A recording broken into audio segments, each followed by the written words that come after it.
Hey y'all, I know we'll be getting started in just a moment, but Sanmaya, I wanted to let you know that I'm here and we should be all ready to go for day 3. Yay!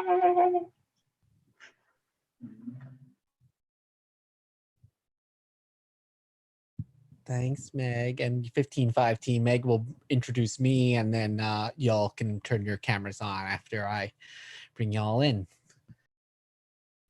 Rob, do you want me to do intros for them or do you want to handle that? You can do intros, please. Thank you. Perfect. No problem.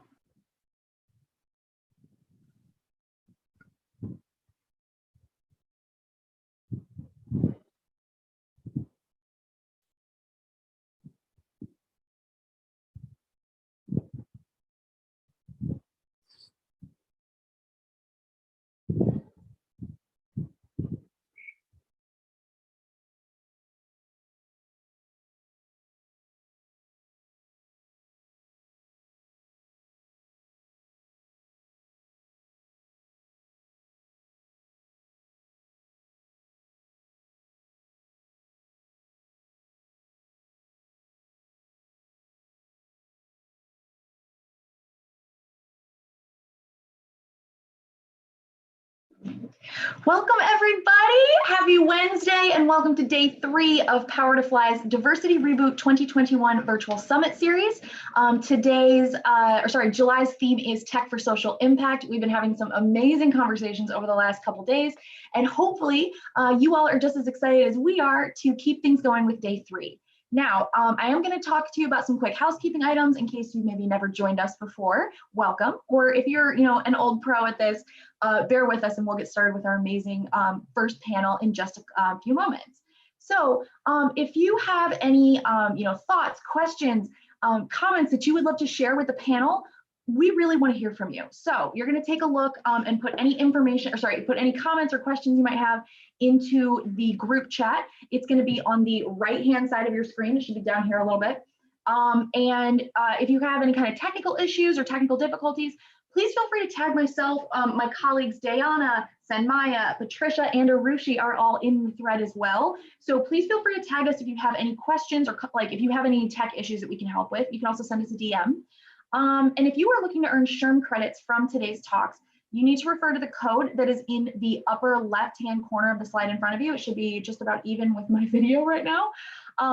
So take a look at that code. That's what you'll need to redeem continuing education credits if you are part of the Society of Human Resource Managers. If you're not, don't sweat it, not a big deal. So the last thing I'm going to do is briefly refer you to the code of conduct.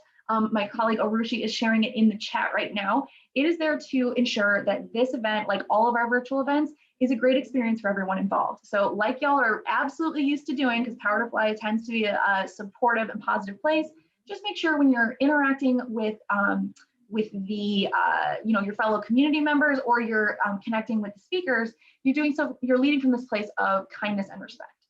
All right, I'm really excited to introduce you to this first panel. So first up, we have Jeff Smith, PhD, who is the VP of Strategic Initiatives at 15-5. So Jeff believes that experimentation, resilience, and compassion are the keys to solving problems and thriving at work as well as in life. As the VP of Strategic Initiatives at 15-5, he leverages his doctorate in cognitive psychology and previous leadership roles in learning and development, strengths-based assessments, product management, and design to build innovative offerings and improve business outcomes for 15-5's customers. Jeff co-invented the aspirational workplace transformation process and is co-inventor on 15 issued patents regarding the future of user experience, productivity, and customer experience. We are so happy to have you with us today, Jeff. Jeff is going to be joining conversation with Jenny Yang, who is the VP of People and Culture at 15-5.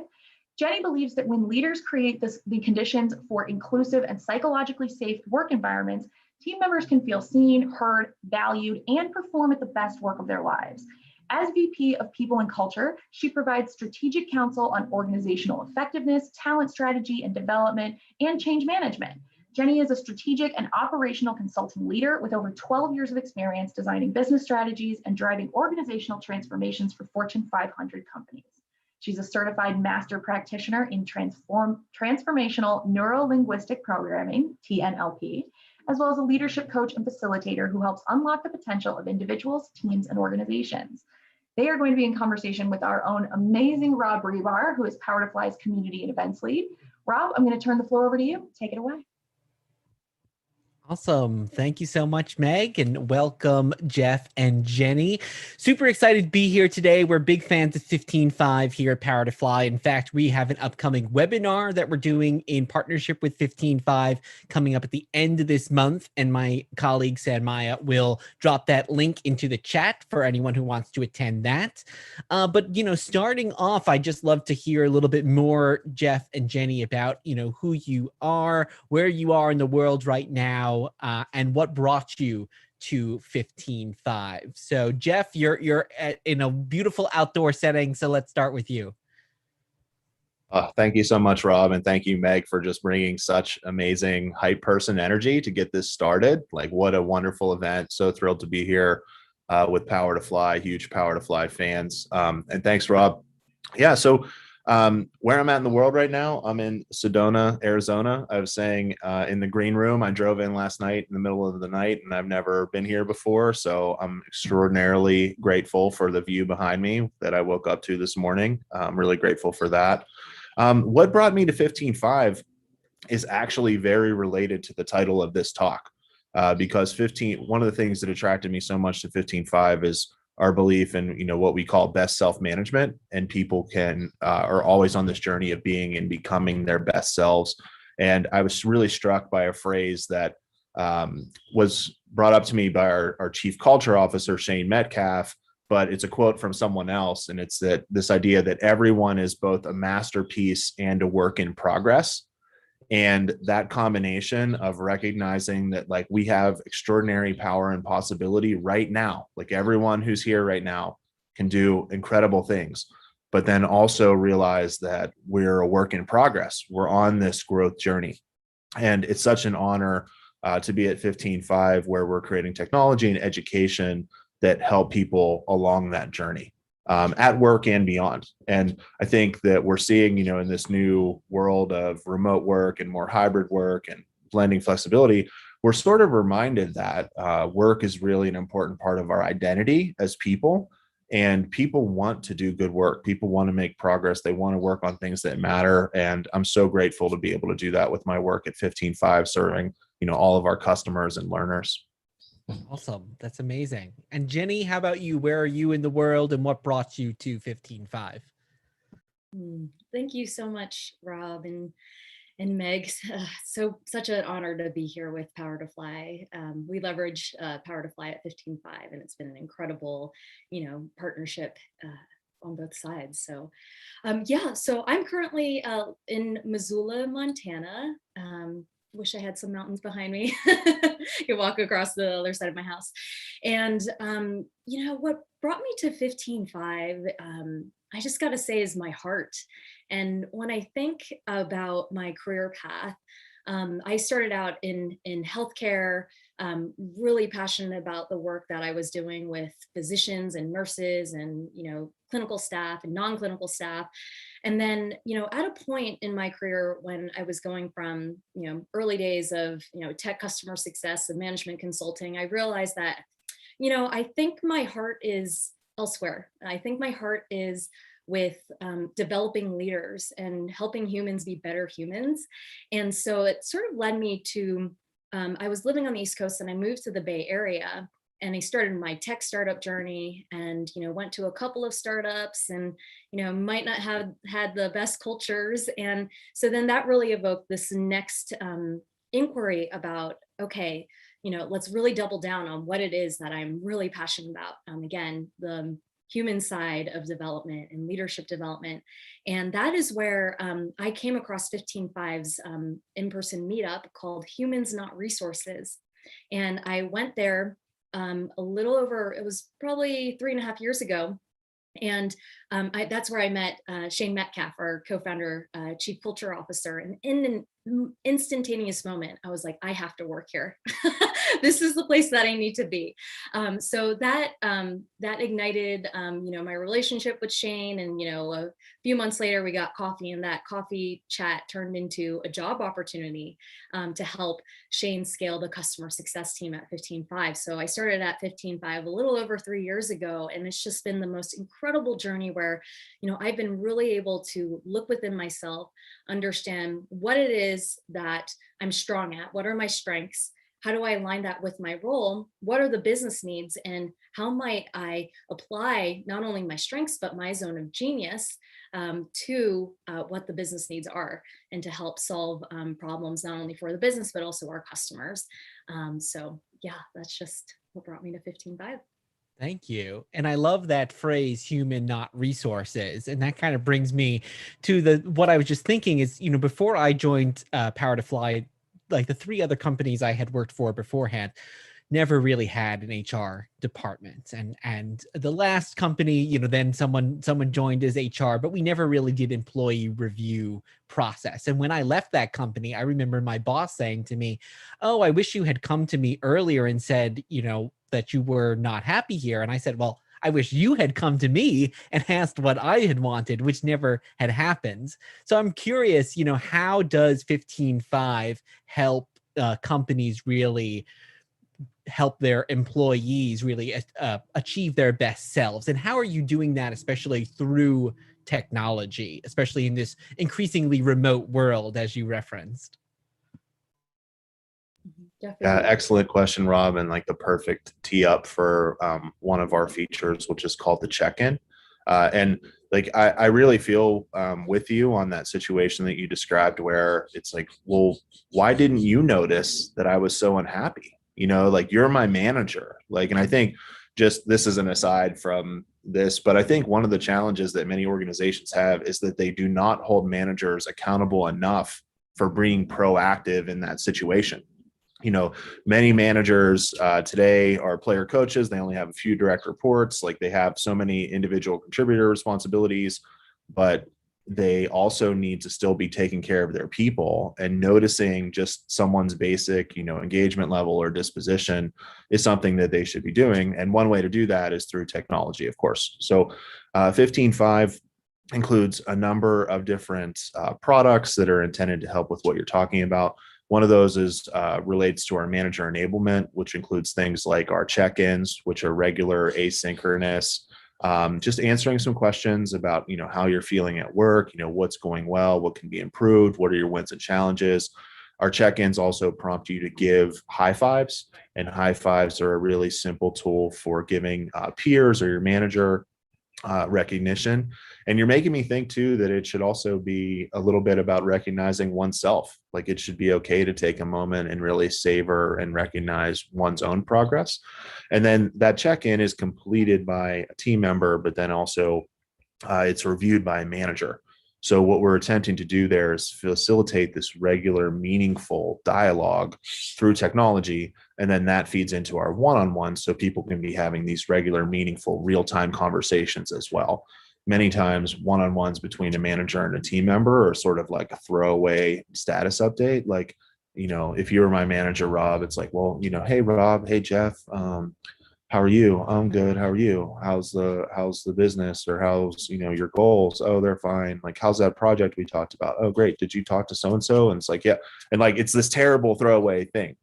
And what check-ins do whenever they're using combinations and one-on-ones, take that to a different level, where there's a regular, meaningful conversation about, like, hey, are you making these progress on goals? Here's some feedback that I have from you. How can I unblock you? How can I support you? How can I make sure you feel seen? Like, hey, I noticed you reported on this in your check-in. Like, I noticed you want to talk about this. And it's a co-owned, meaningful conversation. And then that is, feeds into some other things that we have, and goals. And goals are something that, John Doerr and Measure What Matters sort of resurrected some interest in OKRs, which is great. But goals are really, really important, because they ensure that people are working on things that matter. Like, you want to come into work and know that you matter as a person, as well as your work matters. So by tying in goals to one-on-ones and check-ins, it allows you to make sure, like, hey, I'm working on something that matters to our business. Here's how. Like, I matter here. And that's so important. And then we have reviews as well. And reviews, again, are that zooming out. And we encourage people to have reviews based on performance, but then also based on individual development. So whenever you start using all these pieces in combination, you can see how, like, oh, there's a system here for my manager to it's easier, it's simpler, but then somehow it's also more effective if we're just like, okay, so we have these goals, we know you're working on something that matters, we have this regular dialogue, we have technology to prompt and encourage these conversations.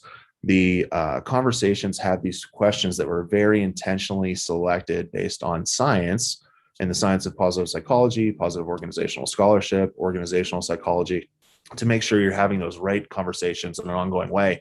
And really, one of the benefits is preventing that exact situation you described, Rob, where an employee maybe is, languishing or burnout or disengaged or feeling not seen, maybe for weeks, and then that turns into months, and then it's like, oh, we haven't had a meaningful conversation in a year, and then the person's like, oh, I'm going to work at Power to Fly, it's going to be amazing, and it's like, what happened? And it's like, well, you never talked with me, you never helped me feel seen and appreciated.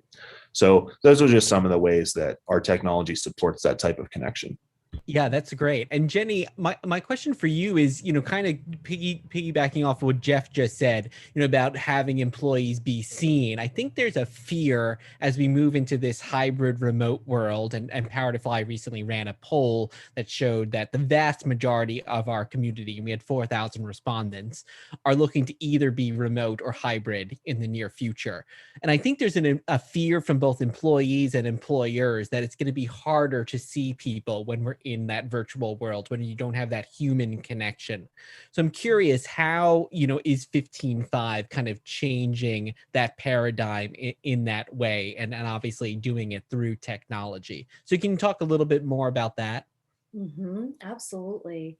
Well, first, I wanted to add a little bit onto what Jeff was sharing about our performance review, called what we call the best self review. And I actually wanted to put a testimonial of one of our team members here in chat.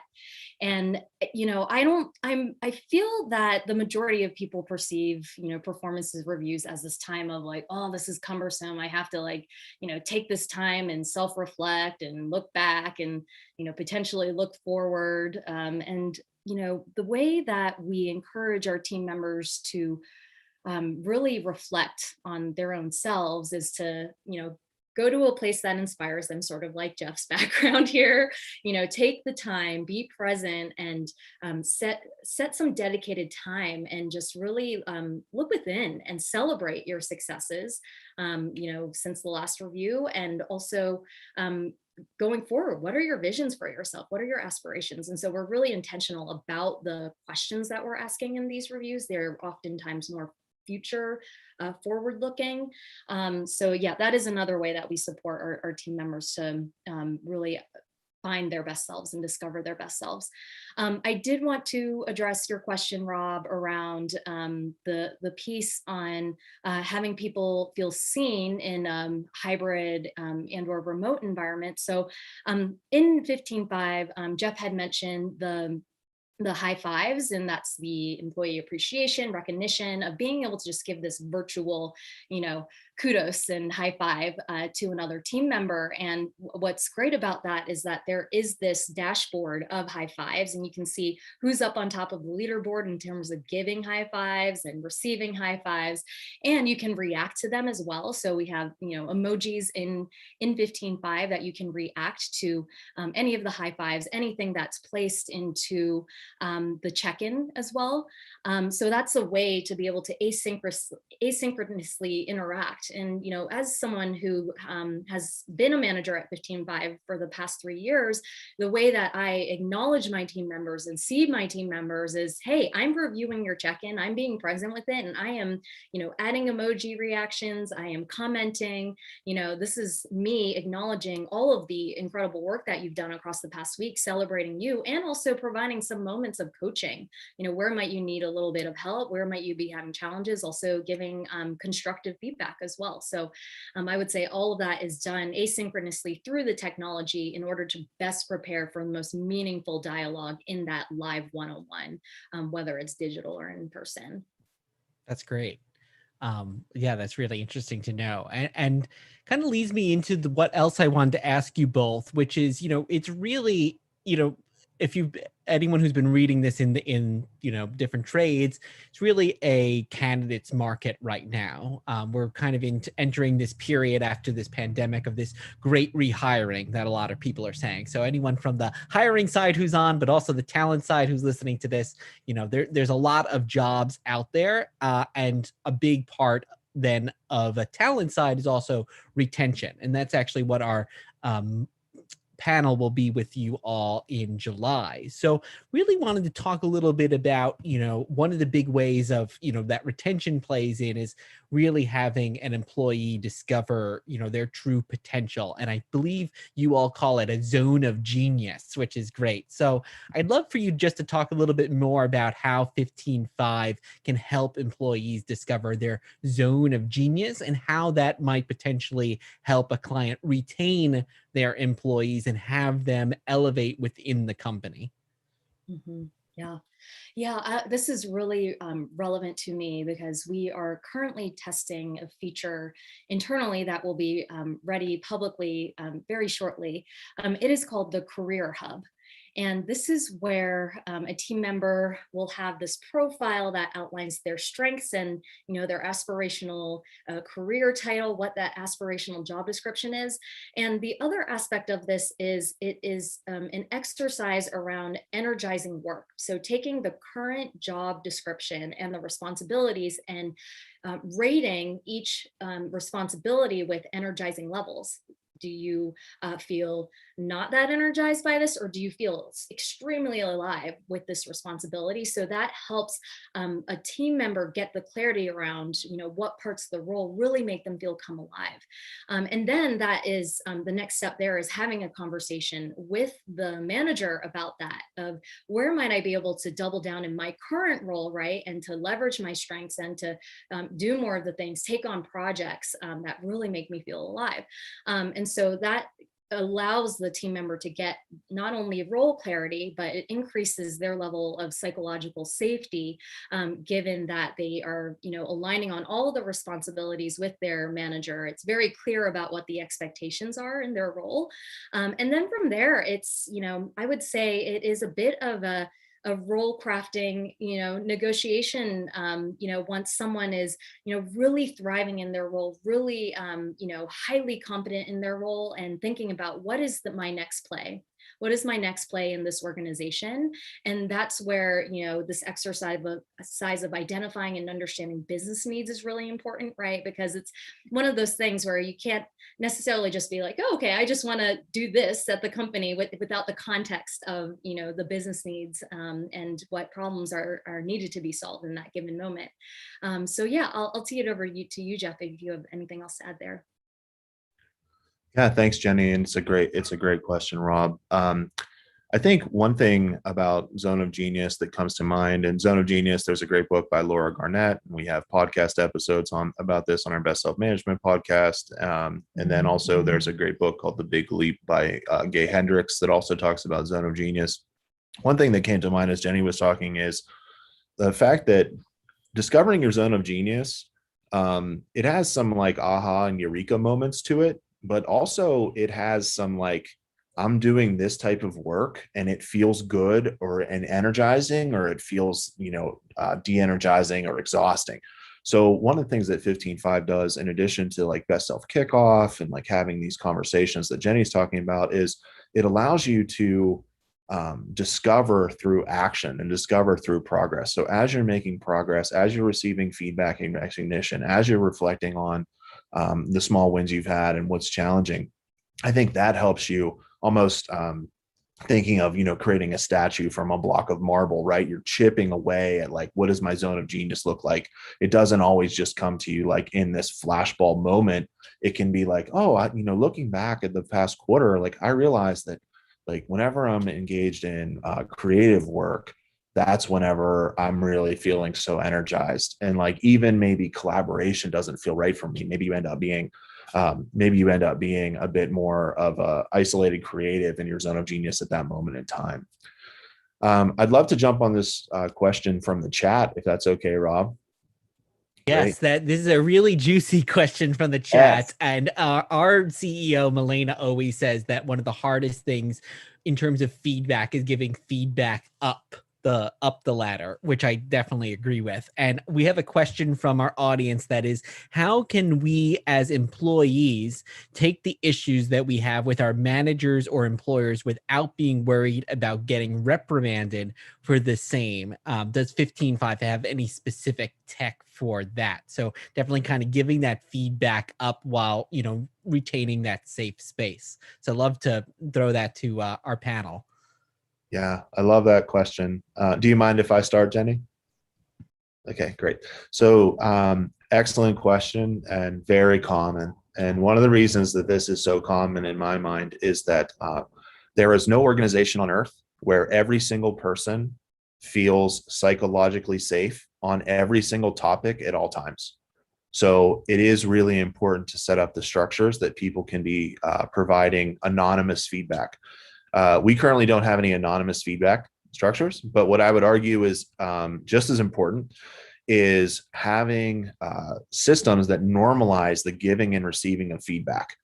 And 15.5 does that. 15.5 completely normalizes the idea we talked about at the beginning around like, hey, you're a masterpiece, you're making progress, you're doing these things, but you're also a work in progress. What's going well for you? What are these challenges? Managers and employees are weighing in on each other. Teams are weighing in on each other. You're celebrating what's going well. You're talking about what can be improved in this ongoing normalized way. We also have a feature called request feedback. So I would encourage organizations to encourage their leaders and managers to invite feedback very publicly, but then also to request feedback very specifically from time to time, because we can all learn and grow, whether you're day one intern or 40-year founded the company CEO, like we can all be learning and growing together. And then importantly, within our engagement survey, you have the ability to ask a structured set of questions, but then also to provide confidential feedback that's qualitative as well. So organizations should have this regular cadence and calendar of gathering feedback, and not just between team members and managers, but also between team members and the organization. And our engagement survey allows for that to happen because you give the quantitative feedback on these science-backed questions, and then you can elaborate with qualitative feedback that comes in with a little bit of context on like where you are in the organization, but that's, pretty private. And then also, if you're having a challenge with a specific individual, I really encourage you to try to have a conversation with them about it that's based on what we call observations at 15.5. And we somewhat loosely call this idea of feedback, best self feedback, but observations are sharing what you actually saw, heard, and noticed. And you're coming in with this really clear intention of having a conversation that's strengthening and uplifting the relationship. Netflix calls this seeking to assist. But by sharing what you saw, heard, and noticed, and then you can get into nonviolent communication and crucial conversations that allows for this dialogue to happen in a way that's different than if, someone came to me and they're like, Jeff, you're a terrible manager. Like instantly I'm on the defensive. But it's like, oh, Jeff, I noticed this or I noticed that. Then it's like, oh, maybe I have a blind spot there. I have thousands of blind spots, even as someone who thinks about this stuff all the time. So I think addressing that question is a multi-faceted approach. Some of it's technology, some of it's process, and some of it is intention, like setting that intention for the organization, like, hey, we're going to be a place where we can learn and grow together and from each other. Yeah, and I'll just add to the engagement piece of it. So 15.5, we recently acquired engagement measurement, a company called Amplify, and that happened in late April. So it's been really exciting. We're coming up on our 90 days of integration. And I did want to just elaborate a little bit more on the engagement piece, where there are 17 drivers and they fall under these buckets of work experience, manager, leadership, coworkers. And so absolutely, when people are going through the survey, going through the questions, they are able to, as Jeff mentioned, add that, confidential context in any of those areas and drivers. More specifically with the manager drivers, they include feedback, they include just rating the manager, and also there are several around leadership, such as leadership availability, fairness, leadership integrity as well. Psychological safety is also a manager driver there. So I just wanted to dive a little bit deeper into that one. And it looks like we have another question here. Yes, we're just about out of time, but Jenny, if you want to touch on this question real quick, which is kind of around, offering feedback. How do you deal with mainly, but not just white men offering feedback to women that amounts to open insubordination? So maybe a little bit of that psychological, safety that you were mentioning, and we're almost out of time. So maybe this will be an abbreviated answer, and we can look to 15.5's website for maybe a little bit more detail afterwards. Yeah, I would just say, to double click on what Jeff said around, I guess it's learning about, well, I actually will go back to the relationship specifically with the person that you might be in conflict with or have feedback around. 15.5, we do also have this feature called the Best Self Kickoff, which you can have this incredible dialogue to start off any relationship. It doesn't even have to be manager-employee. It could be, you could have the same questions for team member to team member of just getting to know each other as humans and, starting to root down in and build a deeper relationship. And part of that is, that conversation is understanding, how does one like to receive feedback? How does one, like to receive recognition? And so it's just level setting about, different expectations that people, and being able to adapt and customize to, one person's preferences there. So I would say, building a stronger, deeper relationship by having that conversation. I do think that's key, because I think the old way of thinking of was, let's do this. We're going to do the same thing for everyone, right? But we really are coming to realize, okay, different people function in different ways, especially as we move into this hybrid world where we know, okay, some people function better, maybe being left to their own devices, and other people maybe need a little bit more hand holding. So I love that there's this kind of customization to 15.5 to really work with different people in different ways. I think that's going to be really key to the future of work. And I definitely want to thank you both for your time today. Definitely encourage everyone to check out 15.5 and their website, see what they have to offer. If you're an individual contributor and you're maybe, definitely, explore it, recommend it to your managers if you think it's something that's right for you. And also want to encourage everyone to check out the webinar series that 15.5 is going to be hosting later this month. It's all about how we can support and uplift team members. Power to Fly is very happily partnering with them for the second week of that series, where we'll really be talking about employee growth and retention. So that link should be in the chat. If not, maybe Sam Maya can post it there again. It's a free series, so definitely encourage everyone to check that out as well. So Jeff, Jenny, thank you both so much for your time today. And Meg, we'll send it back to you. Thank you so much. Thank Rob. you so much. Yeah. Thank Thanks, you. Rob. That was an absolutely wonderful chat. So thank you so much, Jenny, as well as Rob and Jeff. As we round our this panel out and we go on into our next session, I just want to highlight a couple quick things for y'all. So if you're looking to earn SHRM credits from today's talk, you can take a look at the code that's going to be in the upper left-hand corner of the slide in front of you. It should be just about level with me in my video right now. And as we bring up our next speakers, I just want to say hello, good morning, and welcome to anybody who might just now be joining us.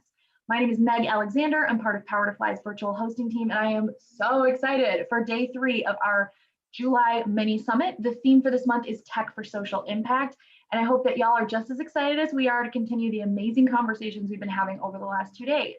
Now, throughout this upcoming conversation, if you have questions for the panel, if you want to add comments and let them know, how you're responding to what they're saying, if you would like to participate, we want to hear from you. So please feel free to add any comments, questions, anything that you've got for the panel into the chat box. It's on the right-hand side of your screen, right down there. And we will be gathering those and feeding them into the panel as we go. If you have any kind of technical issues, please feel free to tag myself. There's also a couple of Power to Fly employees that are also in the chat thread. We're happy to try and help you out with any kind of tech issues you're having. You could also DM us if that is what you prefer. And again, if you're looking to earn SHRM credits from today's talks, take a look at the code that's in the upper left-hand corner of the slide. It should be right even with me right now. That's the code you'll need to redeem continuing education credits for the Society of Human Resource Managers. If that's not you, don't worry about it. Now, as I go in to introduce our speakers, I'm going to also refer you briefly to the code of conduct. We'll be sharing that in the chat thread as well. But for our next speaker on this upcoming session, first off, we have Diana Chen. Diana runs content marketing at Unstoppable Domains and hosts the Unstoppable podcast. Her mission is to onboard all 3+ billion internet users to Web3 by creating inspiring and educational content there. Inspiring and educational content on Web3, blockchain technology, DeFi, and more. She is especially passionate about finding solutions to democratize access to the web and finance for all communities. Diana started her career as an attorney and has since worked in state government, at media agencies, and as a full-time travel blogger content creator. So welcome, Diana. She's going to be joining conversation with Hassan Ali. Hassan is a software engineer for Unstoppable Domains, focusing on onboarding the world into the decentralized web and helping maintain a product that will shape the future of a free internet. Previously, Hassan was a senior software engineer at Mozilla, working on improving Firefox, a browser that aims to keep your online life protected. Outside of work, Hassan enjoys reading, traveling, staying active, and woodworking. So welcome, Hassan. They are going to be moderated by our own amazing Rosalind Gabo, who is an account executive and sales enablement lead with Power to Fly. So Roz, take it away. Thank you so much, Meg. Hi, Diana and Hassan. I'm really excited for this chat with you all. I know you all have a brief presentation, so let's get started with that.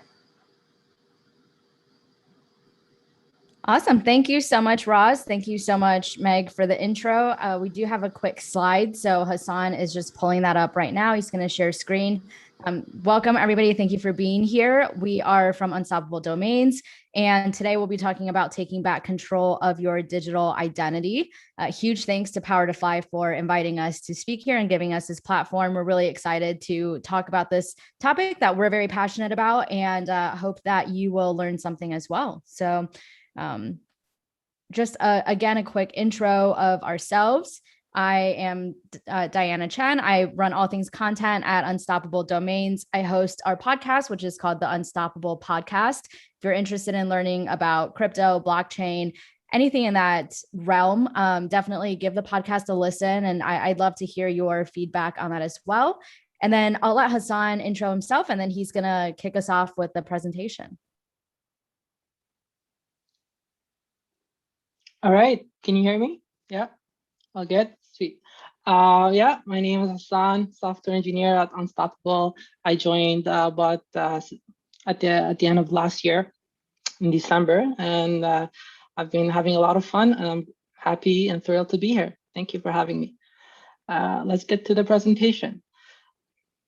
So there's this new iteration of the web, commonly known as Web3, that's going to reorganize the internet and change how data is stored and accessed. It's more or less the same web, but without relying on centralized entities like the big tech firms. In order to understand this, it's worth going back in time and taking a look at the evolution of the web so we can understand why Web3 is important.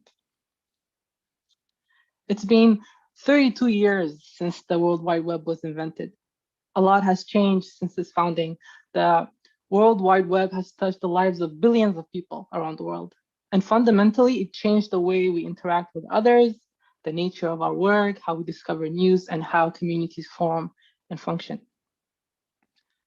There are 3 known stages to the web. Most sites today operate on the first and second stage.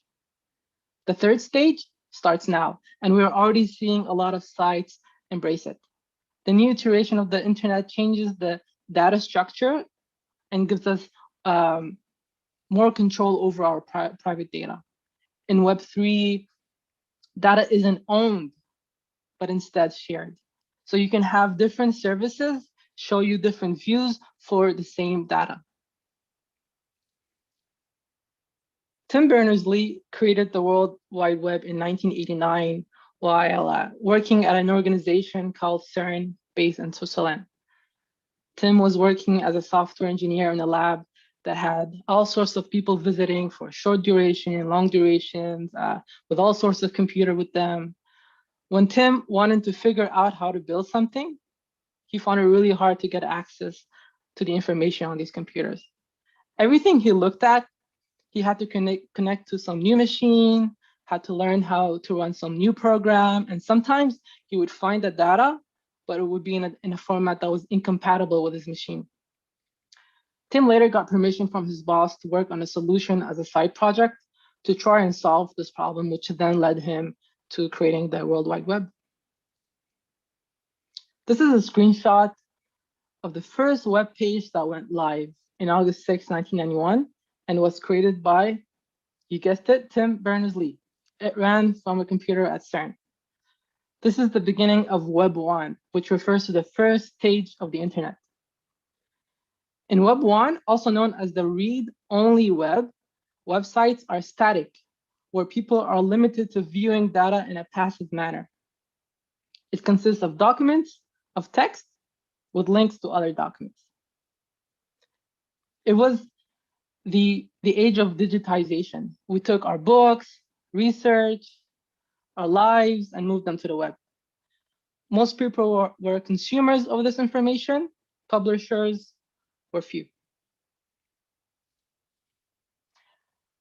A bit over a decade later, technology improved, and we slowly made our way to Web 2.0 in roughly 2003, 2004.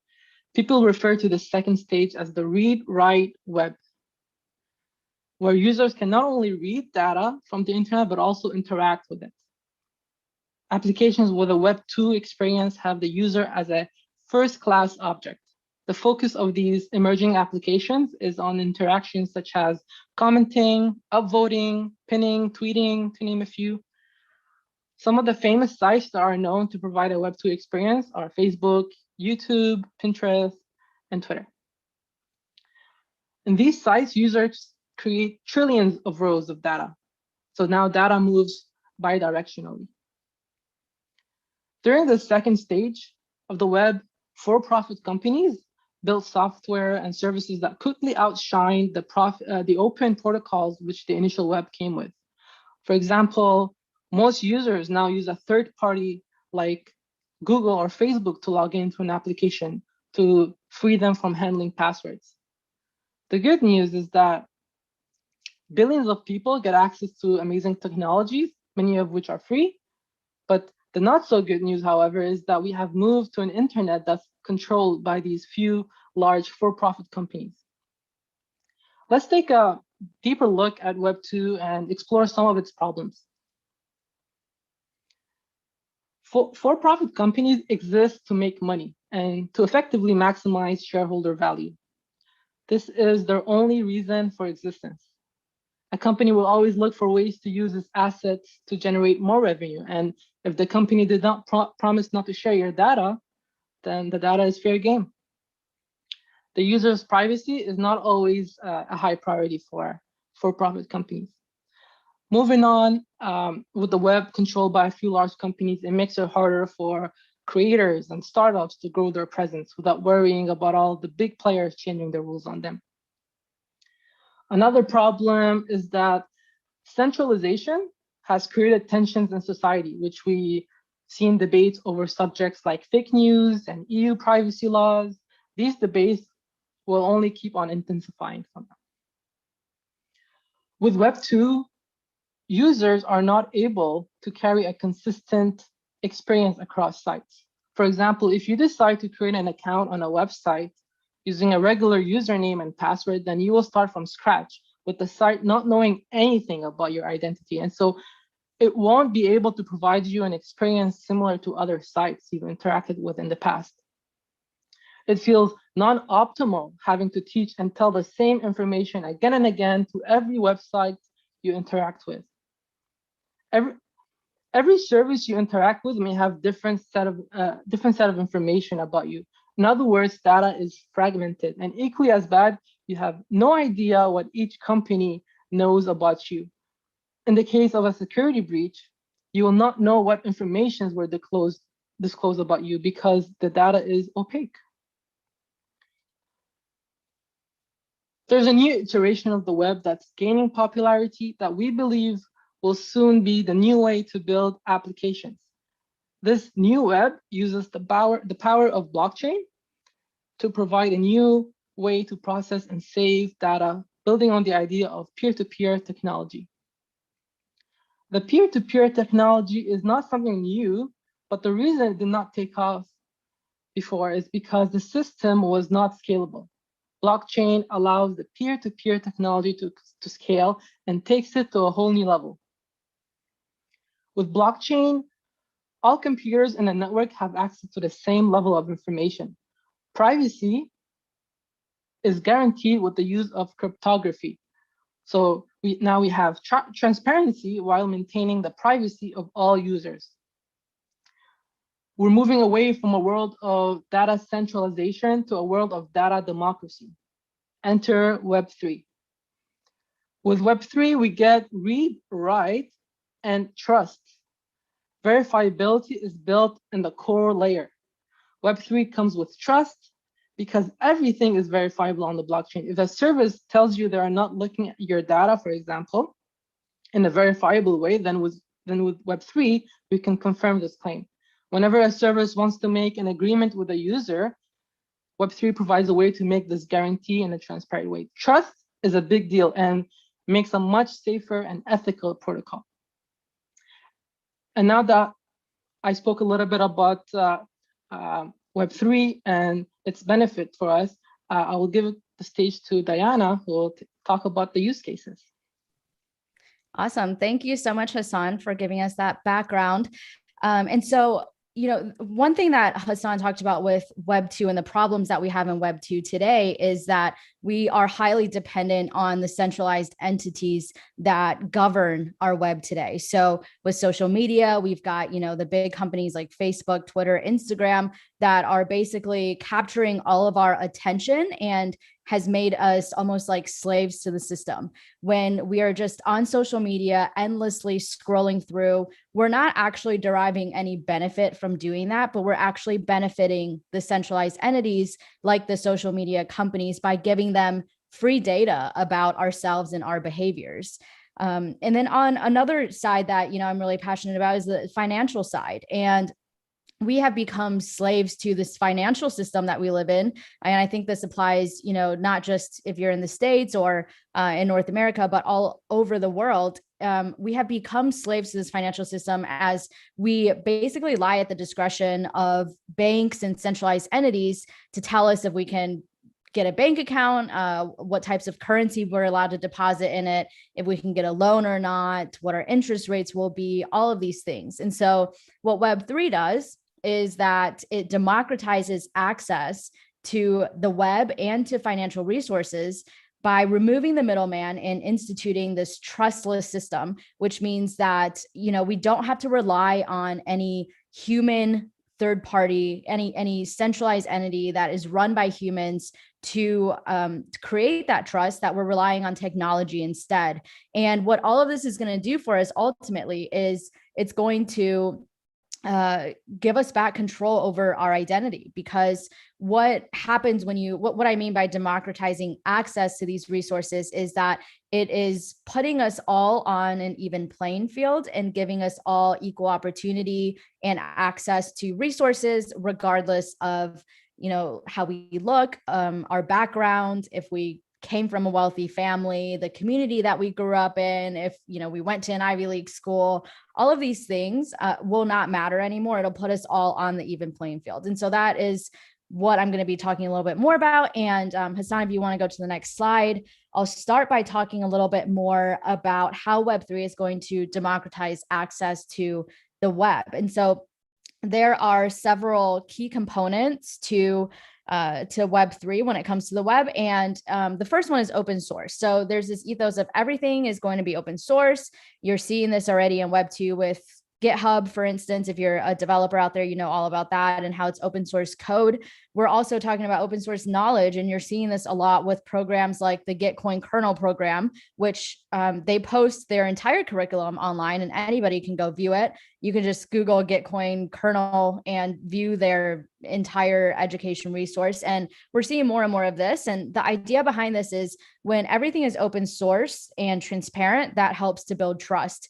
And not only that, but when we can all band together and contribute our knowledge and contribute our skills to build something together in an open source world, only then can we really, create the best thing that we can possibly create for our society, because it's like the age old saying, two heads are better than one. So if you imagine, all 3 billion internet users or everybody in the world coming together to put their heads together and contribute their knowledge and skills, how much can we accomplish with that?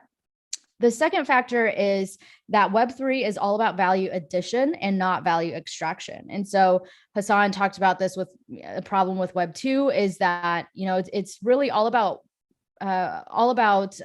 extraction and not addition. And so if you go back to the example of social media sites are all about using you as the product to extract value out of you so that they can sell your information, your behavioral data, all of this to ad companies so that they can make more money. And I included this tweet from Jared Dicker, who's a key voice in the crypto space. And he said, Web 2 is all about monetizing the community, and Web 3 is about a community of monetizers. And it really goes back to this ethos of, we are trying to add value into the web, into society, in this Web 3 that we're all building, instead of trying to extract value through, taking users' data, using users as the product, things like that. The next key factor about Web3 is that your contribution precedes your reputation. And so what we're seeing in this Web2 in this traditional world we live in is as you grow up, your parents tell you like you have to get good grades so you can go to good school, so you can get more good grades so that you can get a good job, build this solid resume, get hired, make money, and then maybe contribute something to your company. In Web3, that script is kind of flipped. In Web3, you have the ability to contribute your skills and contribute what you know. And through your contribution, you build your reputation, and that gets you a job, that gets you the opportunity to make an income. And so with that model, it doesn't matter what community you come from, what background you come from. If your parents had enough money to send you to all the prep courses so that you could get good grades, get into a good school, none of that matters anymore. It really just depends on what skills you have, what you're able to contribute to the community. And once the community sees your contributions, they will reward you for it. The next factor that's key to Web3 is this concept of pseudonymity. And so in the world that we live in now, you can always go by a pseudonym. Say, you're on an online forum, and instead of going by your real name, you want to go by a pseudonym. That's totally fine. You can do that. You can go on forums, you can chat, you can engage. But the only thing you can't do is you can't engage in economic activity pseudonymously. So you have to, if you want to engage in any economic activity, like taking out a loan, getting a job, buying a house, you have to use your real name. And what this leads to is that, you have to go through a human person to get these things. And the problem with humans is that as humans, we all have biases. No matter how much we try to treat everybody equally, we all have biases depending on where we come from. And these are deeply ingrained in us and very difficult to get rid of. And so by replacing humans with smart contracts, which is the base of blockchain technology, we are able to eliminate human biases from the equation. And so when you go apply for a job, for instance, and you go to an interview, instead of meeting face-to-face with your manager, you could be put through a system that is going to grade you based on your skills and your level of contribution. Or when you go and try to take out a loan to start a small business or to buy a house, maybe instead of going to the bank and having to meet with the person that works at the bank and convincing them that you deserve to get this loan, you can apply through a smart contract that will grade you based on how much how reliable you are based on what you have at that moment, not based on how you look, not based on your past history, none of that. And so this concept of pseudonymity, which is key to Web3, I think will be really powerful for helping us to reclaim our digital identities in a way, in the sense that we don't have to worry about, the background we came from, the community we came from, how we look. We can really just worry about who we are today, what we're able to contribute, where we've come this far in our lives, and be judged based on solely that, like what value we're able to provide to our society. Hassan, if you want to go to the next slide. So the other pillar of democratizing access to resources is democratizing access to finance.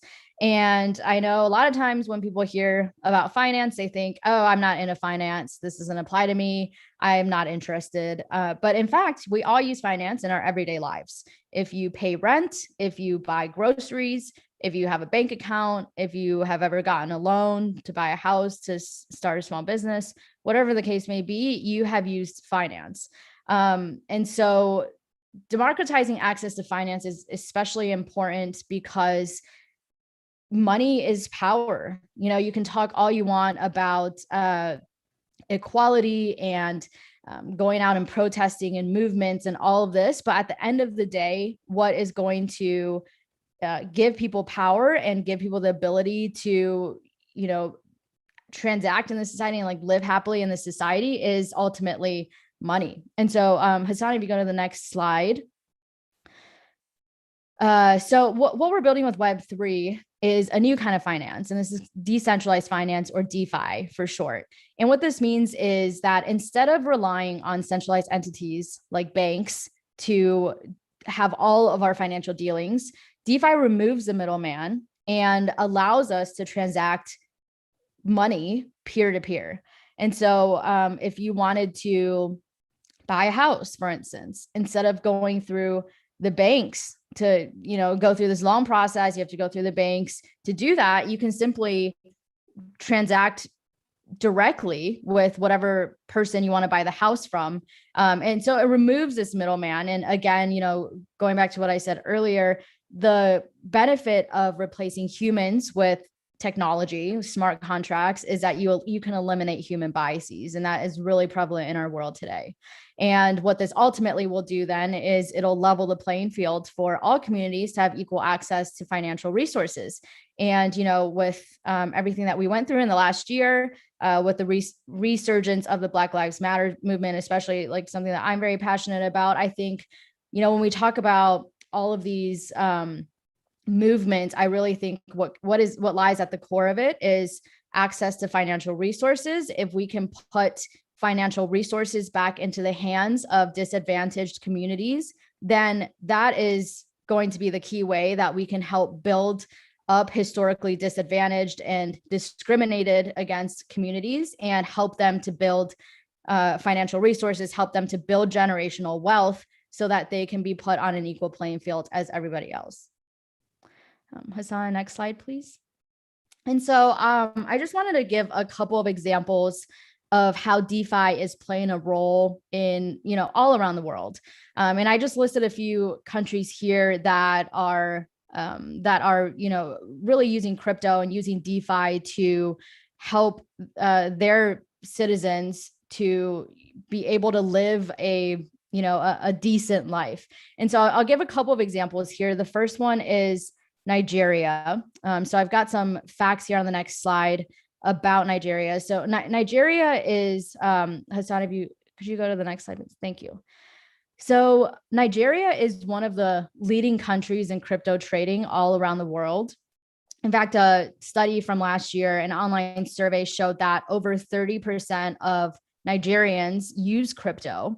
And despite the Nigerian government, really cracking down on crypto, especially earlier this year, I think we saw this in February of this year, the stats show that people are actually using crypto more and more. And so we see that in May of this year, Nigeria received $2.4 billion in crypto compared to just 5 months ago in December 2020, when they only received $684 million in crypto. And so I think what this is showing is just a deep distrust in the national fiat, which has experienced a ton of inflation. In fact, the Central Bank of Nigeria devalued its national currency by 24% in 2020, and we're seeing it dip even further this year. And at the same time, inflation is currently at 18% in Nigeria. And one of the biggest things that's being inflated there is food, something that is a basic need that everybody needs there. And food inflation has hit its all-time high since 2008, since, over a decade ago. So people are really struggling because when you have things getting more and more expensive, but, people aren't making that much more money, then what that does is essentially it just makes people poorer and poorer. And so what we're seeing now in Nigeria is we're seeing imports being paid in crypto. So they do a lot of trading with China, for instance, and all of these imports are being paid in crypto because they're realizing that the value of their national currency isn't worth much, or, and there's no hope, there's no light at the end of the tunnel. And even local schools, like local private schools, are accepting tuition payment in crypto. And when we look at Africa as a whole more broadly, we see that Africa has seen a 387% increase in peer-to-peer trade volumes on Binance this year, and that the crypto user count on Binance, which is one of the biggest crypto exchanges and wallets, grew over 2,000%. So I think what we're seeing here, with Africa, with Nigeria specifically, but Africa more broadly, is that people are losing trust in their national currency. People have no hope for their national currency being worth very much in the future. And so they're turning to crypto, which they know is a more reliable source. Crypto does not change in value based on government politics, based on anything like that. And so it's become a much more reliable source of money holding and savings for people in certain countries than fiat has. And so that's one use case I wanted to call out. And this is happening in countries all around the world, not just in Africa. We've seen this with Venezuela and now with Argentina. Just the government devaluing its national currency, inflation going up sky high. I just spoke with somebody who's living in Lebanon at the moment, and it sounds like the same thing is happening in Lebanon. So this is not a unique problem to Nigeria, to Africa. This is a problem that people all over the world are experiencing. And so if you go to the next slide, Hassan, the next use case I want to talk about is the United States. So you might think, okay, well, for any of you listening from the US, you might think, well, our currency is like relatively stable compared to some of the other countries in the world. But we deal with our own whole host of issues in the US as well. And so while the US may have a more stable government and economy compared to some countries like Nigeria or Venezuela or Lebanon, our national debt has gone from $1 trillion in 1980 to over $23 trillion in 2020. This is, just when you paint it in that light, it's really incredible to think about. And another thing that's interesting to think about is that since the 1970s, productivity in the US has gone up 150%, but compensation has only gone up 30%. So what we're seeing is people are working more and more, people are working harder, but not at the same rate as how much their salary is getting increased. And again, same thing there. What that ultimately means is that people are getting poorer and poorer. Things are getting more expensive, but you're not making more money in proportion to how quickly things are getting more expensive. Beyond that, we also have this issue in the US of this deeply embedded history of racism in our country, which, again, going back to my earlier point about the flaw with humans managing everything is that we have to deal with human bias. And the only way is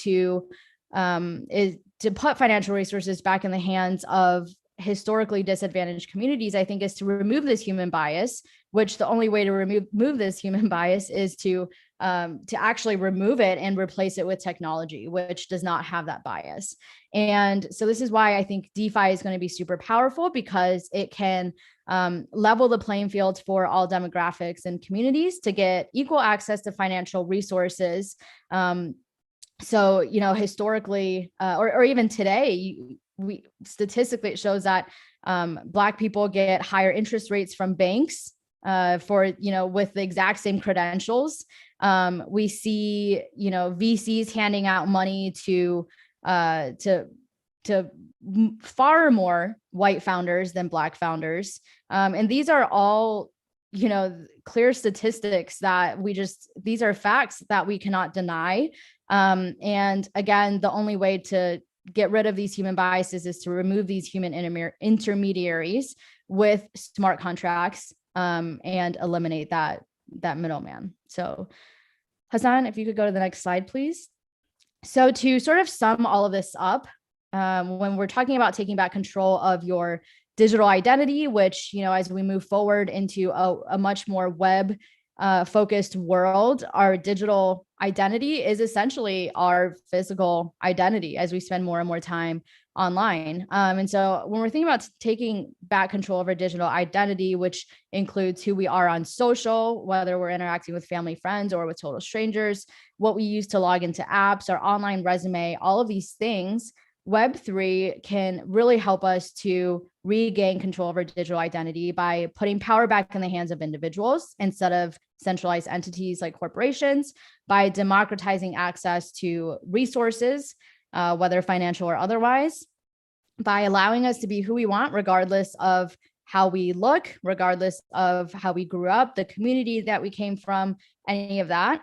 And why I think Unstoppable Domains is a really key part of this movement is because at Unstoppable Domains, we have blockchain domains, which is basically like the .coms of Web3. Your blockchain domain is the root of your Web3 identity. And so with your blockchain domain, not only can you create a website like you can with .coms, you can also use it to log in to any apps that you might want to use. You can use it to send and receive money. And so right now, if any of you have tried sending crypto, it's pretty complex. You have to use this, you have to know the person's public key that you're sending the crypto to, which is this long string of like 40 characters of numbers and letters. And there's no way anybody can remember this. And so a blockchain domain can replace that long string of letters and numbers with a basic name like Diana.crypto, for instance. And so, this is why we're super passionate about what we're building, is we think that blockchain domains will be the foundation of how we're all able to take back control of our digital identity. And I think that's it, Hassan. So yeah, I'll toss it back to you, Roz, and see if you have any questions from the audience. Yeah, thank you so much. That was amazing. It's awesome to learn about all the amazing things that you all are doing. One thing that came up for me is the fact that you mentioned that peer-to-peer functionality has been around for a while, but it wasn't really scalable before blockchain technology came around. What is it about blockchain technology that made peer-to-peer functionality more scalable? Yeah, I could take that. So for those who are not very familiar with the term peer-to-peer network, this is basically when you have a group of devices that are connected together to form a network, which then allows them to share and store data, share and store files, for example. For a peer-to-peer network to work long-term, it needs to have a high group of devices connected at all times. And in the past, this was hard to do 24/7, but blockchain introduces some kind of gaming model to incentivize people who help keep the network running. And this incentivization is what allows the blockchain to scale. Past peer-to-peer networks relied on altruistic behavior to keep the network running, which turns out to be not so scalable.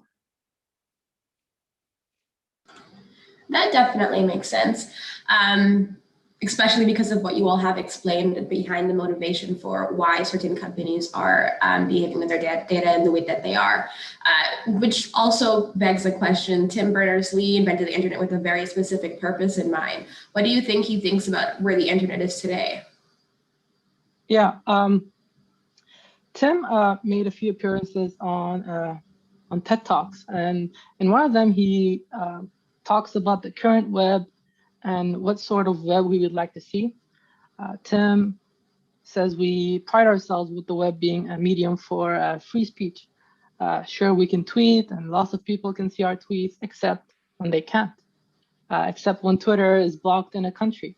That's not the open web Tim had in mind. Another thing is that Tim also wants to see a web where all the data is linked together. The more things connected, the more powerful it is. And right now, each company stores their own data in their own servers, and that data most of the time is opaque. To the outside world, data is fragmented. But with the blockchain technology, the name itself says that everything is chained, right? Blockchain. And so data is linked.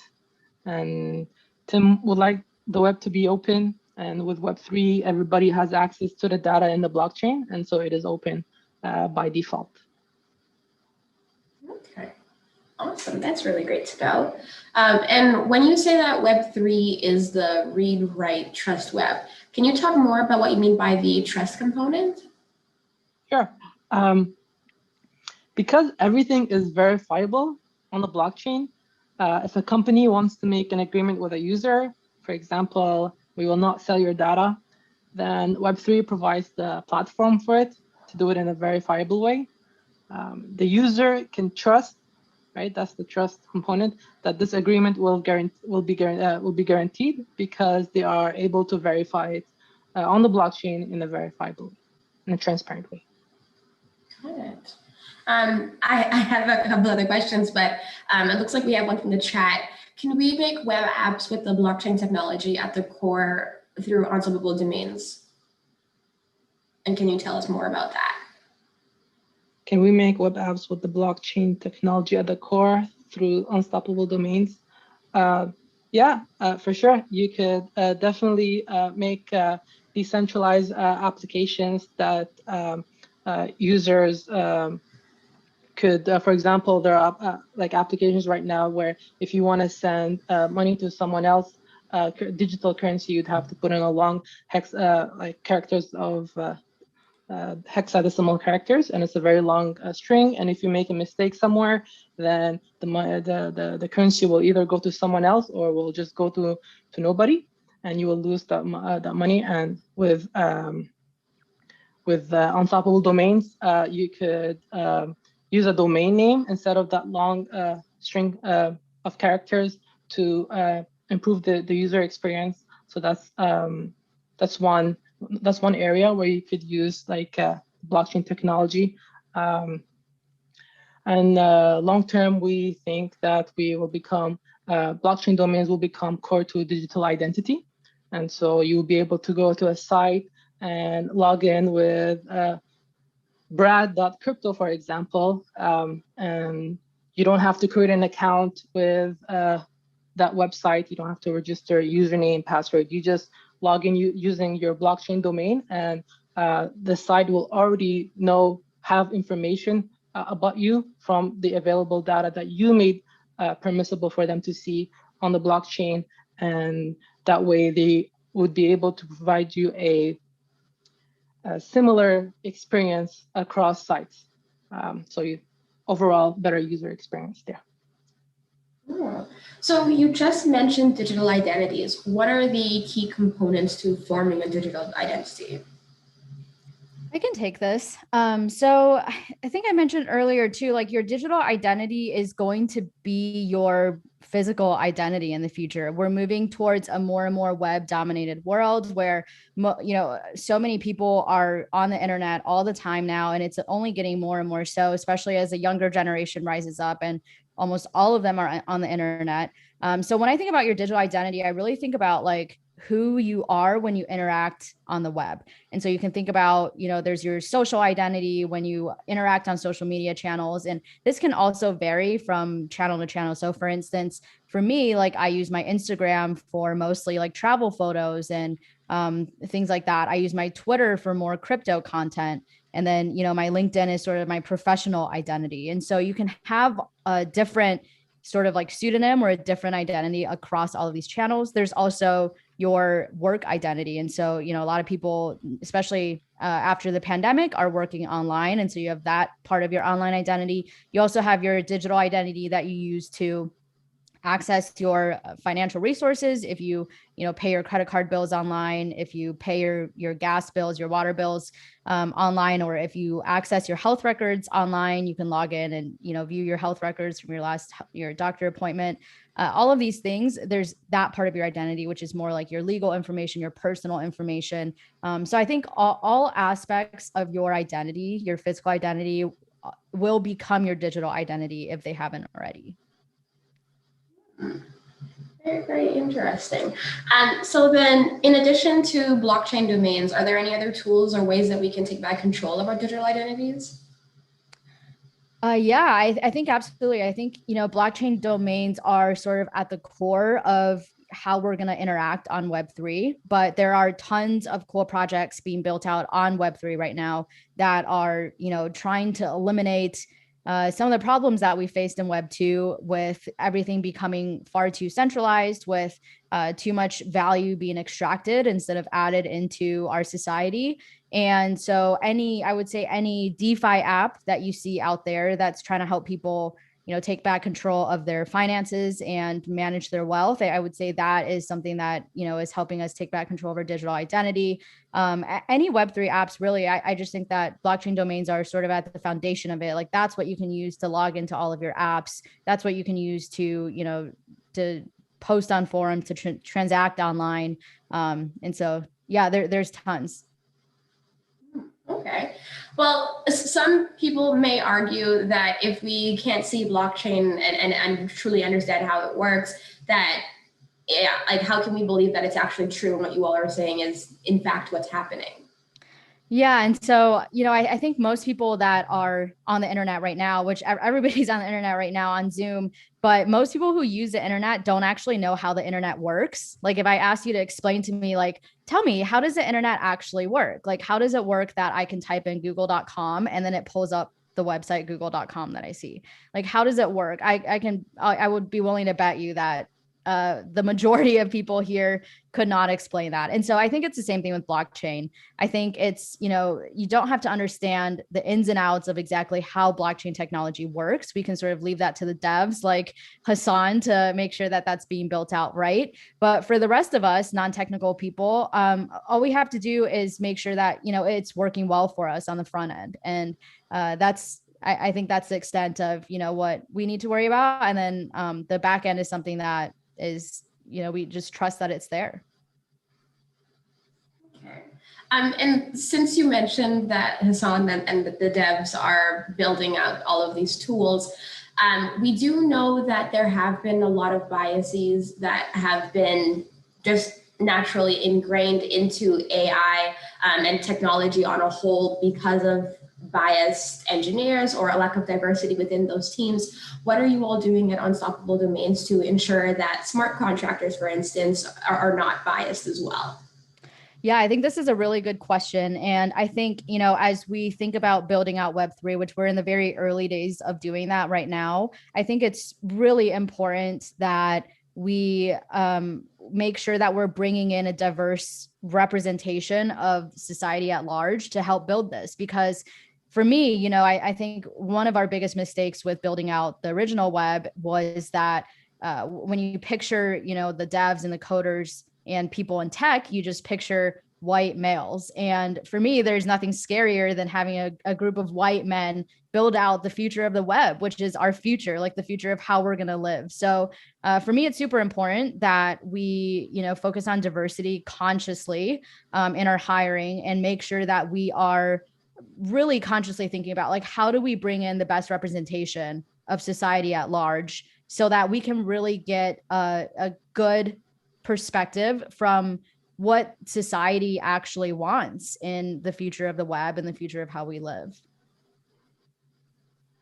Yeah, that's super important. Thank you for sharing that. Can you explain to us the relationship between the concept of a self-sovereign individual and a digital identity? I think it's really one and the same. Like I said, like, everything is shifting to being online and it's becoming more and more so in the future. And so how we view our self-sovereign identity, aka I think our physical identity, is going to be more or less the same as how we view our digital identity in the future. And then let's talk about safety for trans people. There must be a lot of reasons for wanting to clean their digital identity. Unfortunately, safety is one of them. How would this be beneficial to the trans community? Yeah, one thing that's special about blockchain technology and Web3 is that there is really like not much by way of censorship. And so right now, you know, you can picture Twitter or like some social media site shutting you down for saying something that they don't like. In the future on blockchain technology, everything is open. Everything is because it's not managed by centralized entities. You know, people have sort of like the freedom to do whatever they want. And obviously there's a dark side to that as well. With more and more freedom, there can also be dangers. People can say very harmful things that also, you know, is not good.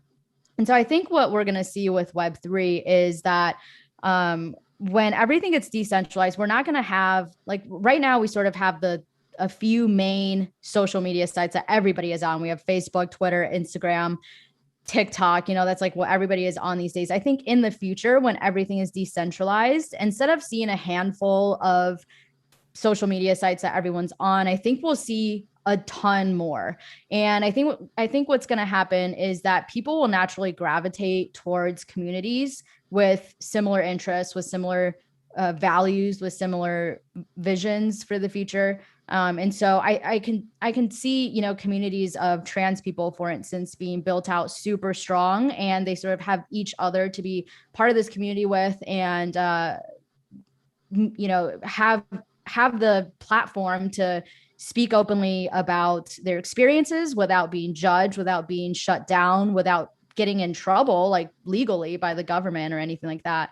So I think there will be a lot more freedom for, you know, trans people or any other marginalized group to be able to share their experiences openly and not be judged or not be punished for it.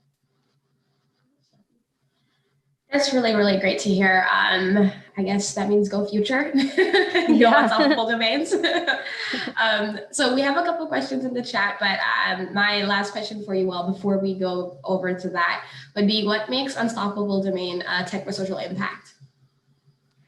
Yeah, I think, you know, because we are building the foundation of how people interact on Web3, which, you know, Web3, I think is going to solve a lot of the social problems that we face in society today by replacing human biases with technology. I think, you know, we're just trying to build the foundation of what is going to enable everybody to be able to interact on Web3. And I think that's, you know, ultimately what we're doing. And then of course, you know, on the internally for our team, like we definitely are very conscious of hiring diverse candidates. And so especially in the crypto space, right now, it's still pretty male dominated and white males, especially. And so we're, you know, definitely making a conscious effort in our hiring to bring more diversity into the company so that we can really, you know, like hear all voices, hear all perspectives, and build out a product that people actually want to use and that actually will benefit society.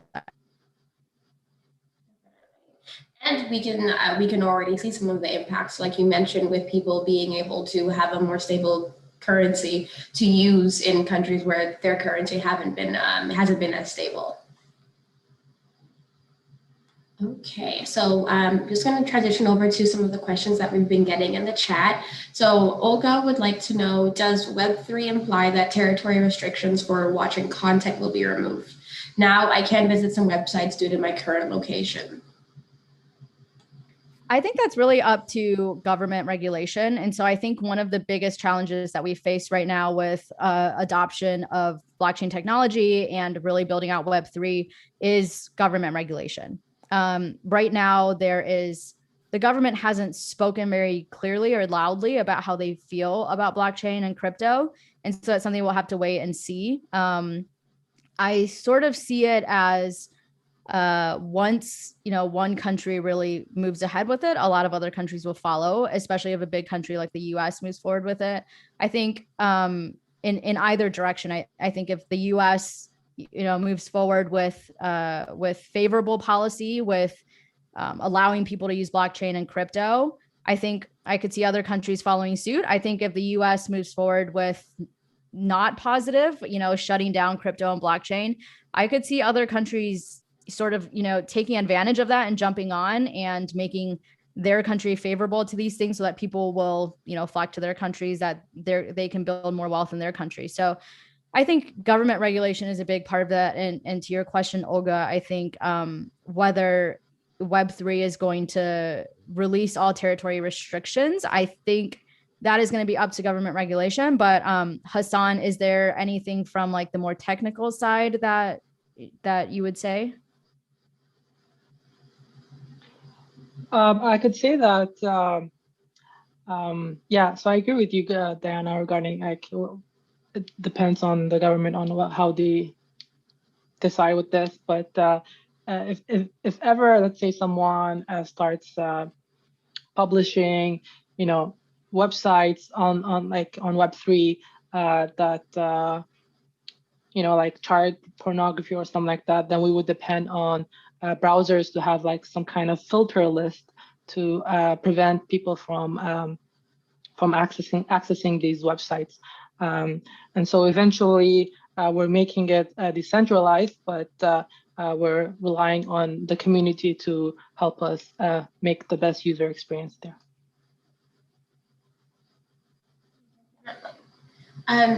A comment from Pamela is that trust is tough when it comes to tech. I think the internet kind of happened to us and we were told it was going to be the best for everyone. Now we know that many of these platforms are built to monetize our data, and unraveling it seems impossible. What would you all say to that?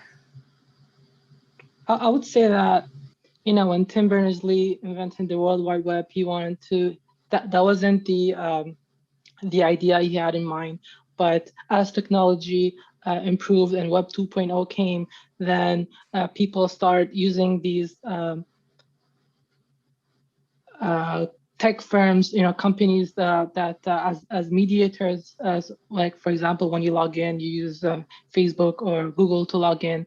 And because we're doing that now, they have a lot of information about us, and they are now selling our data to other companies and things like that. And so with Web3, we go back to the main, like with the idea of Web1, where user controls their data, and that's and it's going to be much harder to sell your data without your permission in Web3. And so I think that will solve this problem. Yeah, I totally agree with that. And I think this is why it's so important that Hassan did start the presentation with sort of a history on the web, because it's important for everyone to know that when the original web was created, that it was created with a lot of the same intentions that we have now for building Web3. Yet look where we ended up. So I think it's very important for anyone who is thinking about building the future of the web to really, study the history of the web and learn from it so that we don't make the same mistakes again and that we can do better. I know we have a couple minutes left, so I would love to end the session by learning a bit more about each of you and possibly your career journeys so that we can help to inspire a few other people. Do you want to go first, Hassan? Sure. Let's see. Well, I joined Unstoppable at the end of last year, and I love that I work for a company that is part of a community that's working in bringing democracy to the web, and that it's by having the web be run by the community rather than the big tech firms. I am a big proponent for the open web, and before Unstoppable, I was at Mozilla working on a browser called Firefox that tries to prevent storing your data and selling it to other companies, like some other browsers do. And so, that was the main reason I joined Mozilla. It was all about the mission, and I'm happy to be part of this community that is trying to bring the next iteration of the web.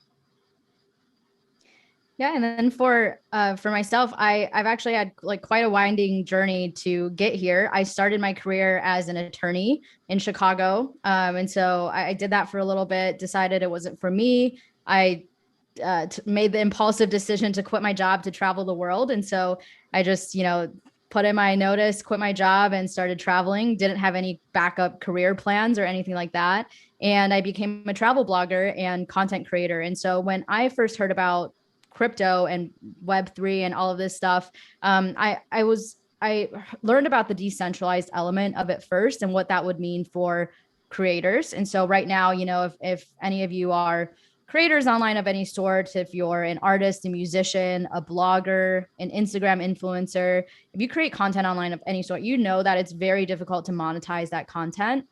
And you basically rely on the Instagram and all of those centralized entities to tell you if you have enough followers, if you have high enough engagement, so that brands will want to work with you. And so when I was first learning about decentralization and what this would mean for the web and how it would put power more into the hands of creators and users.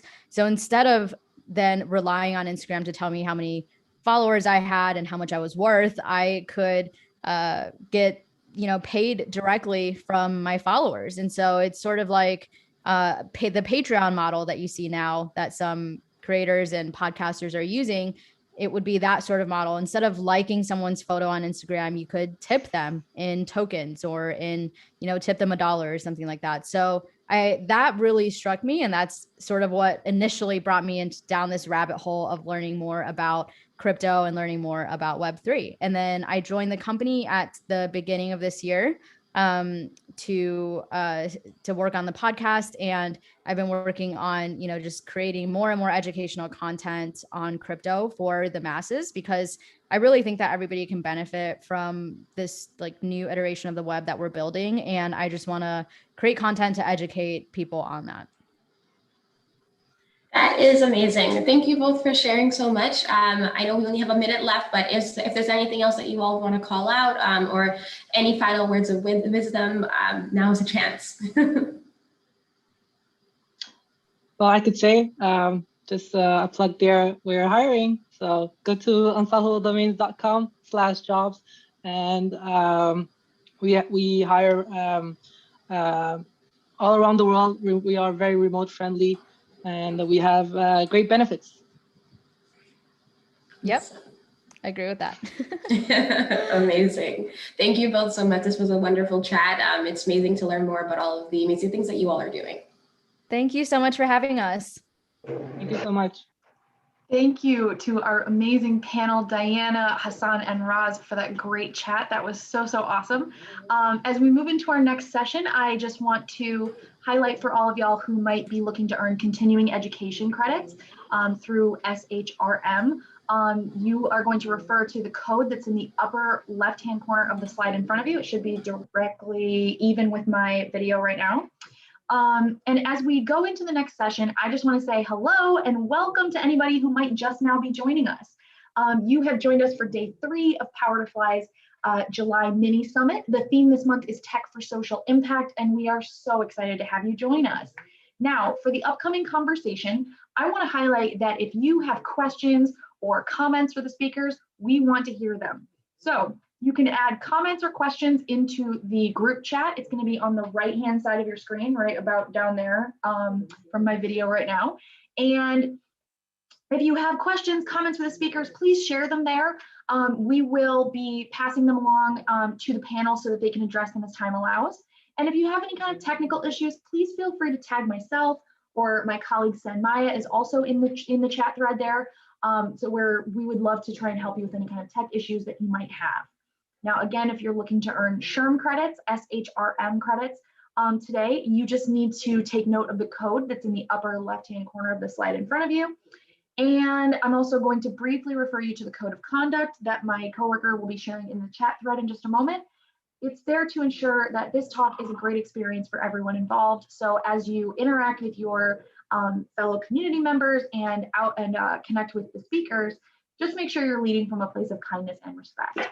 Now, I'm really excited to introduce our next speakers.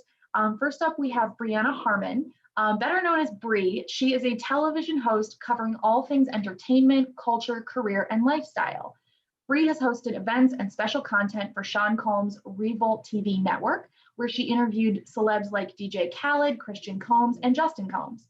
Bree is the founder of the What Women Need Expo and conference series. Combined, its in-person and virtual events have brought together hundreds of women and dozens of vendors. A native of West Palm Beach, Florida, Bree graduated from Florida A&M University with a degree in broadcast journalism and was on-air personality for WANM 90.5 radio. As a mom to 2 young girls, Bree has also created the Millennial Mommies Club, which will soon launch as a podcast. So welcome, Bree. She's going to be joined in conversation with Leslie Burrell, who is the founder and CEO of Carefully. After a 20-year career as a technology and product leader for industry-leading companies, including Etsy, Travelocity, and ThoughtWorks, Leslie followed her passion and founded Carefully, a cooperative platform for parents to build trusted networks for sharing care and hosting playdates.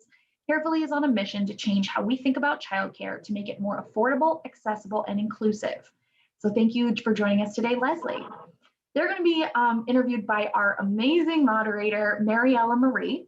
Mariella is a Renaissance woman and social impact multimedia producer who has spent a decade working with diverse technologists, independent artists, and divergent innovators across the globe to deepen their audience's emotional intelligence. She has shared the virtual stage with disruptive leaders such as Deepak Chopra, Ra Goddess, Catherine Zaleski, and many more.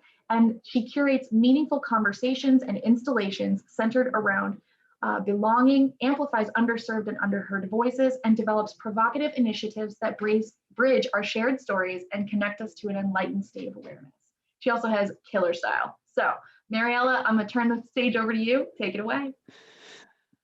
Thank you so much, Meg. Thank you, Power to Fly, for that beautiful introduction. And thank you for facilitating this conversation. Full transparency here, I am not a parent, but this is a topic that I fully support, that I'm super, super interested in and sharing with our community because it takes a village, right? Enough said. With that said, I just want to pass the mic to our guest speakers so that they can let us know a little bit more about themselves. Meg gave a beautiful introduction, but I just want to pick their brains a little more while I got them here on the line with us. I do want to flag folks who are listening live and let you know that we want to hear from you. So if any questions or reflections or dreams or tips and tricks of your own come up in this next 30 minutes, we would love to hear from you. Bree, can you start by telling us a little bit about yourself and anything you want to let us know about some of the cool projects you're working on, like the Millennial Mommies Club? Oh, and then you're on mute, just so you know. That needs to come off to be able to share my experiences, huh? So I want to first say hi and thank Power to Fly for this awesome conversation. That's very important right now, especially being a mom in this new digital age as a parent. But with that being said, so I am Brianna Harmon. That was a beautiful introduction about myself. Currently, I am producing a podcast, the Millennial Mommies Club, and this podcast means so much to me. When I found out about Leslie and I went and started looking at her Carefully app, it was like, wow, I definitely have to bring this on the podcast because we're talking about everything millennials. We're talking about what it's like right now transitioning with the pandemic. I actually had a pandemic baby. So being able to say what that was like, we're talking about postpartum depression. We're having those conversations about single parents and double households or maybe blended families. We're talking about so many things that occur in our generation for times and years ago, but also currently. Just to be able to have that open conversation and relate to other moms, because I think sometimes we feel, or I have felt, that I can't talk to anybody. I can't share. Am I going to be judged? Are they going to say something? Am I going to be mom shamed about the way I do it? So to be able to have this open conversation and relate with other women about it, that's all the Millennial Mommies Club is about. And me, I don't mind sharing my age, 25 years old. So being a millennial, being young, I recognize that there's a lot of peers of mine that are in the same situation or dealing with those things. So with the Millennial Mommies Club podcast, that's really all we're talking about, everything mom and everything that we go through, because like you said, it takes a village and it takes a lot of work to raise some babies. Absolutely. Bree, congratulations on all the fantastic things you're working on. I'm totally looking forward to supporting. Leslie, let's move on to you. Would love to know anything you're working on. Let us know about the Carefully app. What inspired you to start the app? Sure, and I'm excited to be here, excited to talk to Bree and you. So I started carefully, I guess almost 5 years ago when my son was 3. I'm a single mom. I was a single mom then. My son is very extroverted, always wants somebody to play with. I'm more introverted, not really out there socializing with the moms, but really, need a break sometimes. And so as a technologist, as somebody that's used to building things and solving problems with technology, I thought there had to be a way to solve my problems with technology. As I started looking to have play dates, my son was old enough, I realized that parents would come over and you had to entertain parents while the kids were having play dates. For me, that was an extra level of stress as a single parent. I didn't have as much in common with them, and sometimes I just needed a break. And so that's how I started carefully several years ago.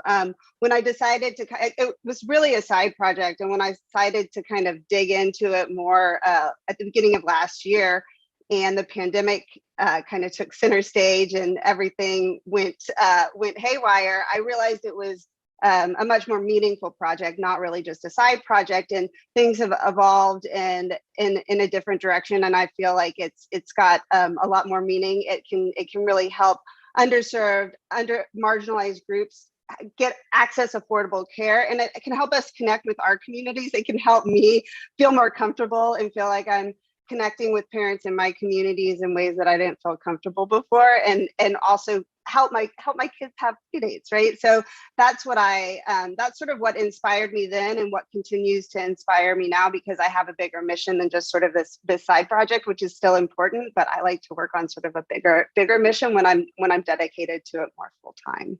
So, and I'm excited to hear more about what other people are doing and what they're thinking of, and in this digital age that we're in today, and as we come out of the pandemic, hopefully. Absolutely. Thank both of you for that thorough introduction. Let's jump right in and start talking about technology. So I just want to hear from both of you, your opinion, straight up, as transparent as you can, some of the frustrations that you find in the realm of technology while being a parent, and also some of the rewards and the gifts that you find as well, so that we can then kind of set the stage for our conversation today. Leslie, I don't know. I can definitely start because my son, my son's a little bit older. He's 9 now, so I'm definitely struggling with the balance of technology, especially coming through the pandemic. It was, to be honest, I think that technology was very much a lifesaver for us, especially, again, I'll go back to this extrovert kid a lot. When we started, it allowed our kids to stay connected to their friends. He started using Roblox, he started using Facebook Messenger. The kids all got connected, and they were able to stay connected at the beginning of the quarantine. And it was really actually a great asset to have as parents. It allowed them to feel like they were connected. And then, over time, it became a challenge, right? Because that's all they wanted to do, because it is very addictive. And it's very difficult to walk that balance and understand, because there's so much in society telling us that technology is bad and screen time is bad. There's a lot of imaginative play and socializing that went on during COVID through technology. And as a parent, and as a single parent that's trying to figure out what's right and what's wrong, I struggle with it a lot. And I talk to other parents, and we're all struggling, because you see your kids getting addicted, and all they want to do is be on the screen, and it's a constant battle, and you don't want to have that battle, but that technology is the reality of the world, and so they have to learn how to cope with it. And so it becomes it really takes over some of your conversations. So I don't have all the answers, but I'm constantly trying new tricks and techniques to teach my son how to manage his screen time himself, because I know that he's going to have to deal with it as he gets into the real world. And I think on my behalf, I have a 1-year-old and a 2-year-old. So for me, it's a love-hate relationship because you get mom shamed. They're too young to know how to use a phone. They're too young to have an iPad, but it's a lifesaver as well with potty training. I can sit my 2-year-old on the toilet and give her the iPad, let her watch it for about 30 minutes to an hour just to try to get her to get going. So it has its pros and its cons. I wouldn't say I love it. I wouldn't say I hate it. And because mine are younger, it's a battle because, like you said, the screen time. Is it too much for her eyes? Is she too young? Should my 1-year-old be following after her sister with her iPad and wanting the same thing? So now I'm getting 2 iPads, and it has its pros as well, because like you said, I can get a digital app on there and have her tracing as well. I can do it physical as well with a piece of paper and pencil, but sometimes just having her sit and learn it and understand it, it's a challenge. And, like you said, with the gaming and things like that, for me, I didn't have to do the schooling or the daycare or anything like that in a digital setting. But because I had a pandemic baby, I was able to have a birthday party on Zoom. So having the digital world is very helpful right now. And I think it's hard to really say, are you pro tech or against tech with the children and parenting, because it helps a lot. And it's something that I'm battling with just as much as you, trying to figure out what should I do with this tech, iPads, phones, everything in the computer world. Well, thank both of you for the transparency there. I respect the honesty in that we're figuring it out. We're living in the moment. We're seeing what comes, what shows us what is revealing itself to us through technology and how we can navigate these waters, as parents and community members who are helping to raise children. You started to speak a little bit about this, Bree, but I'd love to hear both of you touch on some creative ways that we can keep children engaged without using technology. Yeah, so I think for me, what I did, obviously we were in the pandemic. So it's trying to figure out what can we do without technology. Of course, I use technology to Google some things, but once I got a little bit, we were making books. So I cut out little dinosaur shapes or little animals, and we were able to paste them and then give them the opportunity to scribble and say they're writing their own story. So now they're able to create a form of a book. We staple it, we color it, we glue it. So you're learning those hands-on activity, period, being able to cut, being able to paste, being able to draw. We did a lot of chalk. So we did chalk. I was able to put a board up in the house where it has pros and cons for that too, because now you think you can write all over the wall, but only in this one area. But being able to do that, painting, drawing. I have a printer at home, so printing out some worksheets, some tracing sheets. We did a lot of movie dates where we would get popcorn and just trying to just push them away from technology for some time, whether it's you only get the iPad for an hour or you only get it for the ending of the night or things like that, trying to keep them busy in the house to not just focus on the technology aspect or even hiding it. I would put it in a different spot because my 2-year-old, she'll climb up and find it. So being able to, we printed out books, we drew, we colored, we were able to have movie nights. It was so many different things that I had to find for us to do. And even going outside, taking walks, we would go pick up rocks and being able to build our own little flower pot in the back. So it took a lot of improvising and innovating with what we had in the house. We would go down the stairs. I saw on TikTok, we know TikTok was very popular. So going downstairs in the laundry basket, let's make a spaceship and just slide down safely. Like just finding fun things for them to do outside of the tech world is some of the things that I was able to find and have fun with the girls with. Awesome. Leslie, how about you? Yeah, I mean, I'll echo that. I think that the hardest thing, at least for our family, is probably transitioning off of the screen. And I think that once you can get them into a different world, I would say they kind of get absorbed in that. So my son at least has a big imagination, and if we can get him into that imaginary play, it's amazing to see how it takes off. And even then, I can get him started with his toys. He has a ton of toys, too many toys still. And, he has, actually my mom has done an amazing job of saving toys for my brother. And so he has these like vintage Star Wars toys and He-Man toys, and we can set them up in his room and start to play. And once he gets absorbed in that world, I can kind of sneak away and he's playing still on his own. but you have to kind of get him going in some of those things. But again, also we're very lucky to live near a great park, and we started a play date group on Carefully with his classmates, and so we do that after. We were doing that after school. Once he went back to school, we were able to do that after school every day, and it was really great for me because normally I'm at work, but when I was picking him up from school with his other friends and getting to actually like see him playing outside in the playground with his friends, it was like very reminiscent of me when I was younger, playing, and they would dig in the dirt and make like mud pies and play tag. And they weren't even thinking about technology at that point. So kids are kids, right? And you just have to remove them into a different environment. But the toughest part is when the weather's bad, right? When it's a rainy day or in the winter, that's when you really have to dig down into your creative juices or have your like box of tricks. But when the weather's nice, it's easy, I think. Yeah, we do the opposite of the rain dance, right? To try to get a sunny day out so we can spend some time in under the open sky. So let's dig deeper into the reality of what happened with this recent pandemic here. So this question that was submitted previous to the conversation reads, the pandemic has made it extremely difficult for working parents to balance homeschooling and their careers. What are some tips you'd like to give our audience members on how to balance work from home life and their child's education? Bree, let's start with you.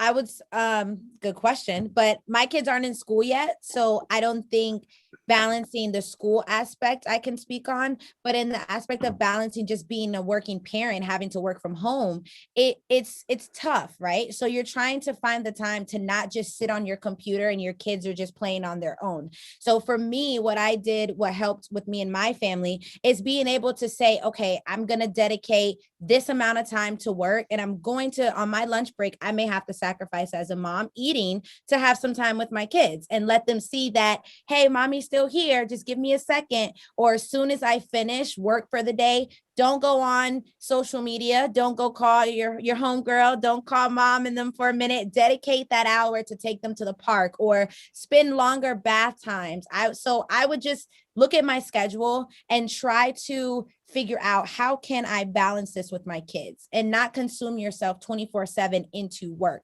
And it can get hard because that's obviously how we're feeding our family. So we have to be able to choose, but it's really big scheduling. So being able to have that schedule and giving them that time.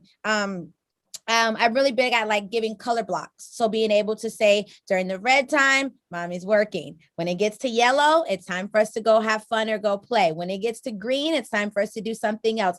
Blue means lunchtime, so being able to just get that schedule. I'm really big on a schedule as a mom. So having that schedule and that routine, I think will help a lot when it comes to balancing work and balancing being at home with your kids with such a situation that we've had like the pandemic.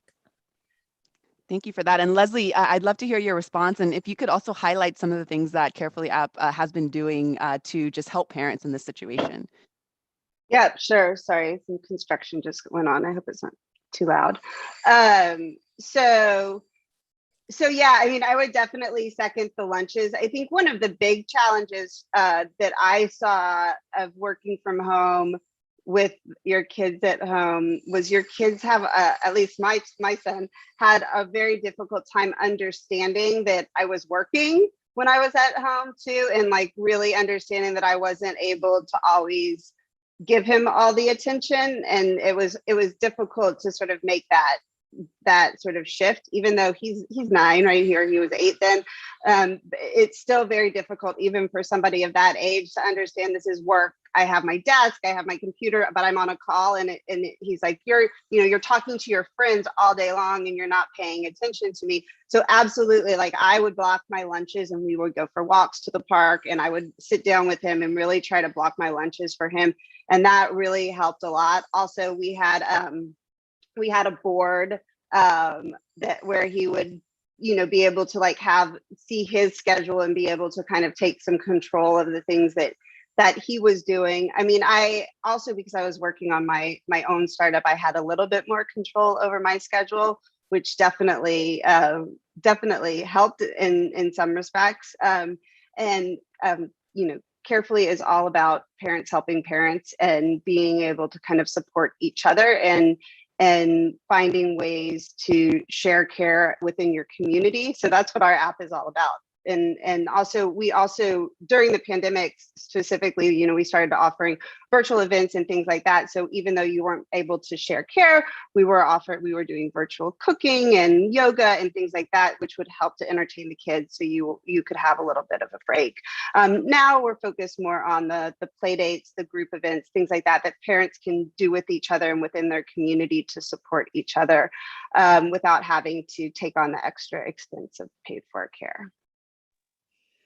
Wow, so fascinating to hear both of your stories and just to see how, you know, the common theme that you're speaking of, both of you, is, you know, the art of setting boundaries and trying to find that balance, however you need to do, but also respecting yourself and, of course, your family while you are setting those boundaries. Let's pivot a little bit to speaking more about your career. So how can working parents still be, quote, good parents? I'd love for you all to give me what is your definition of a good parent as well. But how can working parents keep their career on track while still being good, quote unquote, parents? Bree, let's start with you. So I think there is no real definition of a good parent. I don't think we can define that, because I think we're all amazing parents in our own ways. And there's 1,000 ways to parent, right?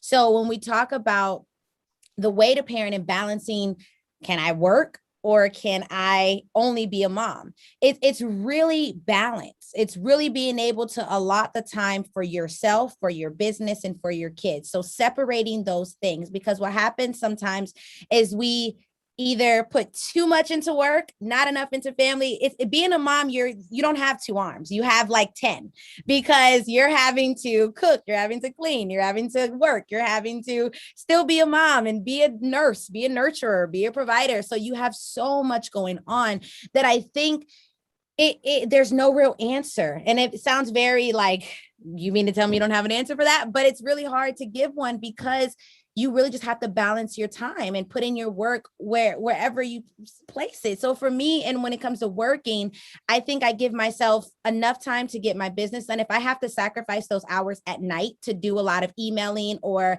a lot of review and research, then I will do that to give myself the time for my kids in the day.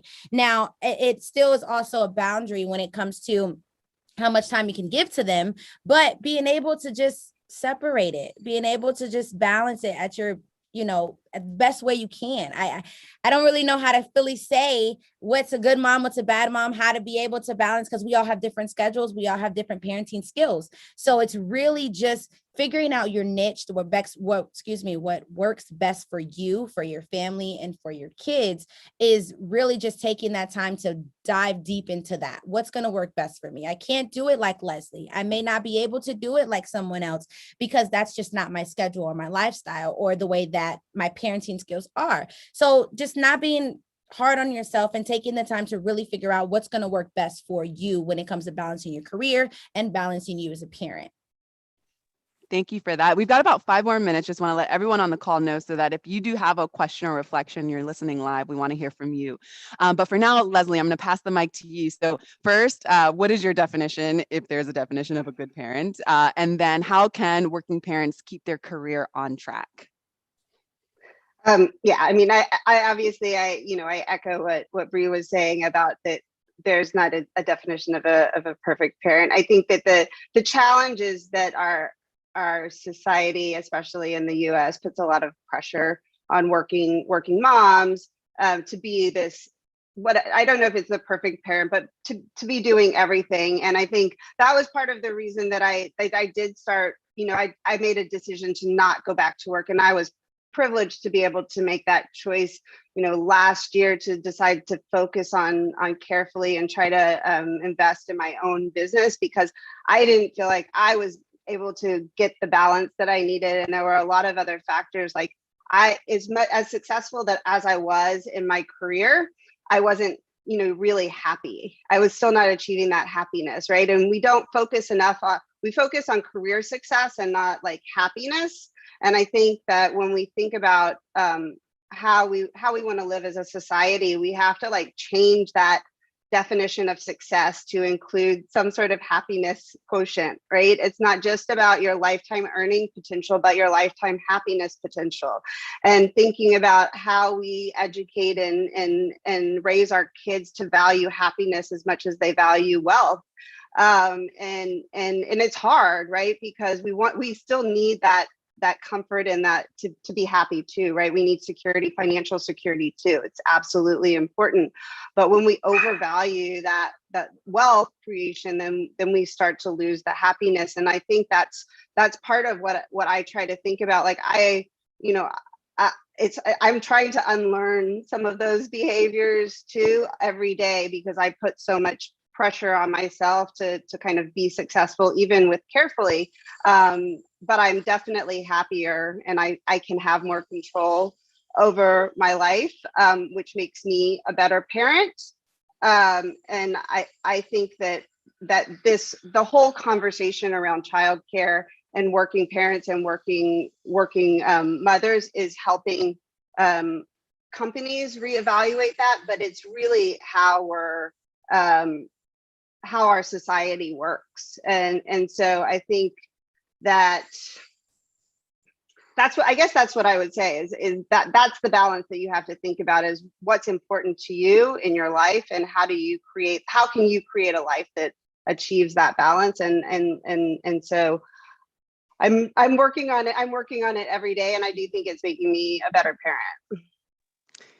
Again, I love the transparency there. And I just want to say, for folks who are, pivoting into a new career, or, they're very, overloaded, overworked, or underheard during this pandemic, I would love for you all to leave us, we've got about 2 or 3 minutes left, leave us with some food for thought for folks right now who might be going through some hard times, something to keep their, minds open, to know that they can empower themselves, that they have the right to do that. Leslie, leave us with some food for thoughts first here. I think what I was just saying is really my final thought, which is to start to think about what makes you happy, and how can you start to take small steps in your life to introduce that balance. Carefully is a great way to start connecting and sort of building your network and expanding it beyond. We talk about expanding it beyond your inner circle. A lot of people are not conditioned to ask for help, and Carefully is about giving and getting. And if you start to build your community, you get a lot from giving help, but you also can support your community in a lot of different ways. And it's we're trying to create a mindset shift so people learn how to support their communities with childcare, and it'll grow from there. And so I would encourage people to sort of start to think about how the pandemic connected us with the community, with our communities through mutual aid, and how we can transfer that to how we think about childcare and parenting, and supporting our communities and connecting with our communities. Awesome. Thank you for that. And Bree, last words from you. Yes, I would definitely piggyback off of Leslie by saying, figure out what's best for you, what works best for you. There is no right or wrong way of parenting, because there's no book. We find a lot of books for a lot of things, successful businesses and how to be an entrepreneur and things like that. But parenting, there's no right or wrong way. So for me, my food of thought would be lighten up a little bit on yourself. Find what works best for you. Find what works best for your family. You can't compare to social media. You can't compare to friends or even family sometimes. You have to work with what you have and what's going to make your family work and what's going to make you happy. And just do not beat yourself up if something goes wrong, because in parenting, you're learning something every day. At every new age, at every new stage, there's something new that may have happened different with your first or your second, or it is only your first. And this is something new every time you do something. So literally just taking courtesy and loving yourself and respecting yourself and being able to just understand that you're a mom, you're a dad, you're awesome, you're amazing. You brought life into this world, either whether, like I said, you gave the birth or you helped make the birth, whatever it is, you did something, and you can get through it. And we're going to all get through this. And I would say get on Carefully, because I actually just signed up myself because it was such an interesting app that I'm like, I love to learn and be able to share this experience and be a part of it. So log on to Carefully as well. Awesome. I love the camaraderie there. So thank you both for speaking today.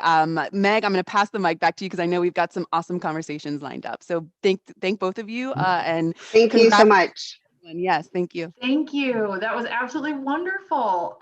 As we move into our next session, I just want to say if you are looking to earn continuing education credits for SHRM, the Society of Human Resource Managers, you're going to refer to the code that's in the upper left-hand corner of the slide in front of you. It should be just about here. And as we bring up our next speakers, I would love to say hello and welcome to anyone who might just now be joining us. You are coming in for day 3 of our Diversity Reboot 2021 Virtual Summit Series. July's focus is on tech for social impact, and I hope that y'all are just as excited as we are to keep the conversations going and keep listening to these amazing chats that we've been having the last 2 days. So throughout the upcoming conversation, if you have any questions or comments for the speaker, we want to hear them. Please feel free to put them into the group chat. It's on the right-hand side of your screen. And if you have any kind of technical issues, please feel free to tag myself or one of my colleagues. I believe there's a few of us in the group chat there. We would love to help you with any kind of tech issues that you are having. The last but not least, I will refer you briefly to the code of conduct. We're going to put that into the group chat here in just a moment. It's there to ensure that this talk, as well as all of our virtual events, are a great experience for everyone involved. Now, to introduce our speakers, we have Mandy Singhera with us, and apologies, Mandy, if I'm totally butchering her last name. Mandy is an award-winning philanthropist, consultant, and global campaigner, often referred to as a global catalyst, as well as being an international human rights activist and motivational TEDx speaker from the UK. Mandy has traveled all over the world, empowering and motivating others. In the last 30 years, Mandy has been driving innovation, building strategic partnerships, promoting advocacy and programming in the areas of human rights, gender equality, accountability, and social justice on a global scale. Mandy is an advisor for UNESCO in partnership with the Mahatma Gandhi Institute of Education for their Peace and Sustainable Development Global Campaign. So welcome, Mandy. Thank you. It's great to be back. Mandy is going to join in conversation with Wendy Walker, who is one of Power to Fly's own enterprise customer success managers. Wendy supports our partners as they work towards diversity, equity, and inclusion goals. Originally from Tennessee, for the past decade, she has called Cordoba, Argentina, her home. Her background in law and passion for helping people inform her work. And in her free time, she loves hiking and mountain biking. She's currently training to climb Mount Aconcagua. I'm so sorry, y'all, that was horrible. Which is the highest peak in both North and South America. So welcome to you both. I will turn the floor over to you. Thank you. Thank you, Mandy. Thank you so much for being with us today. So we'd really love to begin the conversation learning a bit more about you and really your amazing career. Oh, thank you. So I feel like I've had a great introduction from Meg, but actually the only thing I'd like to add on that is that I've had an amazing life, and I've been so lucky to be able to follow my life purpose, my passion, to be able to live a life of service and actually help other people. And I'm so passionate about actually empowering the next generation and making sure that I send the elevator back down and that actually people are given a seat at the table and that representation matters. And I think that more than ever now is so important. And I've spent decades tackling inequalities, not just around gender, but actually inequalities in health and social inequalities and health and around education. So they all intertwine, and it's about making sure, how do we make sure that as we head into the decade of action for the UN Sustainable Development Goals, how do we make sure that we leave no one behind? So that's kind of what I've been doing for the last 30 years now, is kind of like become a global campaigner, and I've just been incredibly blessed. Yeah, that's amazing that you said you've gotten to, throughout your career, really pursue your passion. For the young people that are listening in today, what was that initial inspiration that inspired you down the path of being a human rights activist and a philanthropist? Okay, so I had a friend with a disability who was disabled, and her family married her off. And at the time I kept thinking to myself, well, she can't really look after herself. Why is she getting married? But it ended up being a bit of a sham marriage. But she suffered really horrific abuse. And I stood up for her. I started to speak up for her. And people in my own community were saying, look, it's none of your business. You don't get involved. And as we're coming through a pandemic right now, COVID, as you're aware of, there has been a shadow pandemic And there is the shadow pandemic is around mental health. And then there's another pandemic, which is around domestic violence that has seen an increase around the world where people have been left at home with their perpetrators. But actually, so 32 years ago, when I was a lot younger, I started campaigning and started calling out my own community from the South Asian community to say, look, this is not acceptable. We can't do this. And I've been here, I've been one of the founders of the UK Forced Marriage Unit. I've spent, over 3 decades traveling around the world, tackling early child forced marriage, something that I'm so passionate about, making sure that girls are educated, that actually young people are given opportunities and the life chances to live a life with the full potential. Because I kind of fell into what I call my dharma, which is my life purpose and a life for service. And when I was in my early 20s, I was diagnosed with cancer, and I think it gives you a really good opportunity to reevaluate your life. I, had some horrific health conditions, but I came through that. And I sort of realized that, hang on, my life has to matter more than just this. I need to now look at, why am I here? Why have I been given a second chance? And how can I give back? And that's where I have been for the last 30 odd years, campaigning and making a real impact and living a life of service. I love that. That's amazing. Thank you. You touched on shadow pandemics, which is so true. This is not only a health pandemic related to a virus. I'd love to turn now and focus a bit on the topic of our conversation today, the digital divide and the pandemic. So just to start out and give our audience a baseline, how would you define the digital divide? So, I mean, one of the things that I had taken for granted in the UK, because actually I have, this fiber internet thing that's supposed to be the top of the range, and it's the high speed and everything else. And I have a smartphone, I have a great app, and I have a great laptop or two, and I have all this equipment. But then actually, as I'm sort of sitting at my home through the pandemic, I'm doing events and I'm trying to invite people, and people are saying to me, Mandy, I can't join you because I don't have enough data. And then I was meeting people when I was giving people opportunities to join me online at events or have a one-to-one session with me online. They didn't have the internet. And then I started to question, hang on, I'm living in the UK, I'm living in the West, what is going on here? And then I started to look at my friends, and I started to look closely around me, started to talk to family and friends to say, there seems to be like this digital poverty going on. I mean, there's bad enough we're talking about food poverty, and people are at the food bank, and people have lost their jobs, and sometimes you will cut back on luxuries, and some people will see the internet as a luxury item, because actually when it comes to heat or eat, you're going to have to eat, aren't you? And then when it comes to choosing about having an internet or having access, you would see that as a luxury.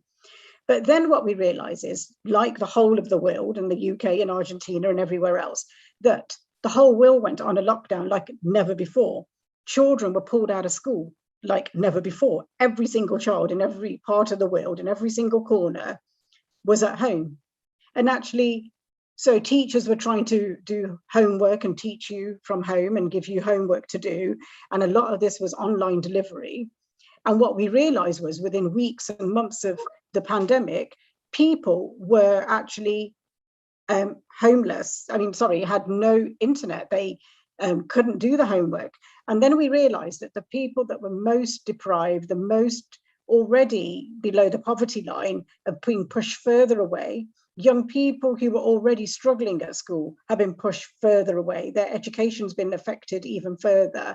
And then there were women who were juggling caring and school, teaching their children at home and trying to muddle along and trying to work. And some families only had one laptop, or they didn't have, the right internet access.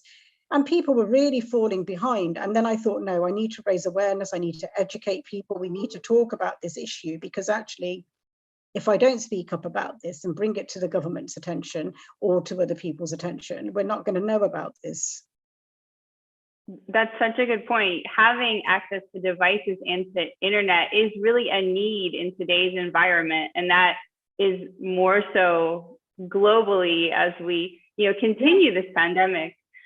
We had a panel discussion on Monday, and our panel there mentioned that this is a really two-pronged issue: one, access to devices, and then free Wi-Fi. Apart from those two, what else can we do more at an individual level, an organizational level, and a society as a whole to really combat this growing divide? So one of the other things what I realized was that there was a lot of people that didn't have the digital skills. So some people may have the monetary financial to be able to buy equipment or buy the internet, but actually some of the older people or people with disabilities or people from different ethnic backgrounds and newly arrived communities wouldn't know how to use the technology. We take that for granted. We actually think that everyone knows how to use a smartphone, everyone knows how to use a tablet, or everyone knows how to start a laptop. I mean, I can use a laptop and I can Google and I can do things, I can do PowerPoints, but I can't, I'm terrible on Excel spreadsheets. But what I'm trying to show you that there is, so there's been a lot of things where we've had to upskill people because actually the bank shut down, the shop shut down, everything went online. We had to do all our banking online. And, so people were really cautious. They were very worried. So there's been a lot of people. So it's not just about the actual items, but actually upskilling people because people don't have the knowledge. They don't have the skills and they've not had the education around tech. I mean, when I was at school, we had something called a QWERTY keyboard. You didn't even have an electric, computer or anything. So, to me, like when I think about how fast and how far we've come, it's really shocking in a good way. Yeah, no, I love that point about training and upskilling. It's more than just having access to a device and being connected. It's knowing what to do with that device. And, that point about banking, I've even seen vaccine sign-up being online. And so let's say an elderly person has never been online before. How do they sign up for the very cure that they need? Yeah. And one of the other things what I have realized is that, there were people who don't trust the internet. They're worried about giving away their data. And whereas sometimes young people are so busy, keen to take on any app and they just click, click, click and accept everything and not realizing that actually they're giving away so much of their data to big companies and not realizing, because you want the latest app, you want to download the latest music and it always gives you this option about accept. And people don't think about actually how to stay safe online. So actually, again, there's been a lot of work about trying to keep people safe. And also because of the work that I do around violence against women and some of the countries like India and Pakistan, families were not allowing their daughters to have access to the internet, have access to a smartphone because they were worried about their daughters becoming too westernized or chatting to other people or be befriending or getting a boyfriend. So, there's a lot of cultural things that were going on. And so I think that we have to look at this as a bigger thing about making sure that internet is here to stay, AI and tech and everything else. And we've got to make sure that, people stay safe, that everyone has access to it, and that we are giving opportunities to people that need it the most, and that we educate and make sure that no one is left behind.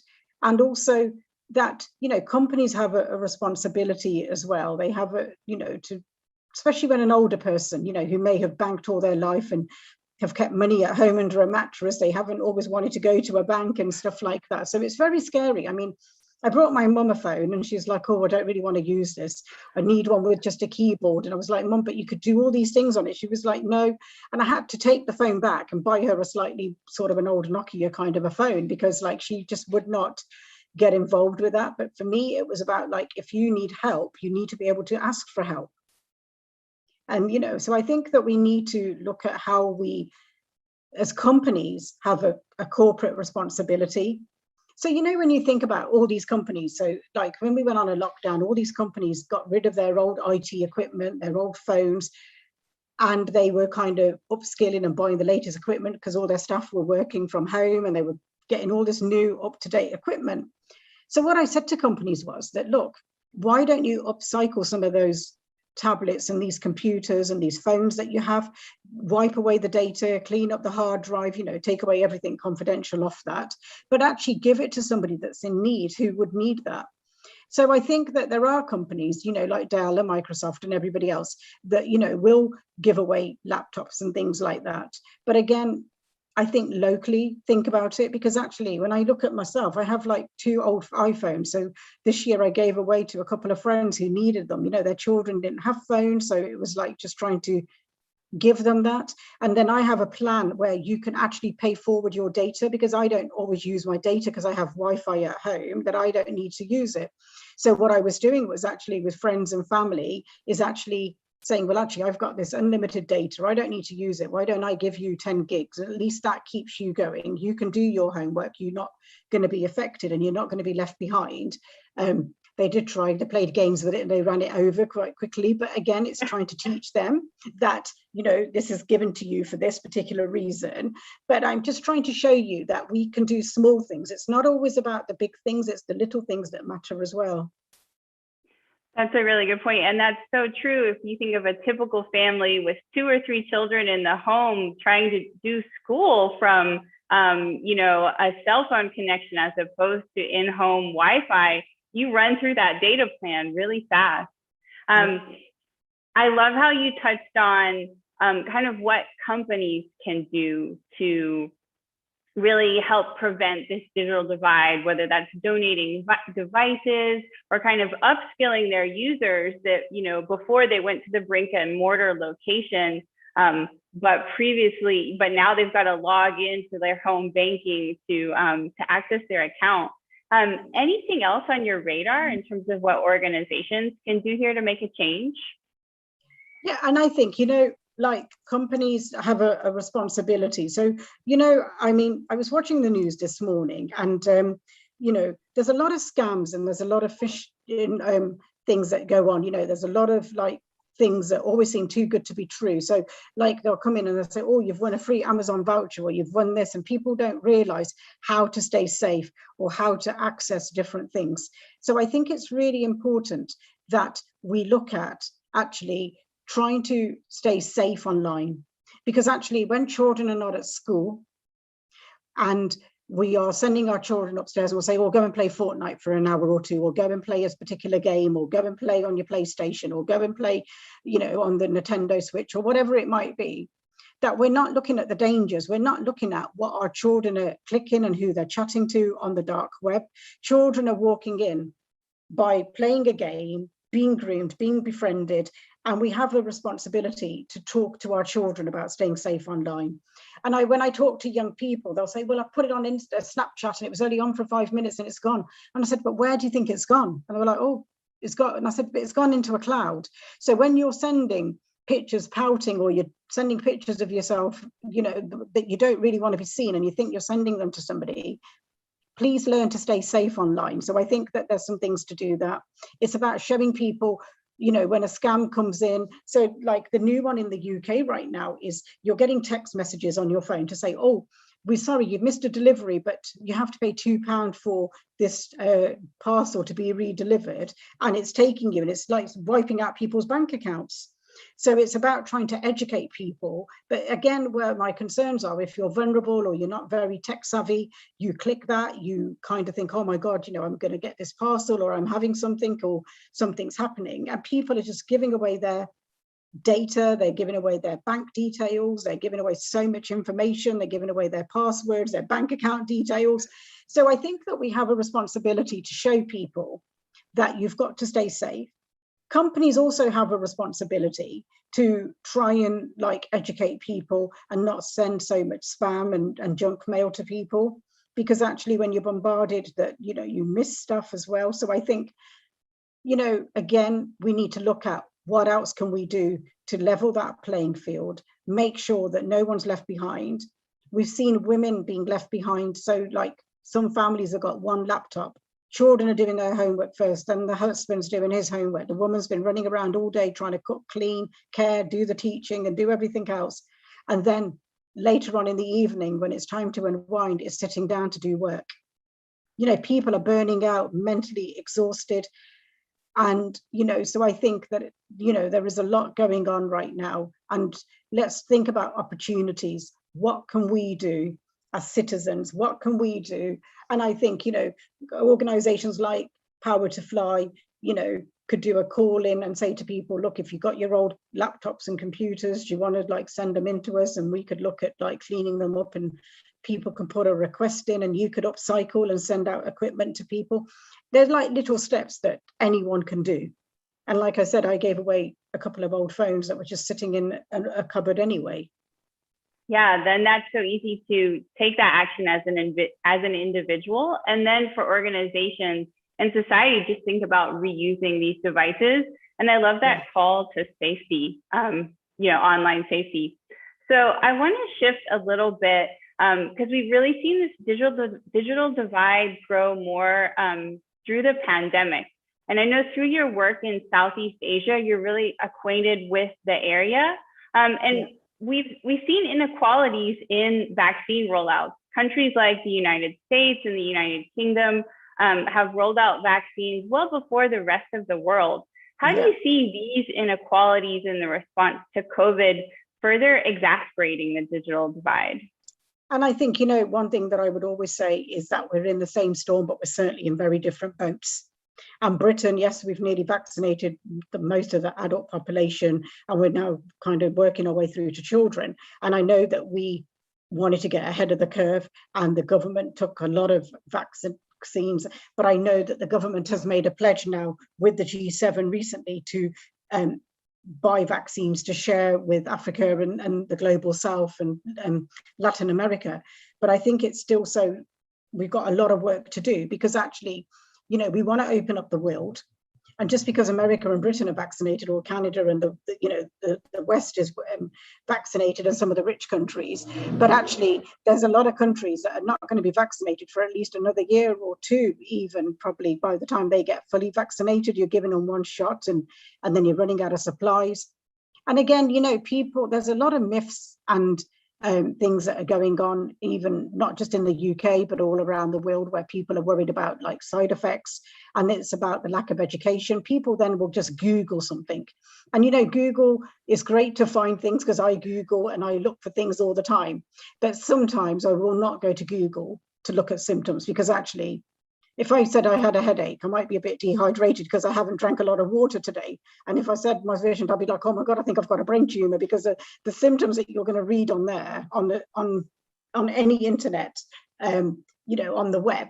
So I think that it's about trying to educate people to sort of like use a bit of common sense, look at like how we deal with things. And when you see this myths and all this information that is not accurate, how do we educate people? Because there are people saying to me, look, I don't want to take this.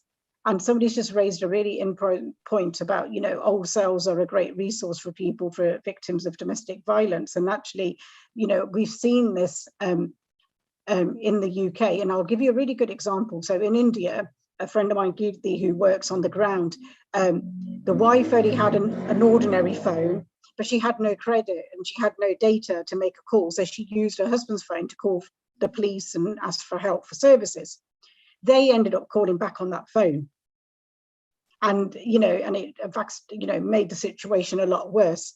So I think, again, as organizations and whether somebody's asking for help for mental health or domestic violence or for abuse, that when somebody calls back, that we just kind of a little bit more cautious and a bit more sensible, do a few more checks and make sure, because actually, like I said, we're at home with perpetrators.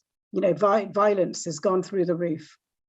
Child abuse has gone through the roof, and school is a safe place for children. Home is not safe for every single child. Abuse happens because of people that know us.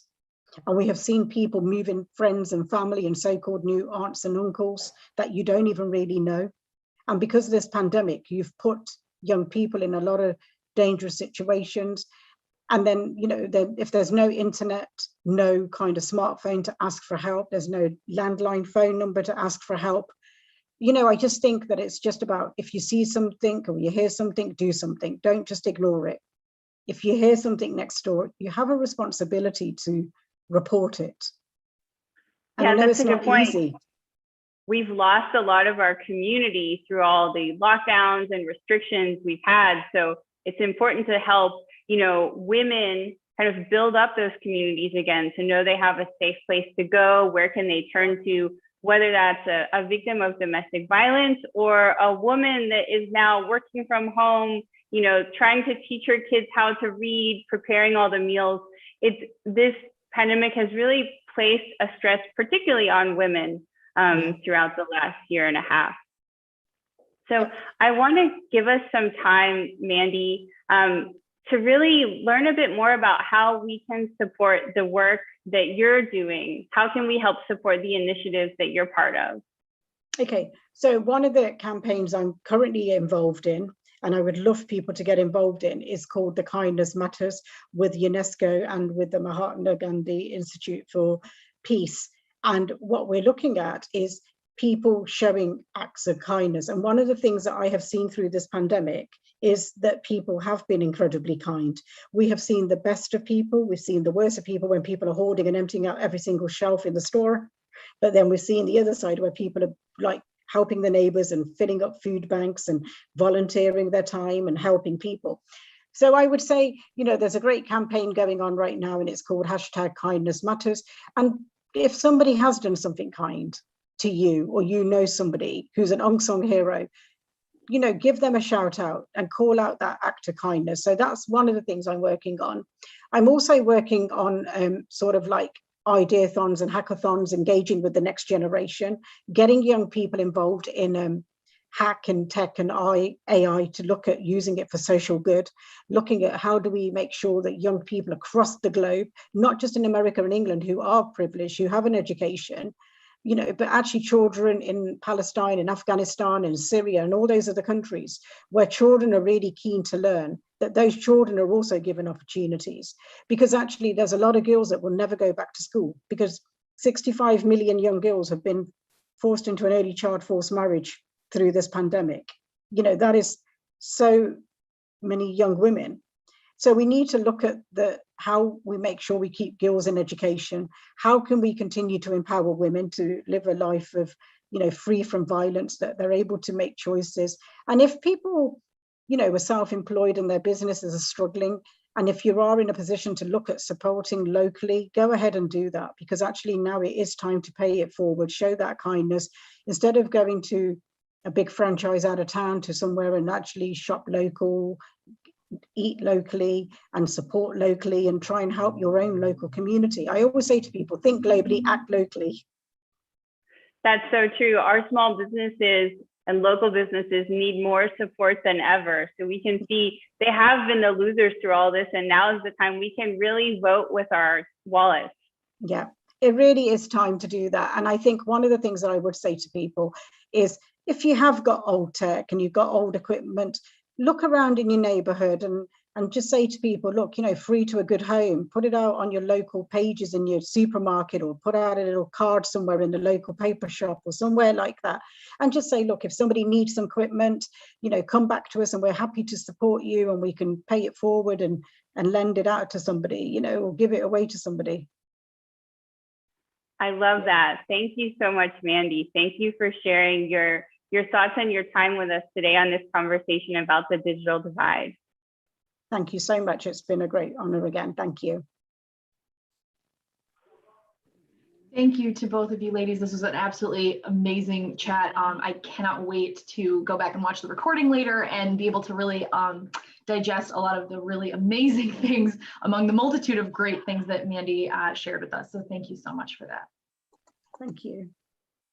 All right, so as we move into our next session, I just want to say hello and welcome to anyone who might just now be joining us. My name is Meg. I'm part of Power to Fly's virtual hosting team, and I am so excited to welcome you to day 3 of our Diversity Reboot 2021 Virtual Summit Series. July's focus is on tech for social impact, and we are so excited to have you here with us to continue the great conversations that we've been having for the last few days. Now, if you want to participate in in these events, like most of our virtual events, we really encourage interaction with our audience. So please feel free to add any comments or questions you might have for this panel into the chat box. It's on the right-hand side of your screen over here. And if you are looking to earn SHRM credits from today's talk, you're going to need to refer yourself to the code that's in the upper left-hand corner of the slide in front of you. It should be right around there. Last but not least, I'm going to refer you to the code of conduct. That's just there to ensure that this event, like all of our virtual events, is a great experience and positive experience for everyone involved. And if you have any kind of technical issues, please feel free to reach out to myself or my coworker Sanmaya. We're in the virtual chat there. So please feel free to tag us if you have any issues. We'd love to help with. All right, so to introduce you to our next speakers, first up we have Adua Dickerson. Adua joined ServiceNow as Chief of Staff to the CFO in July of 2021. She serves as a critical extension of the CFO's vision, leadership, and voice, driving strategic initiatives and helping to shape and amplify the intent, strategy, and messaging of the finance organization, both internally and externally. Adua earned a BS in mathematics from UCLA, an MBA from Duke University, and is a California CPA. So welcome, Adua. She will be joining conversation with Tim Muindi. I'm so apologetic if I'm butchering your last name. Tim is an assistant treasurer at ServiceNow and is based in Santa Clara, California. In this role, Tim is responsible for treasury operations, currency risk management, capital markets, investments, and insurance. Tim was also the key architect of ServiceNow's $100 million racial equity fund, which launched in February 2021, and we will, I'm sure, learn more about in the upcoming chat. Let's see. In addition, he is the co-founder of Muindi Foundation, a nonprofit organization dedicated to bringing people and resources together to meet the needs of the underserved in their community, specifically those who are homeless, houseless, or at risk of becoming so. So welcome to both Tim and Adua. I'm so excited to hear this conversation. I'll turn the stage over to you. Take it away. Hi, thank you so much. We are so excited to join all of you. It's so interesting to be in these forums where we still don't get a chance to hear all of the energy, but we've heard that the last couple of days have been going phenomenally. And so, we're just sending out some good vibes to all of you. As they said, I'm Adua and this is Tim. We're really excited to talk to you guys a bit more about the Racial Equity Fund that ServiceNow launched. So Tim, as we get started here, I really want to just ask you, we've been sheltered in place for about 16 months or so, and the world has, tilted on its axis, especially with what happened with George Floyd last year, with Breonna Taylor, and many more. As a Black man, what happened for you, and how did you and your community get engaged? Right. I guess, first of all, Edward, it's good to be having this conversation with you and, just talking a little bit about the fund. So essentially, like you said, there's a lot that's been going on in the last almost a year and a half. And for me, I think a lot of it was around, the murder of George Floyd. So as a Black man, one of the things that really impacted me was just seeing how nonchalantly that happened in broad daylight. I think the first emotion for me was just anger, right? Just seeing that happen. But then after that, it was more fear, right? And as a Black man, just seeing this happen and just the thought of, hey, that something like that could happen to me as well. But what we did as a family was just kind of sit around and say, it's like, hey, we got to do something. We got to get off the sidelines. So we were watching TV and just watching the protests happening in all over the country, and also in my hometown here in San Jose. And one of the things that, as we were watching, there was reports of potential damage of businesses downtown. And so what we did, my daughter said, is like, hey, let's get together, let's go help them clean up, fix up whatever needs to be done. We just can't sit home watching TV. So essentially got brooms, shovels, got tools. I just went downtown and just said, like, let's see if we can help any of the businesses. Fortunately, there wasn't that much damage. So we came back home and then we said, it's like, okay, we have to do something. We've been pretty passive in the past, but this is no time to be passive. So we sat around and just started having a discussion as to what can we do.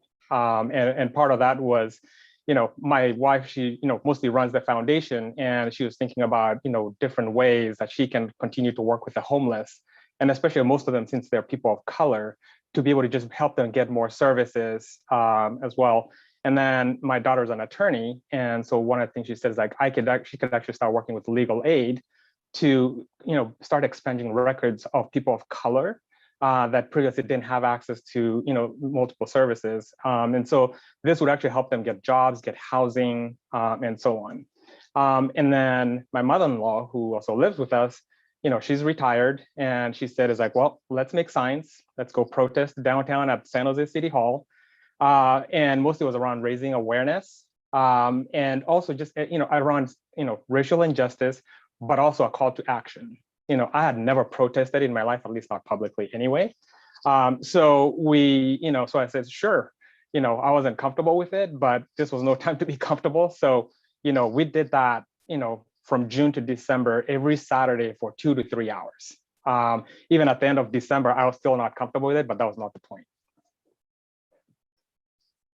Thank you so much for sharing that, Tim. I remember it was extremely tough for me as a Black woman, and it was a really interesting time. As Meg mentioned when she introduced me, I was actually not yet at ServiceNow at this time.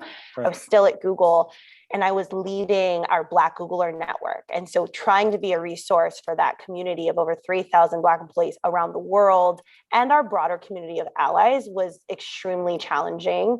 It was very taxing for me. And then also thinking about how I could be supportive. I have all brothers, I have a lot of uncles, and of course we know a lot of, there's a lot of women who experienced a lot during the last year and more, but I immediately went to those men in my life and thinking about them. So, you talked a little bit about, the women in your life, your mom, your wife, your daughter. These are clearly some phenomenal women. Right. What was the way that you decided to get involved beyond your foundation? So I actually give them a lot of credit. Because when we came back, they started coming up with ideas, right? Lots of ideas, and I was drawing a blank. It took me a while just to think about how can I contribute, and how can I get off the sidelines, just especially in my professional life, right?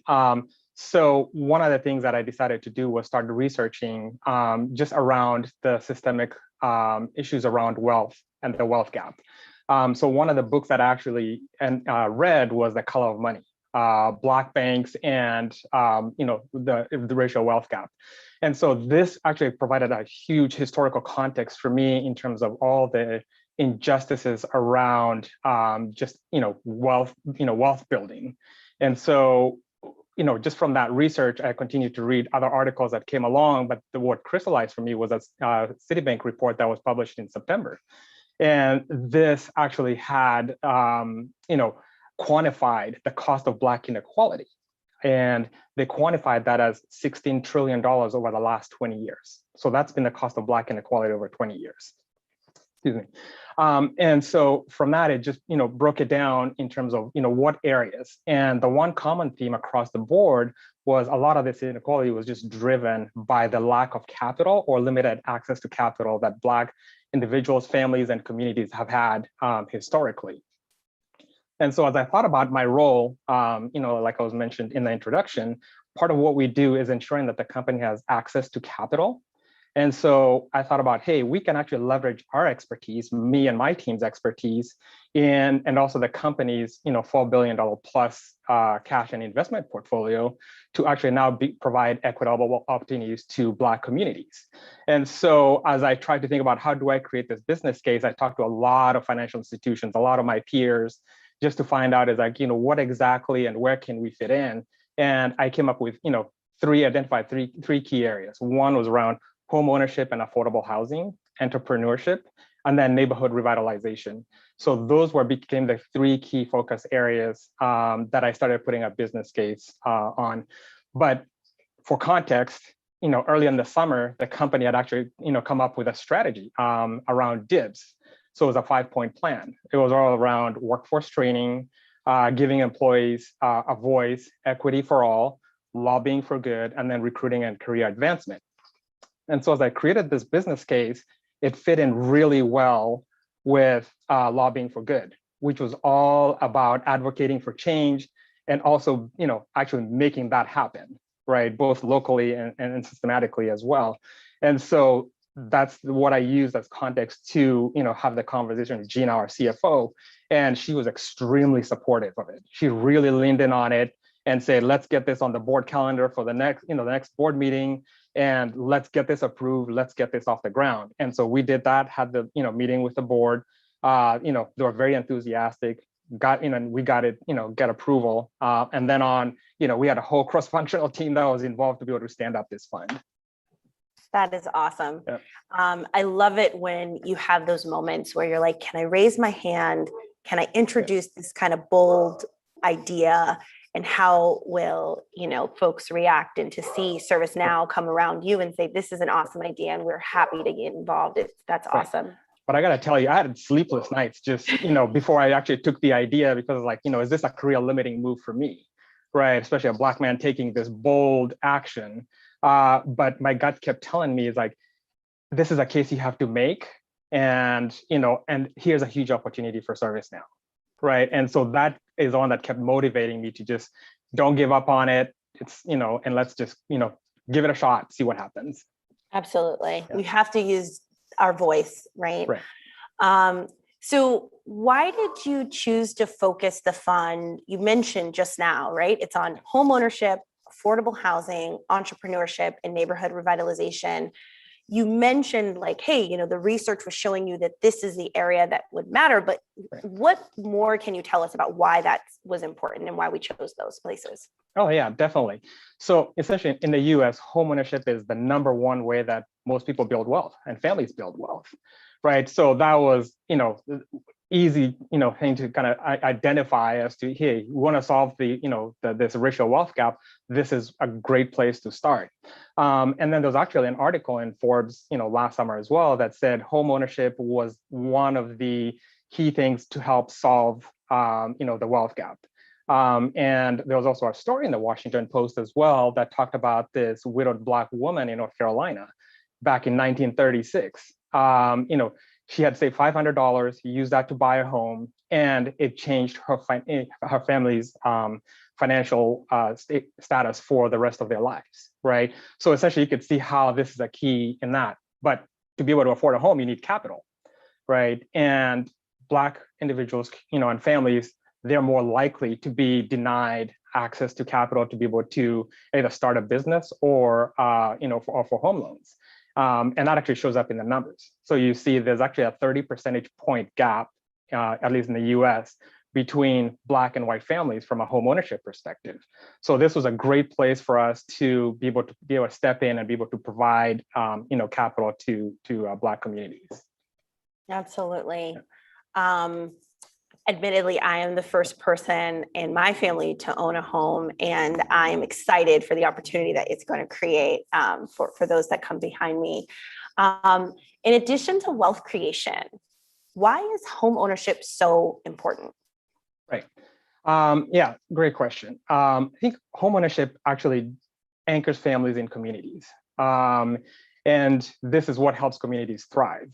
So I'll give you an example, right? One of the examples I like to use is if you think about one of these large box store hardware stores, right? You likely will not find them in a place that has a lot of rental homes. And that's because they don't tend to do a lot of remodeling of their homes, right? But in areas where you have a lot of homeowners, you'll find those type of stores. And what happens with those types of stores is they actually bring jobs to the community. And then that attracts other types of businesses to that community. And so that helps the property values go up. And those property values go up, that means your property taxes are also going up as well. And what those property taxes do is really help fund the schools. So it helps provide better educational opportunities for the children in that community. And so you can see it has this incredible multiplier effect. And this is why we chose to have this as one of our key areas of focus. Awesome. Yeah. So talk to me a little bit about affordable housing, entrepreneurship, and neighborhood revitalization. Those were the other three areas you said that we've kind of leaned in on. Why did we choose those three as well? Right. So, with affordable housing, obviously, either not everybody is in a position to buy a home or wants to buy a home, right? But they need to have, at least an affordable place that they could live. And so, there was an opportunity there where it's like, hey, we can step in and be able to provide investments so that people can live in communities where they have access to good schools, transportation, jobs, healthcare, and so on, right? And so that was a key area. And then on the neighborhood revitalization, if you just think about your own neighborhood, it's like you're more apt to go out and engage with your community if you have, public spaces where it feels like, hey, I'm comfortable taking my family to, to those areas, whether it's a park, and also just beautification projects as well. And so those are things that help communities thrive. And that's why we also decided to focus on that. So you can see that we have these big three themes, big challenges, and ServiceNow, we just decided, hey, we're about taking on big challenges. And this is one area we said, we're going to lean into this and just take on this challenge. Absolutely. And I have to admit, that's one of the things I've loved about being here. I've been here a year next week, everyone. So I will be celebrating my 1 year in just about a week. Yep. Thank you. Thank you. And also, even as you were talking, I was remembering something that you had shared with me. As far as entrepreneurship, I remember you mentioned that Black-owned businesses are twice as likely to actually be rejected for loans. Right, exactly. So, and part of it is, I mentioned the $16 trillion, the cost of Black inequality. And so when they broke that down, 13 trillion of it was because of lost revenue from, Black entrepreneurs who are denied capital. So that's a big number, right? And so Huge. That's also an opportunity that we saw. It's like, hey, we have an opportunity to be able to step in and, at least fill a void, in providing capital to Black entrepreneurs. Tim, every time we talk, I feel like I learned something new, and I'm always so deeply inspired. I'd love for you to give the group a quick update on kind of the progress of the deployment of the fund and any quick stories you might have around its impact so far. Definitely my favorite part, right? Talking about outcomes. So like, we said is like, hey, we committed $100 million and we actually funded the entire $100 million back in February. And so we're about, 4 months in and 50 million of it has already been deployed. So we're seeing great traction out there. And so, so far we've supported the issuance of about 140 mortgages. We've invested in about 1,100 units, rental units, and supporting about 15 businesses in the 10 cities that we had specified that we would kick off this initial investment. But I think even beyond those numbers is the outcomes that we're seeing that impact people's lives, right?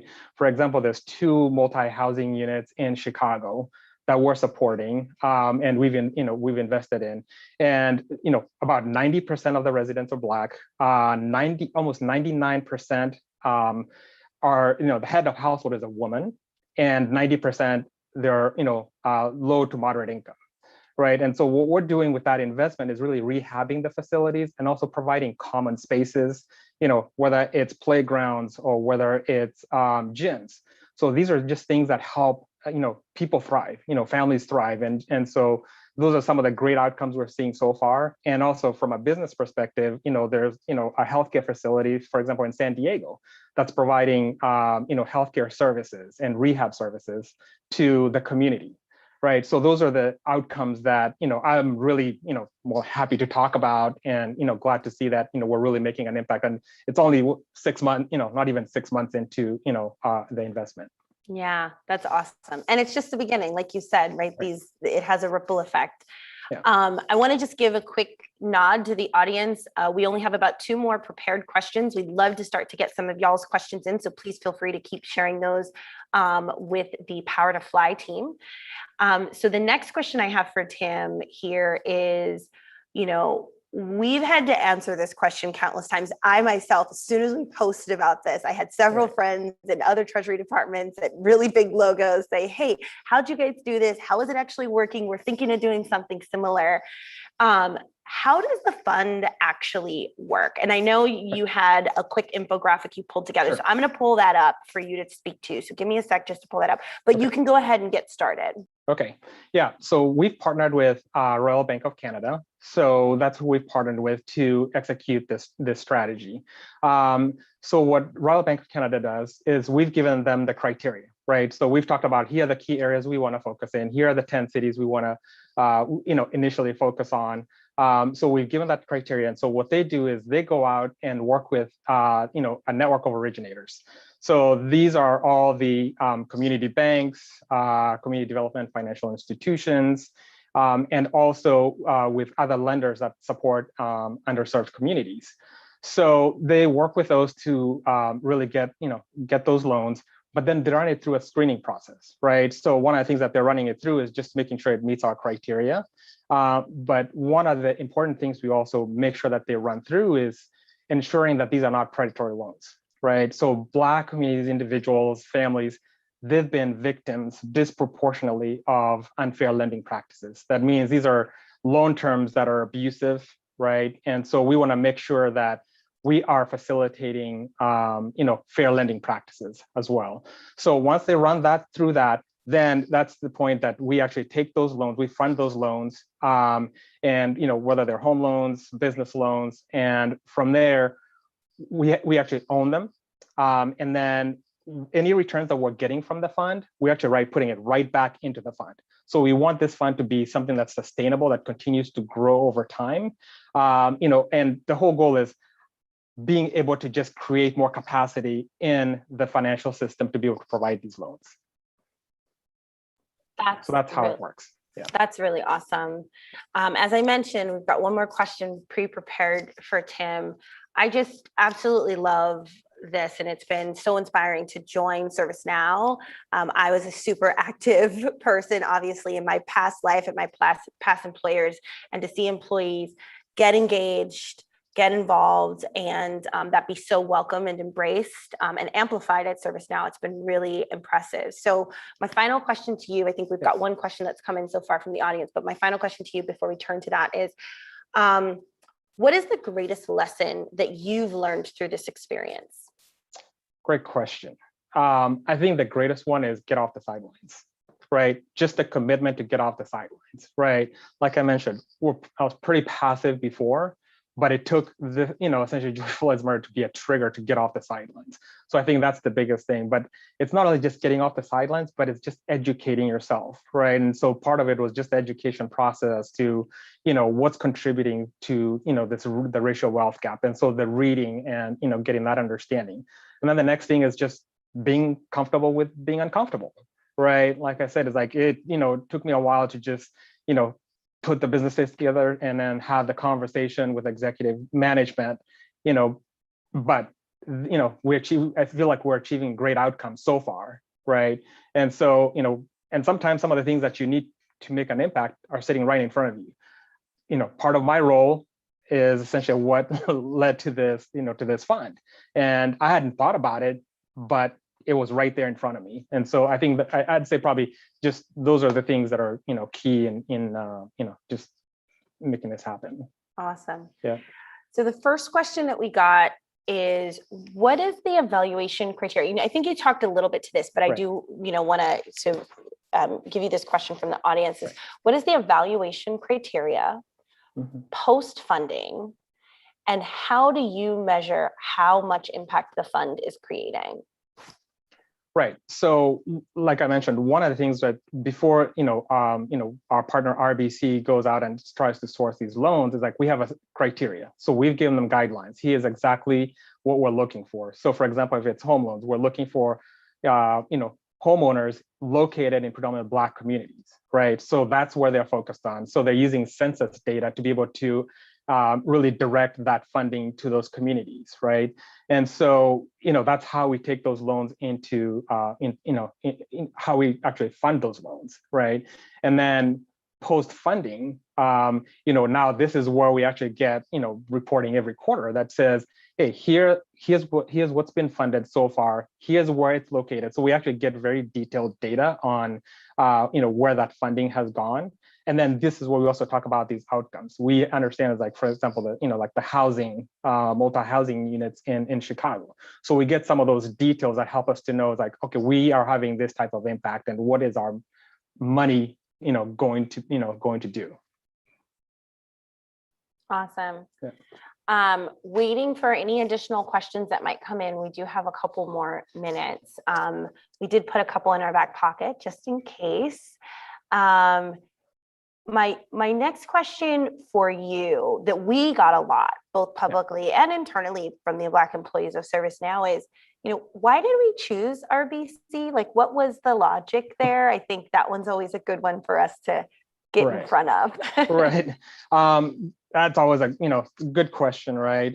It's Royal Bank of Canada. So what does traditionally what a Canadian bank? Why would they be running a racial equity fund? But it was just through a lot of research and talking to a lot of financial institutions. And so, like I said, we were looking to make an impact in at least to begin in 10 cities, right? And we had a big mission that we were trying to accomplish. And Royal Bank of Canada had actually been doing impact investing for over 20 years. Right. So we saw an opportunity to really leverage the network that they had built, over the 20 years. And so that's why we made the decision that, hey, this is a good partners for us, because we wanted to get this stood up fairly quickly and start having an impact.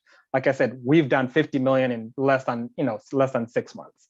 Right. So, this also goes to just shows like, yeah, we made the right decision in the partner that we chose, and we're actually seeing the outcomes that we were hoping to see at this point. That's awesome. Yeah, I remember us getting that question. I was like, oh, I'm sure there's lots of reasons why, but it is awesome. I think, I'll just have a couple closing words. We haven't gotten any additional questions, but the one thought that I wanted to share is, I've hailed from some pretty big logos out there, pretty big organizations, and this was an impressive commitment. In my opinion, from ServiceNow, and to see how DIBS, diversity, inclusion, and belonging is so integral to our culture. It's one of our 6 values. It's been really impressive. And this is just one example of the work that we do in this space. But to your point, all of us have a little opportunity from the place that we sit to raise our hand and challenge or provide options and opportunity to the organization to lean in, especially in places they may not know about. So really, really proud of this company and very proud of you especially. So we did get a question from Patricia. Her question, and this will likely be the last question because I know y'all have plenty of great presenters coming in. Patricia asks about home ownership. Have you worked much with the organization Habitat for Humanity, or have we worked in any sort of partnership that you're aware of? And then I can close with a comment on that as well. Okay. So in short, we haven't worked with Habitat for Humanity. So like I said, there's so much that needs to be done, right? And so where we chose to really target is being able to provide this funding, right? And so that's what we've been focused on. Had numerous conversations with other entities that are also looking to do the same thing, or actually developers, or they just different role, right? So there's quite a huge scale of things that need to be done. So I think what we've done is just focus on this area. And then over time, like I said, this is where we're starting, right? And we're learning new things as we go. And I think one of the things we're looking forward to is, what other areas do we think will be able to add value and to be able to kind of facilitate, not only just home ownership, but just access to capital in general. Absolutely. Yeah. And that's Tim's side of the coin. And as you guys know, I serve as chief of staff to Gina, our CFO. She's actually also responsible for ES&G, which is environmental, social, and governance. We have an organization called Global Impact, and Global Impact focuses on all of those issues where we can have a sustainable and meaningful impact on the environment, in our communities, with our employees, and with our people. And then in the space of governance, so think AI and other such things, privacy, and so on. And so specifically in this vein, I do believe Habitat for Humanity is one of the organizations that we have sourced as one of our volunteer opportunities. So I believe our employees are able to get involved sort of directly, and we pull that forward through that mechanism, but it isn't necessarily an investment area, to Tim's point, at this time. But from the perspective of, is ServiceNow and Habitat for Humanity connected? Very much so, but just in a different way, more on the volunteerism side. Awesome. Tim, thank you so much for having this conversation with me. I'm hoping that the Power to Fly community learned a little bit of something about this space. And thank you all for having us. We're so happy to have been able to join. Yeah, thank you, Adua. Nice to be with you. Thank you so much to both Adua and Tim. This was absolutely wonderful. As we round out this session and move into our next, I just want to say hello and welcome to anybody who might just now be joining us. You have caught us in the middle of day 3 of our Power to Fly virtual summit series. The focus for July is on tech for social impact, and we hope that you all are just as excited as we are to participate in the amazing conversations that we've had going in the last couple days. So throughout this upcoming session, if you have questions or comments you'd like to share with the speakers, please please feel free to tell them to us. Share them in the group chat. It's over on the right-hand side of your page. And it's, we'll be in there, myself and some of my Power to Fly colleagues will be in there to pull out questions and comments and float them back to the panel in case they have time to address them. We'll also be there in case you have any technical issues. Please feel free to tag myself. My colleague Sanmaya is also in the thread. You can also DM us. And if you are looking to earn SHRM credits from today's chat, take a look at the code that's in the upper left-hand corner of the slide in front of you. As well as referring to the code of conduct that we're going to put into the group chat in just a moment. It's there to ensure that this talk, as well as all of our virtual events, are a great experience for everyone involved. Now, I'm really excited to introduce our speaker. Betsy Morgan is the co-founder of Magnet Companies, which is a private equity-backed company focusing on media and commerce. She's also an associate professor at Columbia Business School and Columbia College.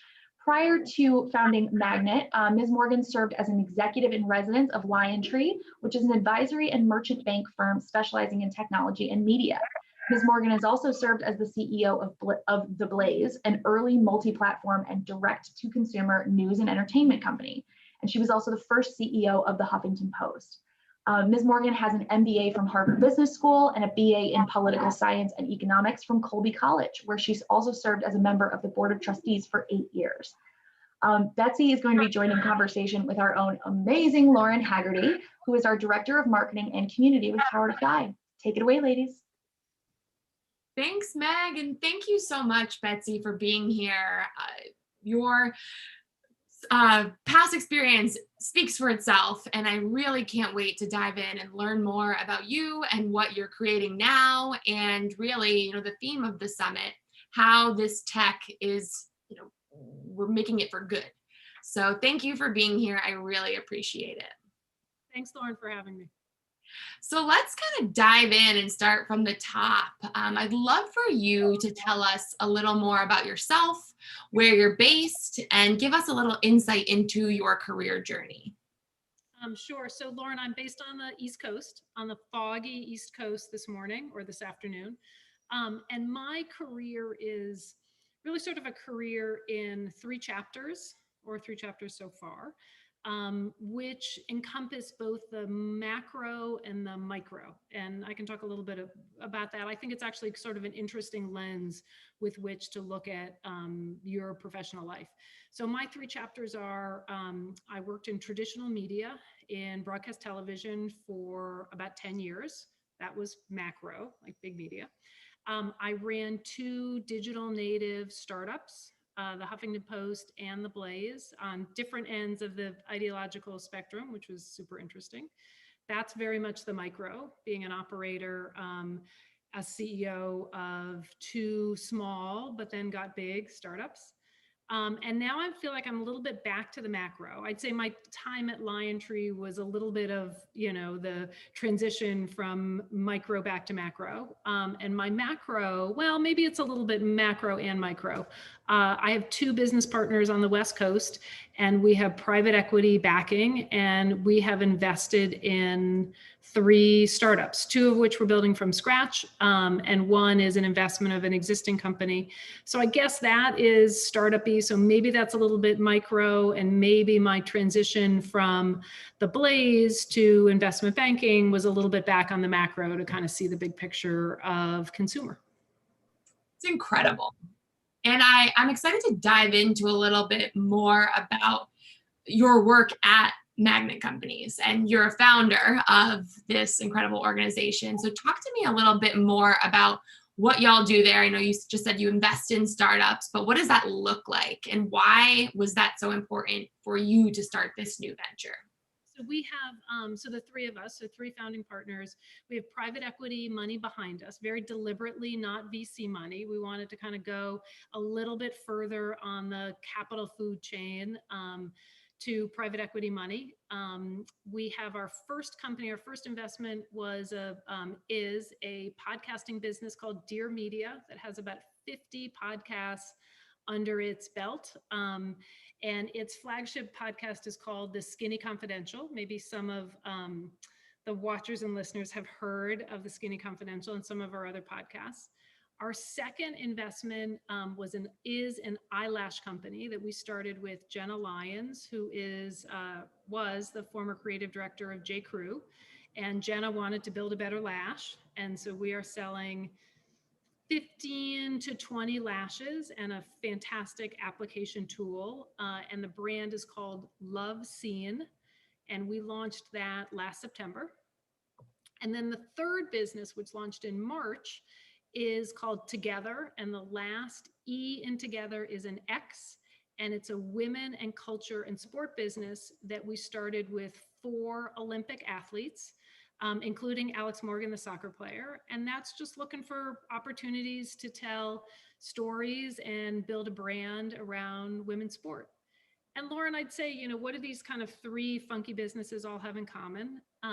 They are all very much women-led and for women. And they were all opportunities in the marketplace which we felt like weren't being addressed or under-addressed. So we liked the spaces because we just didn't feel like enough people were in them. And we wanted to make those categories better, more interesting, more fun. And here we are. Fantastic. I'm a huge Skinny Confidential fan. So selfishly, I'm excited to dive in and learn more about Dear Media, which we'll get to in just a bit. But something that I really loved was this quote that you mentioned: chaos is an opportunity. And there's a certain amount of chaos in the media industry today. Can you enlighten us a little more on that statement? So I feel like at the very beginning of the pandemic, we all needed something to sort of hang on to, right? Because nobody knew what what became 18, 19, 20 months was going to look like. And that was sort of me, the power of positive thinking, thought, okay, in this chaos, in this craziness, we don't know what's going to happen, in the next week, in the next month, in the next season. We're going to use the opportunity of chaos to start things and build things. Before the pandemic, we had just invested in Dear Media, so we had made that investment. We had not started Love Scene. We had not started Together. And we were going to use the lockdown to start to grow one fabulous business in the audio space and launch 2 other businesses. And I think if you look back to what's happening in media in general, that's also kind of chaotic. And one of the things that was important to me and to my 2 founders at the start was that we wanted sort of to embrace the chaos of media and changing media. We wanted to expand the narrative to something that was much broader, that was more consumer oriented. So we didn't want to just make content, which is what the 3 of us did mostly in our past jobs. And we wanted to sell things. So we wanted to be in the commerce business. And I'd say that certainly my 2 gigs at the Huffington Post, at the Blaze, one of my business partners ran Awesomeness TV. Another worked for the Kardashian sisters. So we all sort of knew something about kind of our third C, content, commerce, the third C being community. We knew something about the power of community and the power of audiences. And so we were going to embrace the, I guess, 4th C, chaos, and start to build interesting communities. And that's what, we're embarking on doing. And that really nicely leads into this next question, which is, what is your methodology for finding that sweet spot? So you just mentioned, why each one of those are important, but how does that all kind of come together to, be this investable opportunity for y'all? Right. So when the 3 of us got together 4+ years ago, we had all sorts of ideas about where there was interesting openings and kind of white space in the media and consumer space. And we went sort of rushing into a bunch of different categories. that we ended up liking less than we thought we would. So kind of thesis didn't hold. The three of us are all sort of well-networked people and kind of old enough in our experience that there were a lot of interesting things that came to us. And we kind of realized, sort of back to embrace the chaos, we were just going to kind of take every meeting and look at every category and just kind of road test it on the fly and figured out what resonated with us. And so our story of how we partnered with Alex Morgan and together is an interesting one. Alex was really interested in building a media business. She found us through some mutual friends in the media space. We had a really, really interesting meeting with her in LA 2 summers ago. And she said, I have this thing that I kind of want to build. And I feel like female athletes have so much more potential to tell their stories kind of across the board, every sport you can think of. And I think we need to have a stronger voice, and we shouldn't be like an also ran to men's sports. And so we spent half a day with Alex and thought, oh, this is great. We weren't necessarily looking in the category. We liked sports.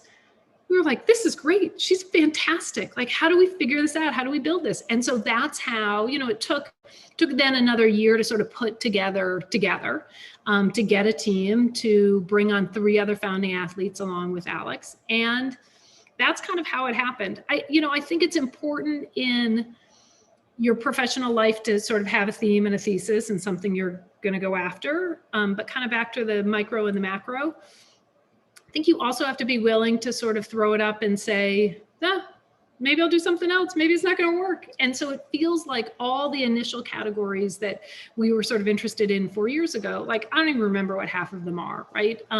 We wanted to do, actually early on, we wanted to do something in the direct shopping space. We thought, there's got to be better digital competitors to the juggernaut that is QVC or HSN. And we went hard and fast into that space, but didn't find anything we wanted to buy, didn't necessarily find anything we want to build. We still like the category, but there just wasn't a fit. So, sort of after 6 months of trying, we were like, okay, move on to the next thing. So that idea of sort of embracing a theme, a thesis, but also being really open-minded as to what comes to you, when opportunity knocks at your door, like you just answer the door and then you never know what's going to happen. What a great phrase and way to kind of explain this. And it makes me think a lot of, the saying that's like, do you make decisions with your head or your heart?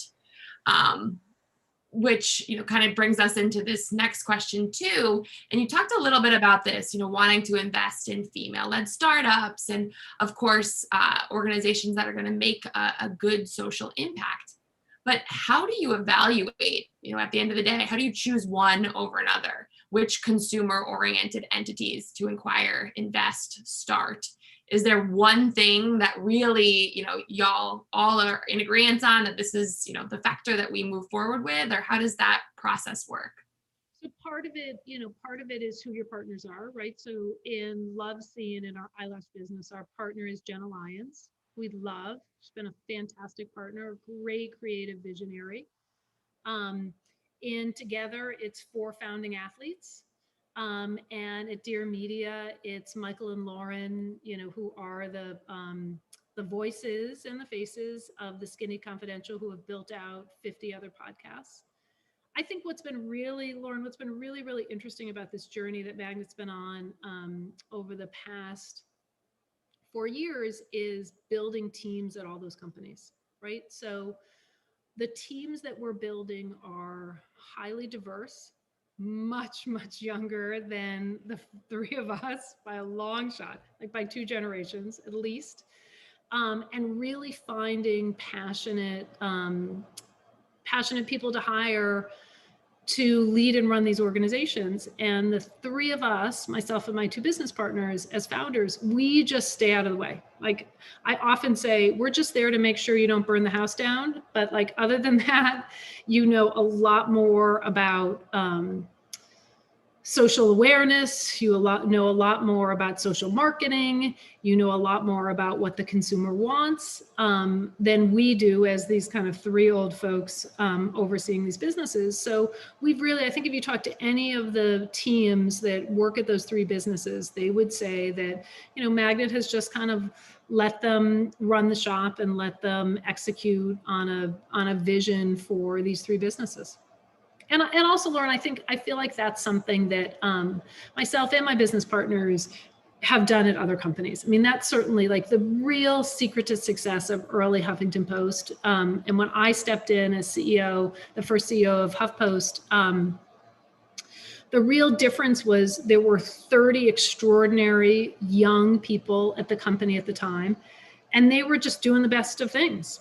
And so I was there a little bit as a grown-up to organize everybody a little bit, put some KPIs in place, be a grown-up if there needed to be a grown-up, and like make sure everybody had like 3 meals a day, and really nothing else. That group of 30 was so extraordinary, so assembled before I showed up 18 months into the company's founding. And that group just needed space to run and do amazing, amazing things. I feel like it really boils down to trust.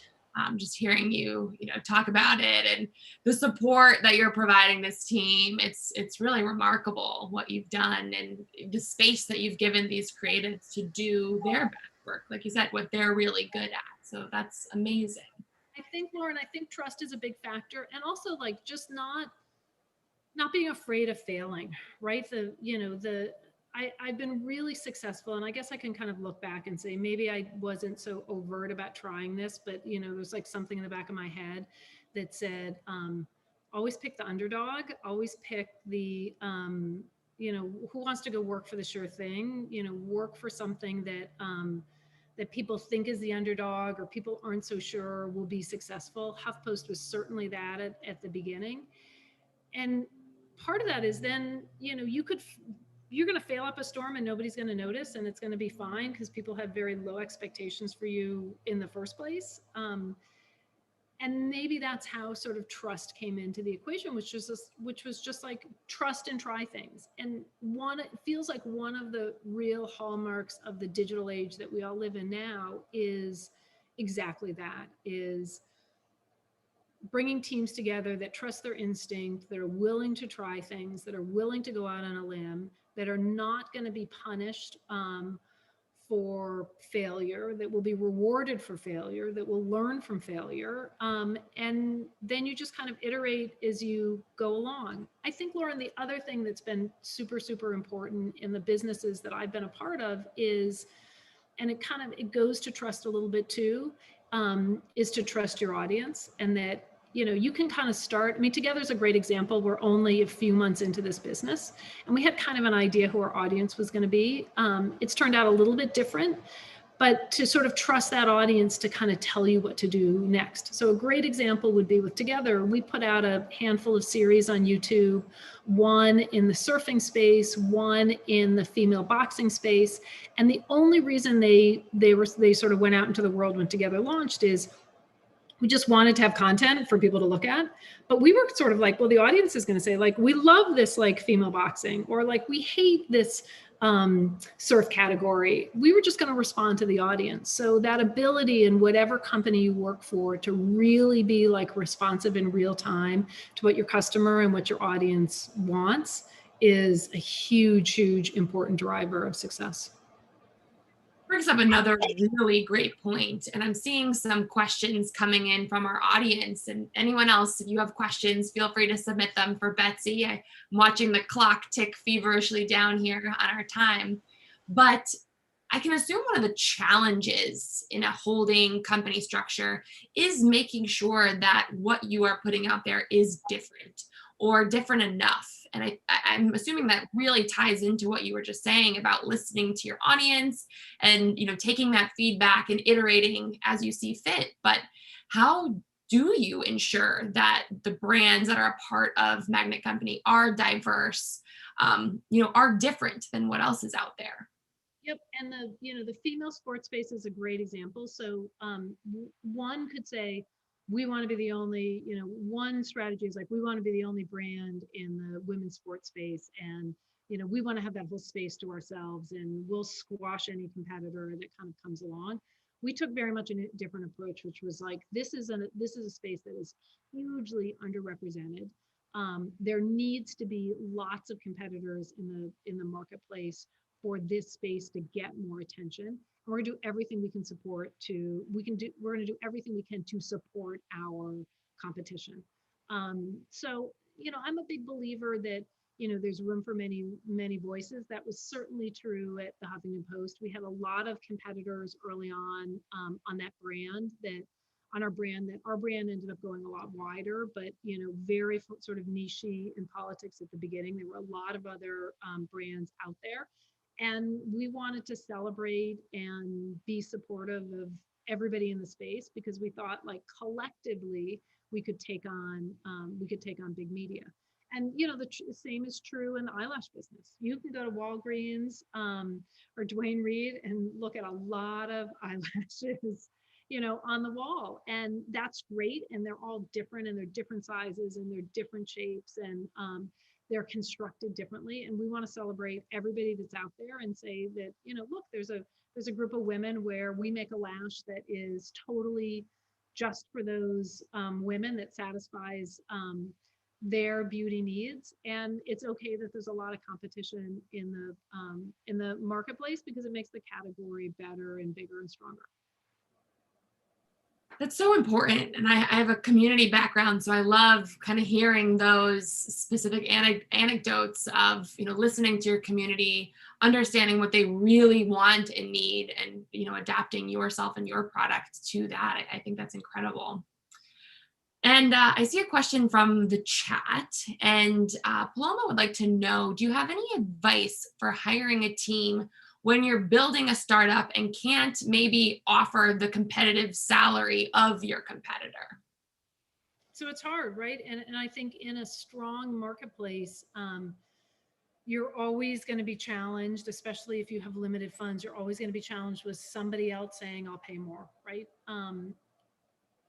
We've really been successful in our three businesses, not as being the highest salaried organization, but just being the organization that was the most fun to work with, right? That, I think we all spend most of our day, and probably in the pandemic, like even more of our day, working, interacting with work, interacting with our colleagues, and having a fun, supportive, interesting environment to work in is hugely important. And I do think that maybe you can't match dollar for dollar, or you totally can't match dollar for dollar, but you can match another opportunity with a really collaborative, interesting, learning work environment. It's funny, I think one of the reasons that there are more than a handful of people that have stayed at places like Google or Facebook, kind of past their prime, or more years than maybe they should have, is, people say, and I have friends that, were early in both of those companies, they say they've stayed not because the money was the best or the equity, appreciated the most, but just because they were around other talented people and they loved their colleagues, and, they really felt intellectually like it was a group of peers, and they were frightened that they couldn't get that at another company. Now, that may be true or not true. But it is, the environment that you work in is hugely important. And I certainly think, again, coming out of the pandemic now more than ever, and, maybe you don't want to hire the person that's just looking for the highest salary or the highest kind of short-term dollars. You're looking for the person that's really super curious and wants to build something. Absolutely.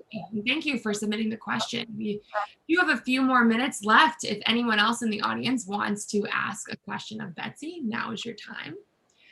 But I do have a few more on my list, and this one I think is particularly interesting, and it has to do with your passion for teaching.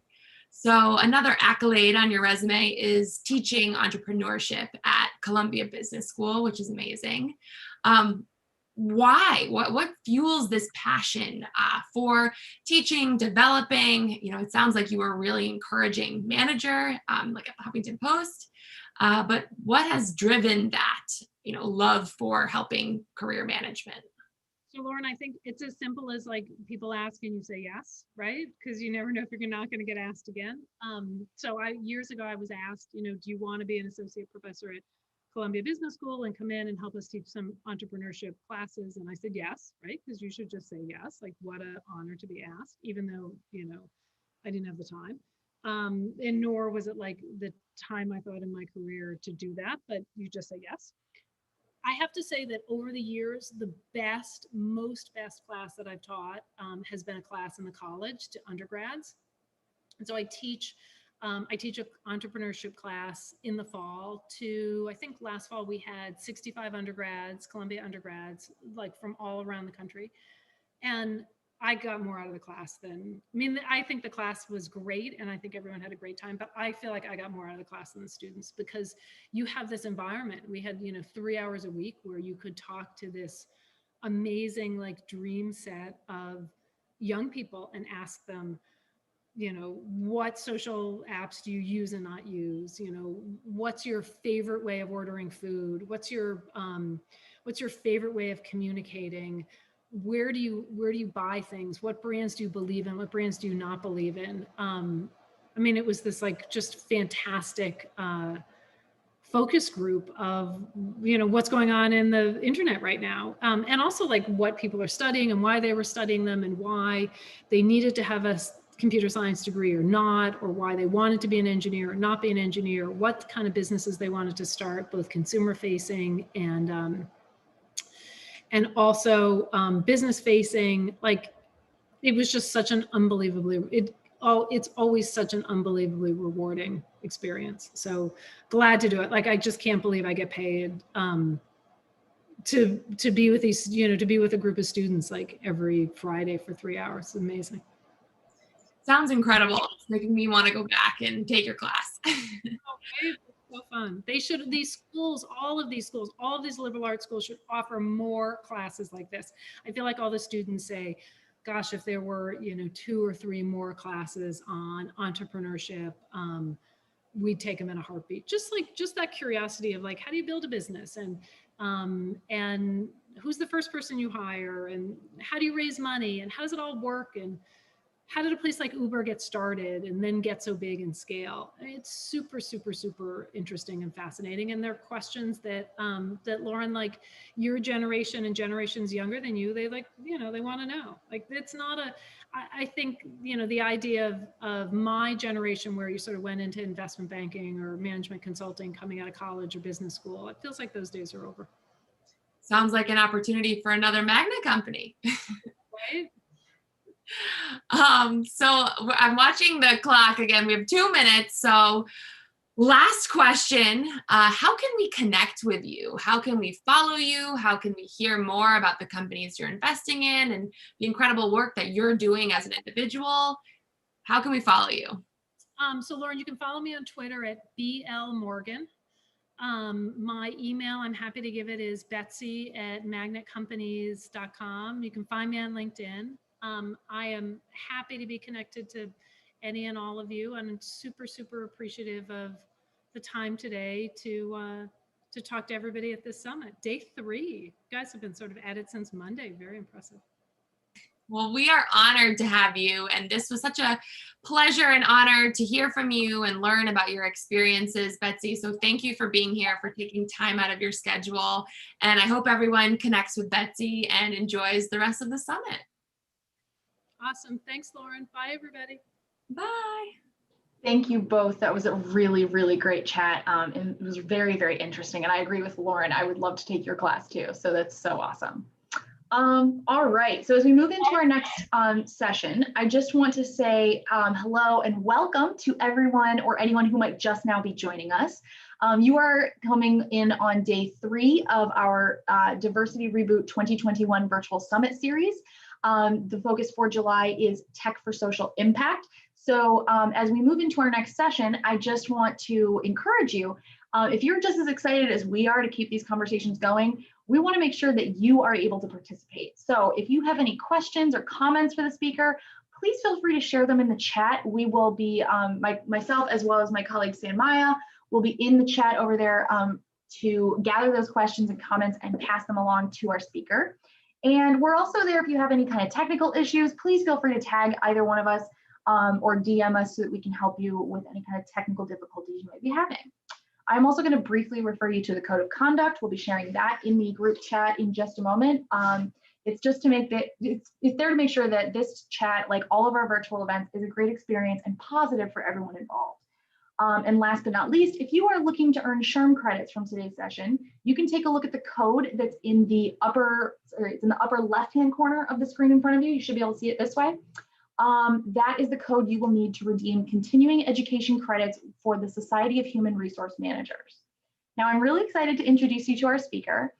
Patrick Callahan is the Executive Director for Tech Impact, which is a national nonprofit organization whose mission is to empower communities and nonprofits to use technology to better serve our world.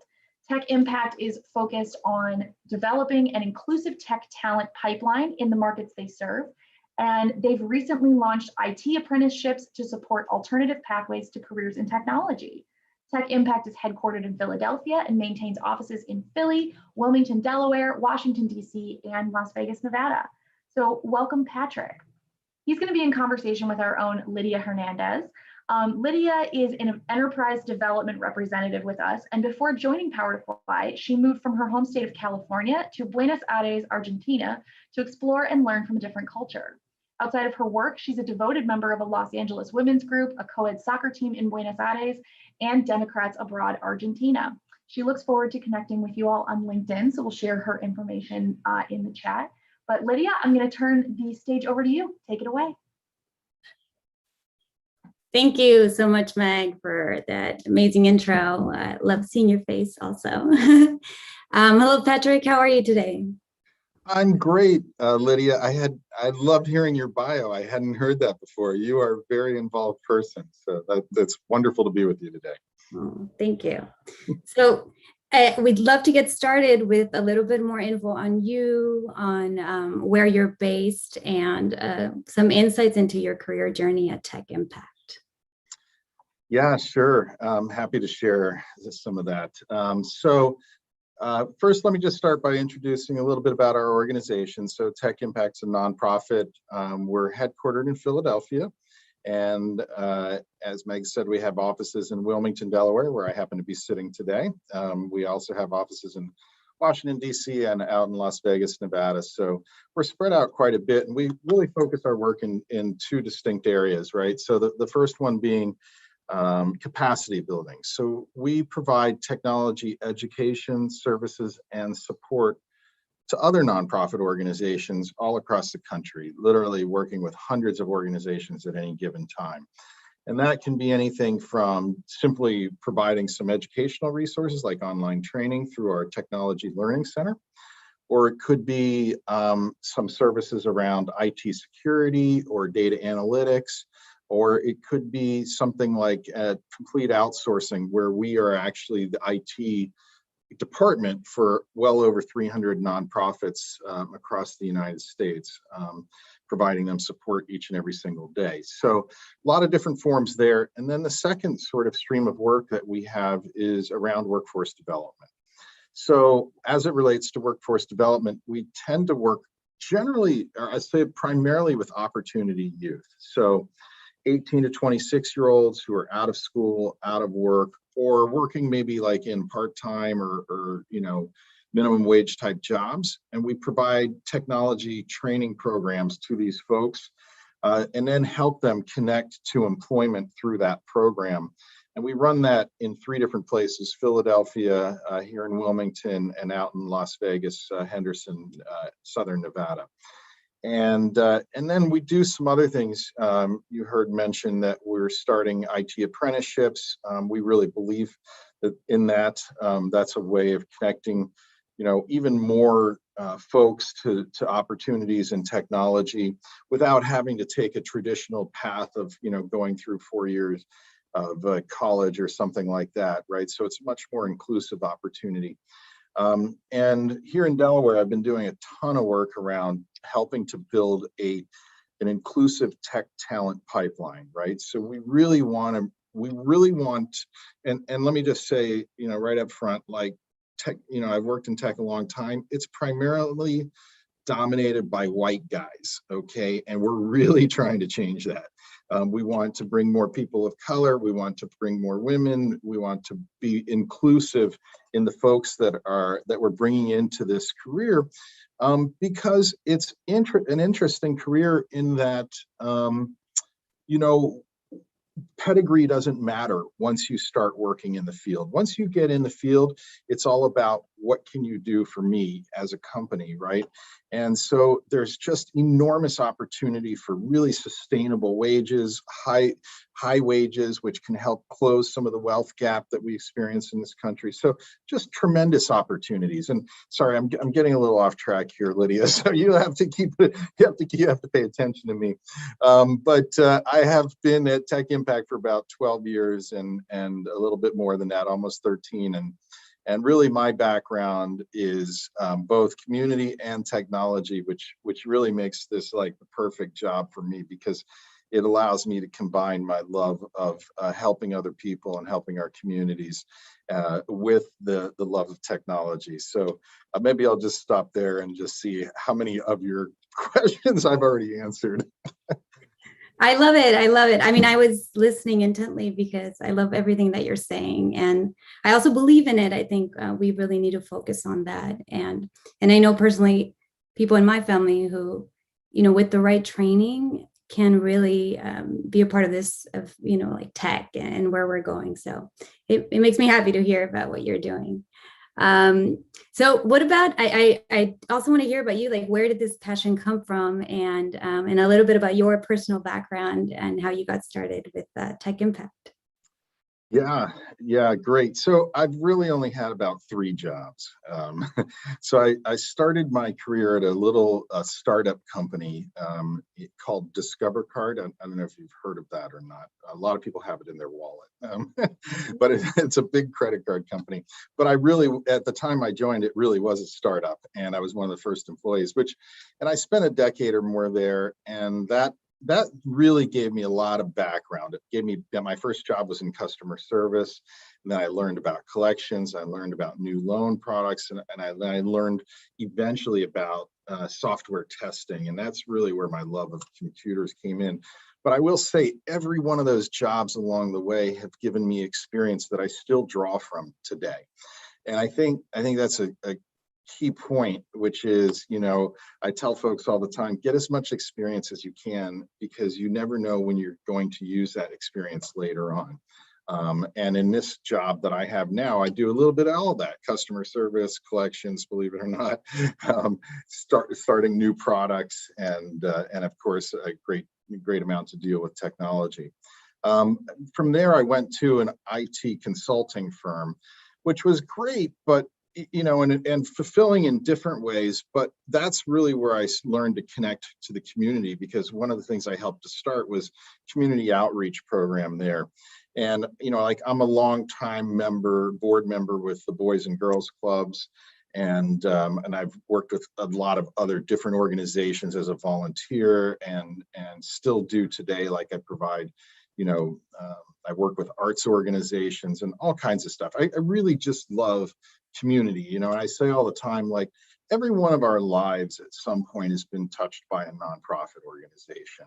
Whether it's you're adopting a puppy, or you have an elderly person you're caring for that needs some help, or just someone who's trying to immigrate into the country. Like, nonprofits are really serving a very wide array of our population here in the United States. And I would bet almost all of us have had some dealings with those organizations. So for me, I'm very passionate about working with those organizations, and in a field that I'm passionate about, which is technology. And it's not technology for technology's sake. It's like technology to make these organizations stronger, better, cheaper, faster, whatever it is, so that they can reach more of their constituents, do more of their mission work, and make our communities stronger and healthier. And that's what this organization is really all about. And then once we were part of another organization much broader called NPower at one time, and there were a lot of NPowers that were started by Microsoft, and over the years they had morphed and changed. But one of the things we learned from NPower, that was NPower New York at the time, was about workforce development, and I absolutely love workforce development, and here's why. So, you heard me sort of describe these services to nonprofits, right? And in that role, we're sort of an intermediary, right? We're an organization that's helping an organization that's helping someone else. And that's great.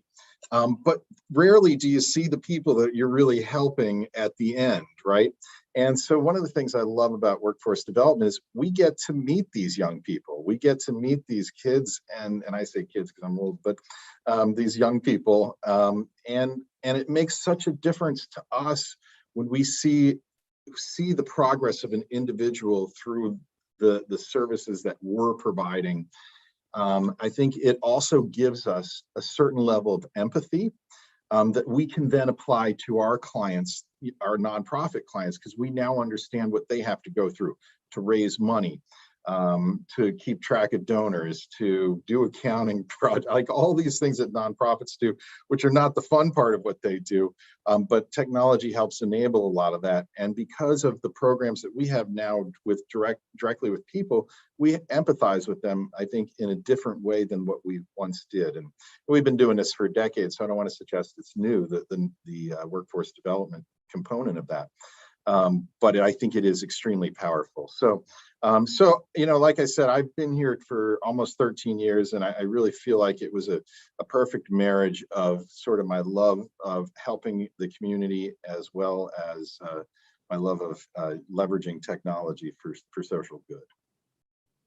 Yeah, and I mean, you're bringing a lot, you're bringing from the corporate level, from MasterCard to the community work that you've done, and being able to bring that all together and make it really work. So I think it's amazing. And I completely agree with you, like being involved with the community and just seeing actual people go through your program and seeing where they end up really just feeds back into the passion, into your values, into the company. So I love that.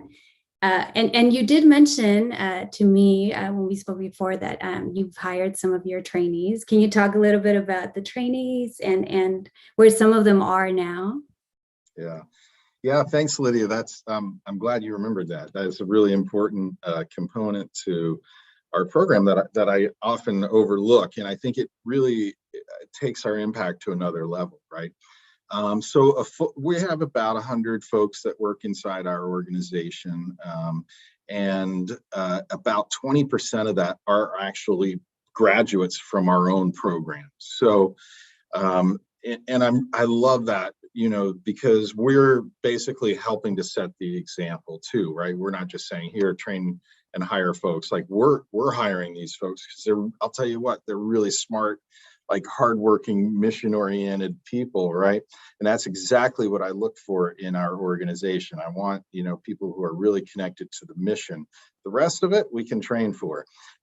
So these folks that have joined our organization, and there's a lot of them over the years. I mean, many of them have gone up into higher positions within our organization. So, our minimum wage is like $18 an hour. So already when you're coming in, you're earning a sustainable wage. We have excellent benefits. So already we're showing, some improvement, helping them to improve their lives. And then we take it further than that because, we have IRA matching and other benefits that help create wealth for folks.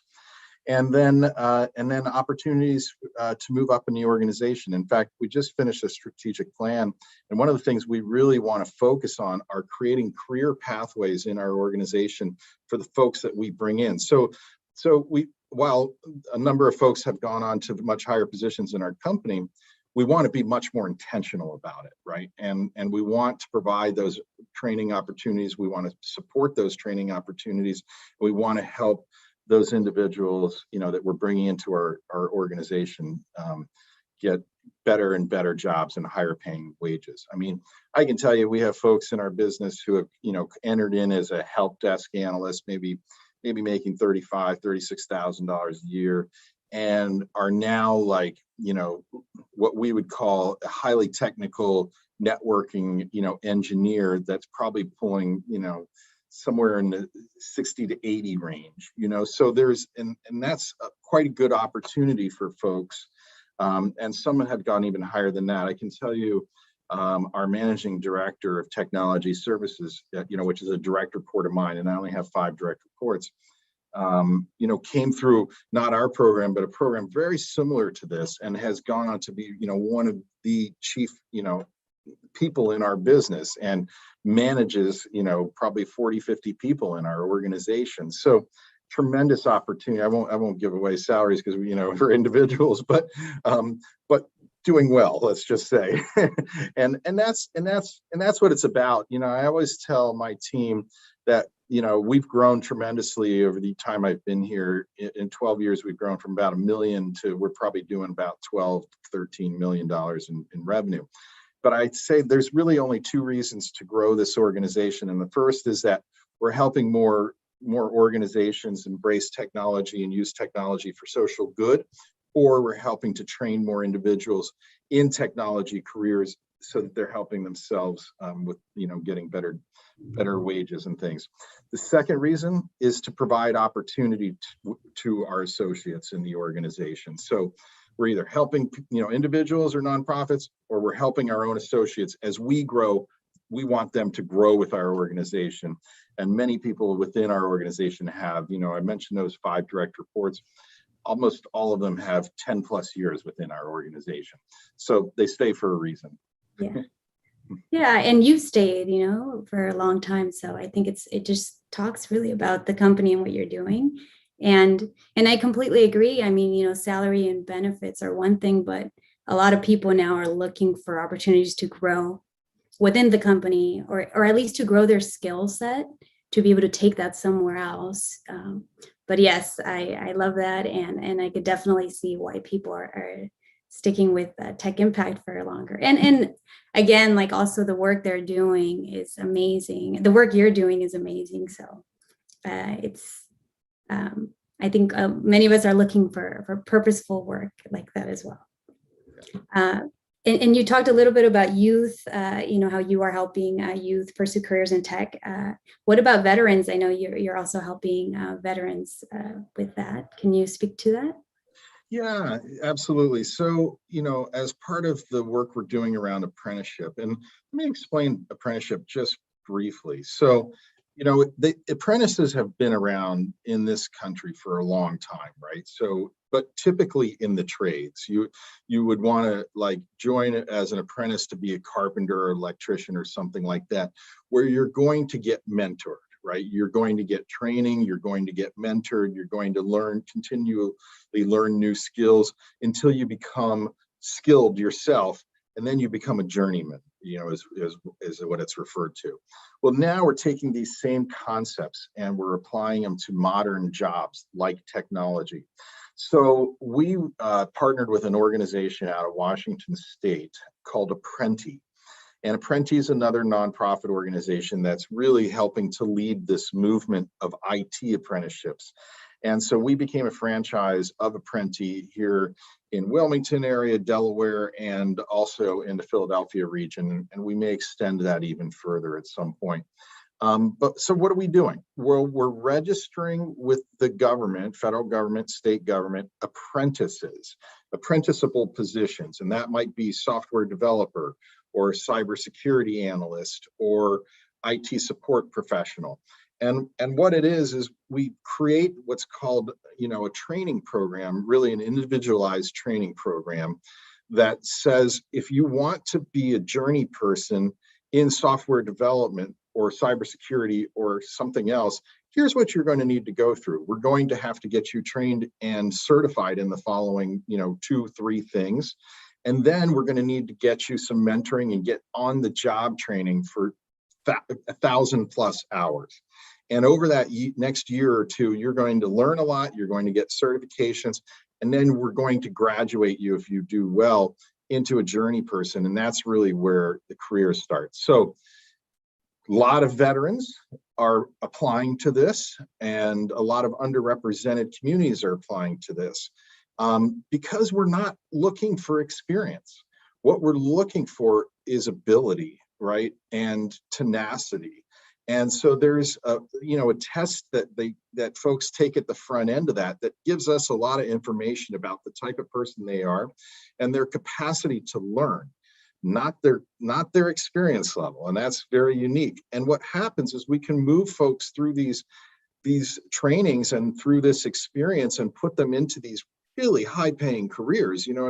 Software developers in year one are probably making between $60,000 and $80,000 easily. So for someone with no experience in technology to go into a technology career making those kind of wages, that can be really life-changing, and not only for the individual but for their families, right? And so really there's an opportunity to break some cycles of poverty here. Because we're not asking for a 4-year college degree, and quite the opposite. We're just looking for that innate ability. And so I think you'll hear more and more about this. We have a project in Delaware that we're running right now that over the next 4 years, we're going to be training over 700 people for careers in technology and in those fields I just mentioned. And we're working with an HBCU here in Delaware called Delaware State University. So historically Black college and university. And the whole purpose of that is for us to get more women and more Blacks and more Latinx folks into the pipeline here in Delaware so that we have a more diverse technology workforce here. And I probably don't need to say why that's important, right? Diversity of thought, I'm sure you folks with this organization, you get it. But we're also trying to convey that to our employer partners, right? Like, this is really important, and here are the reasons why. So that the apprenticeship is a great vehicle for that. I hope that answered your question, Lydia. Sometimes I go off on a little bit of a tangent. I love it. I love your tangents. I love everything you're sharing. And it's great to hear that there are these programs out there, and that even you're working with the government to create these programs. It's reassuring. So since you also touched on that, like with nonprofits and stakeholders, how are you working directly with them to bring some of these benefits to more people at grassroots levels? Yeah, that's a great question. So within our own program, and I'll touch on it for just a moment, it's called IT Works, and that's the one that's run in 3 different cities. Within that program, we are training folks for jobs, entry-level IT jobs, like on the help desk. And many of those folks will actually end up going to work at a nonprofit organization. As part of our program, the first 11 weeks is classroom training. So we have our own instructors, they go through classroom. But if also 20% of that is soft skills training. So we bring in a lot of volunteers to teach things like how to develop, writing your resume, writing your cover letter, learning skills on how to interview for a job, learning, what are the right ways to dress for employment, what are the right things, how to talk to your manager. Like, a lot of soft skills that we hear from employers are incredibly important. In fact, sometimes more important. They value those even more than the actual technical skills, because they say that a lot of the folks that they bring into the entry-level positions are just lacking that. So really, really important. The other thing we do is then we guarantee each of our the folks that go through our training program, an opportunity to have an internship. And often that's with a nonprofit organization. And we can often get that subsidized through another organization, so that both the person that's in the training position can get paid during that, and it provides some services to the nonprofit organizations while they're there getting that experience. And really, so it's a win-win there. And a lot of our folks that graduate go on to work at nonprofit organizations. And of course, the 20% of our organization that went through that program is directly serving the nonprofit organizations that we work with each and every single day. So there's definitely a circular effect here that's very, very powerful. Yeah. And I also love the idea of paid internships, right? Because there are people who just can't take a non-paid internship. So I like that you also support people in that way. All right, we have about 6 minutes. Time flew by just learning a lot about Tech Impact. I learned a lot myself this time around. If anybody has any questions before we, finish this conversation, please type them in the chat now. And Patrick, also, I want to hear, like, what are the goals for Tech Impact in the next couple of years? Like, where do you see it growing and or expanding? Yeah, that's a great way to end. So I think, right now we're looking at other markets where we could potentially move our IT Works program into, certainly expanding in that way. I think for the markets that we're serving with workforce development, we're looking, how do we go deeper there? Much like we did in Delaware, right? We applied for a large government grant. We're going to be training 700 people over the next 4 years. How can we do that in other markets as well? So really going deep, because that's about helping people. I think, when we look at IT services, certainly, I think the best thing we can do is just stay in touch with the market and respond to the market. There's just an incredible amount of threats going on right now within nonprofit organizations as it relates to IT cybersecurity. Nonprofits are targets, and there are some very basic things we can do to help fortify those organizations. So we work really hard on that, and I think you'll see us continue to try to bring, more and more tool sets to market that help nonprofits identify some of those vulnerabilities and some of those weaknesses that can be then fortified fairly easily and often inexpensively. So we'll continue to invest in our technology learning center, because that's where we really reach a lot of folks. Last year we had over 20,000 people connect with us through our learning programs. So that's a great way to get more impact with the work that we're doing. So I know we're coming on time, Lydia, and I don't want to take us over. So I'll just turn it back to you. You have a great way of interviewing, so I appreciate the opportunity to spend time with you. I'm also listening because it's amazing again. But yeah, I mean, and I know you mentioned, and I've seen also on the website, some trainings that are coming up. And I also see Frederick here just asked a question that's pretty relevant. He asked, how can I get more information about this program? Yeah, I think the easiest way I can suggest is go to our website, and that's techimpact.org. So techimpact.org. And we have a lot of information out there about all the programs, the Technology Learning Center, IT Works, and the services for nonprofits. Amazing. And are there any things that you want to leave our community with? It also, like, what do you encourage people to apply who are outside of these states, or how does it work if someone wanted to hear more, but they weren't necessarily in these locations? Yes, especially I would say for the apprenticeships, like, oftentimes folks will go on, find information, and then they can be willing to relocate. My door is always open. I'll say that. My email is patrick@techimpact.org. So it's just like the website with Patrick on the front of it.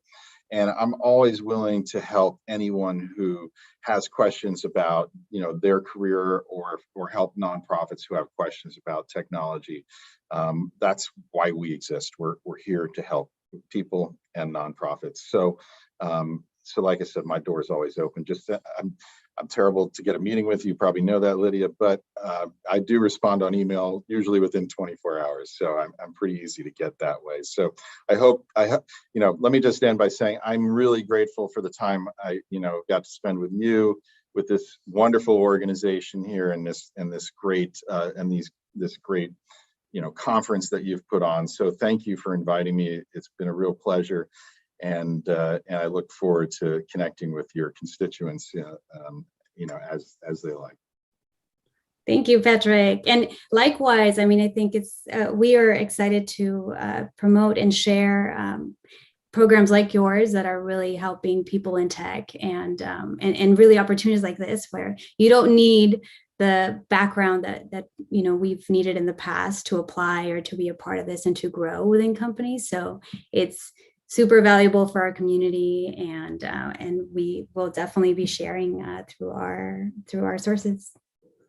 Awesome. All right. Okay, thank you so much, Patrick. And Thank thank you you. everyone.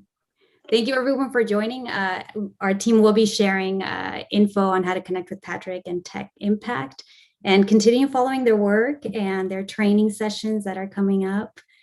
Just keep them in your radar for future work with them. Thank you both so much, Patrick and Lydia. That was a really great chat. I'm so happy I was able to witness it. And if anybody came in on the backside, I do see we have a couple people asking about recordings. So those are going to be posted to our website in the coming weeks, probably more so end of next week and the week after. All right, as we move into our next session, I just want to say hello and welcome to anyone who might just now be joining us. We are rounding out day 3 of our Power to Fly Diversity Reboot 2021 Virtual Summit Series. The theme for July is Tech for Social Impact, and we hope that you are just as excited as we are to continue these amazing conversations that we've been having for the last 2 days. So if you have any questions or comments for the speaker on this next panel, please feel free to share them. We really want to hear it. So add any kind of questions, comments you might have for the speakers into the chat box. It's on the it's on the right-hand side of your page. And then my colleague, let's see who else is in there with me, Patricia and Sanmaya are also in the thread there. So if you have any kind of technical issues, please feel free to tag us in the group chat. You can send us a DM. We're happy to try and help you out. If you are looking to earn SHRM credits from today's sessions, you're going to take a look and refer to the code in the upper left-hand corner of the screen in front of you. And I'm also going to briefly refer you to the code of conduct. We're going to include that in the group chat as well. So I'm really excited to introduce our next speaker. Ronit Borer-Hillel is the VP of Engineering with Smartsheet. She brings more than 21 years of engineering leadership within both corporate and startup companies. Ronit came to the Seattle area to join Amazon in 2014, where she led Alexa's Skill conversational tooling, Amazon's Choice, and other AI innovative initiatives. Ronit is passionate about helping people reach their career goals, promoting women in engineering, and creating an inclusive work environment. She is a trained life coach and uses coaching at work and in her home. In her free time, Ronit takes part in multiple diversity events and enjoys exploring the outdoors with her family. So welcome, Ronit. We're so happy to have you back with us. Thank you. I'm excited to be here again. Yay! She's going to be joined in conversation with Obada Al-Khomsi.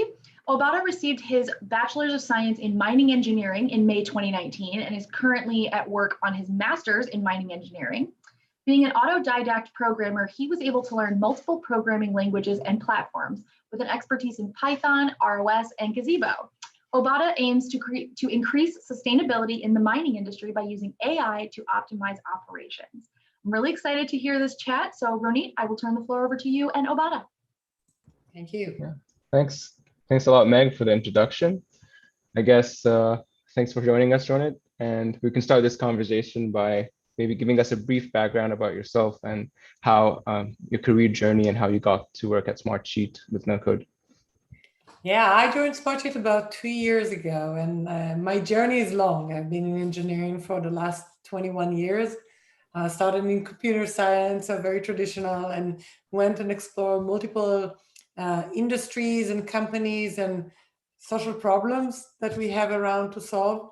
And I joined Smartsheet about 2 years ago and found this amazing platform where people can actually figure out how they truly customize projects and processes that relevant for them, making that relevant to what they need to drive. So it was exciting to see customer implementing this no-code platform in so many ways. And that's what brought to our conversation. You see, that's amazing.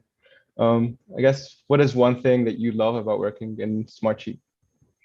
So what I love about Smartsheet is that wherever you are, everybody is very supportive.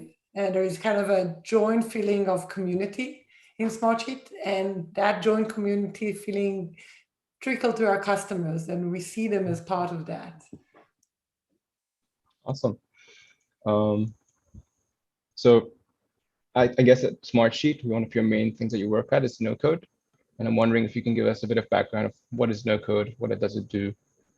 And yeah, it's interesting because I love this metaphor, you know, take yourself 100 years ago, you probably saw like this old picture where you have a beautiful family, we're all dressed up, taking a photo by a professional photographer and needing kind of time to develop the photo in all those materials and stuff like that. And nowadays you just take your phone, you click, and here you have tons and hundreds and thousands and millions of photos all around, and that you just have too much of them. You can print them yourself and it's so easy. You want to think about no code in that perspective. So today, when you think about, oh, I need to build a website, or I have this team and we do this new process and I need a software application, I need an app that would do exactly what I want.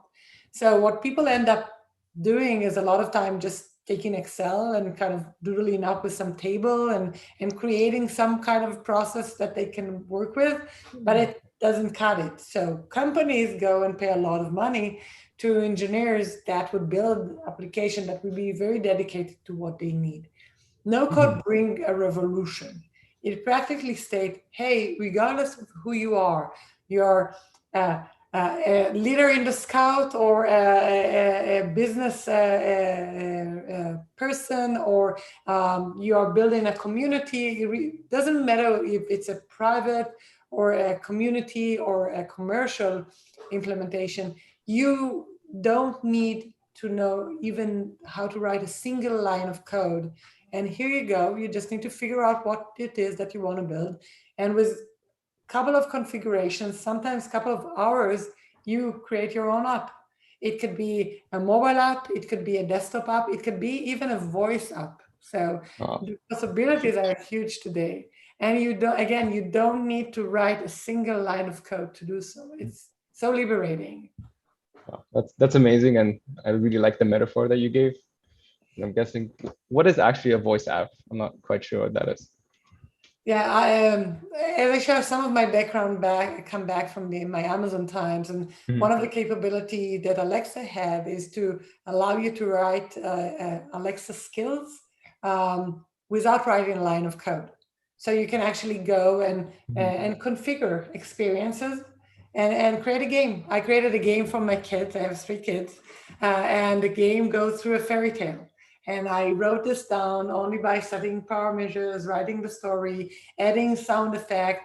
And now they have a game and a story and they have it ready. And this is kind of a fun implementation for my family, but you can take it to anywhere. You have an event and you want to create voice interaction for people to list and listen to when the event is going to go on, or sign up for something in that event. You can use voice. There is a huge variety of capabilities in voice. Usually people do a lot of gaming, so a lot of fun voice games. With the Alexa capabilities, you have this with Google as well, and other options. Yeah, so you can make these high-tech, fun projects with ease with using no code. Yeah, exactly. I see. Well, I think that leads into the next question. I think since no code does not require a technical background per se, you don't have to write any line of code. How can this technology then bridge the gap in terms of in developing countries, in terms of healthcare, education, finance, and different industries? So think about one of the challenges usually in development countries is the communication. How do you reach out to folks that are living in remote areas, folks that have no access to knowledge or ability to train themselves, right? How do you reach out? And a lot of time when you go to those places in the world, cell phones are usually available there, which is interesting. That's another revolution that happened in kind of the last 10 years in those places. So if you want to drive, let's say, a social initiative to bring clothes, secondhand clothes, right? And share them with needed families around rural areas. They have phones, and you can actually create really quickly, use one of those no-code platforms to configure the setting, allow people to sign up and say, hey, I have those things that I can give. You can create automatic processes that kind of send notification to whoever listed up that they're interested in that. So the capabilities of no code are endless, because it's not about what you can do. It's about what it is that you want to create. So you need to design what it is, the process that you want to create, the application, the experience. That doesn't go away. You still need to think what you want to do. Yeah. So it just skips the whole mundane process of coding and learning how to do the different aspects of the program. I'll give you an example from the Smartsheet customer pool. One of our customers is a big agriculture research customer.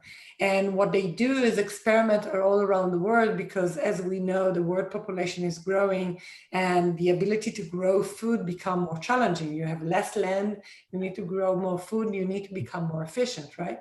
So the way they work is they had experiments in the field all around the world. They had in South America and in Europe, in the US, and they needed to make quick decision, not instant decision, but quick decision about what is the next step of that experiment over there, so they can change variants. Like, does it need more water? Does it need more fertilizer? Does it require other things that needs to happen over there? And how is that experiment in Brazil impact the experiment in UK and the relation between them? And what they have done is they use our platform to create that share. And they gave all the field worker the mobile application, and they could take a picture of the plant, add the data, automatically that would be shared with all places around the world and collected centrally, analyzed, and moved back to them with the answer what to do. And that was just configuration. They didn't need to write a single line of code to do so. So you can make a huge amount of impact around the world by reducing that need to have a software engineer to write for you the application. And not just that, the time to market is so quick. You can build something in 2 days and not in a year of building, developing, testing. You come from that world, you know how much work you require to create an application. Yeah, that does require a lot of work, and to be able to shortcut there, I think even people in software engineering might be interesting to know about no code. Definitely. It's a fun way to prototype, by the way, when you think about yourself as an engineer. When you get to problems that we need engineering to solve, a lot of time we do proof of concepts, right? And to do those proof of concept, you usually write code. So here you can do if you want to check the product experience, you can actually do proof of concept without writing a single line of code. So there's advantages in the software industry as well. Yeah, that's awesome. I guess this last 2 years we've been through COVID, and it has a lot of impact on people. Like, a lot of people have used that time away from social activity into building themselves, learning different things. I'm wondering what impact did no code have during the last year in COVID? Yeah. I'll give you an example. I live in Washington State, and there is a beautiful place called Leavenworth, that beautiful town, a lot of small shops and so on. And it was heartbreaking to go through that. I visited there about 8 months ago and see clothes that have been, shops that have been open for 30 years closing down, right, because of COVID. And the problem was that those places didn't know how to adopt. They didn't know how to create and connect to their customers. So online store, for example, was thriving through that time, but physical store were really suffering. So COVID created a mode of survival for businesses that were not able to go online and understand how to do that quickly and fast and connect online with their customer, ceased to exist. And that's the sad story about COVID if you look at retail side. The other interesting part that, and that's where no code can come and actually really help them. There are a lot of different platforms that can help businesses to provide their goods out there online. But if you look at actually the COVID health and where no code could help, one of our customer, Roche, which is one of the large pharmaceutical companies, they developed the first COVID testing. and they needed to deploy them all around the US, and they needed to do that really quickly. And the tests were deployed in labs, in hospital, in multiple places around, different pharmaceutical places and so on and so on. And the challenge was that, okay, they have this way to deploy them, but usually supply is good. In COVID, the supply was always missing. And the secret was to be able to move supply from one place to another quickly as demand changed. So if suddenly one place becomes red because there's so many folks with COVID over there, you need to ship testing from one place to the other. We were able to help them build that supply management system and deploying inventory, shipping inventory from one place to the other, collecting data and analyzing this in real time within a couple of days. Oh. And if they didn't use a platform like us, it would have taken months to bring in, and that's not a possibility, in those crisis times. I see. Well, it seems like no-code has a lot of great advantages and great areas where it shines. I guess if you can maybe shine a light of where no-code has some disadvantages or things that are still in the works. Yeah, it's always like look very shiny when you talk about those topics and the possibility, but we need to understand that in order to create no-code, technology needed to evolve. There were multiple revolutions happening behind the scene in the software industry, like the cloud revolution and so on, that actually enabled this to be created. Some front-end technologies enabled this to create it.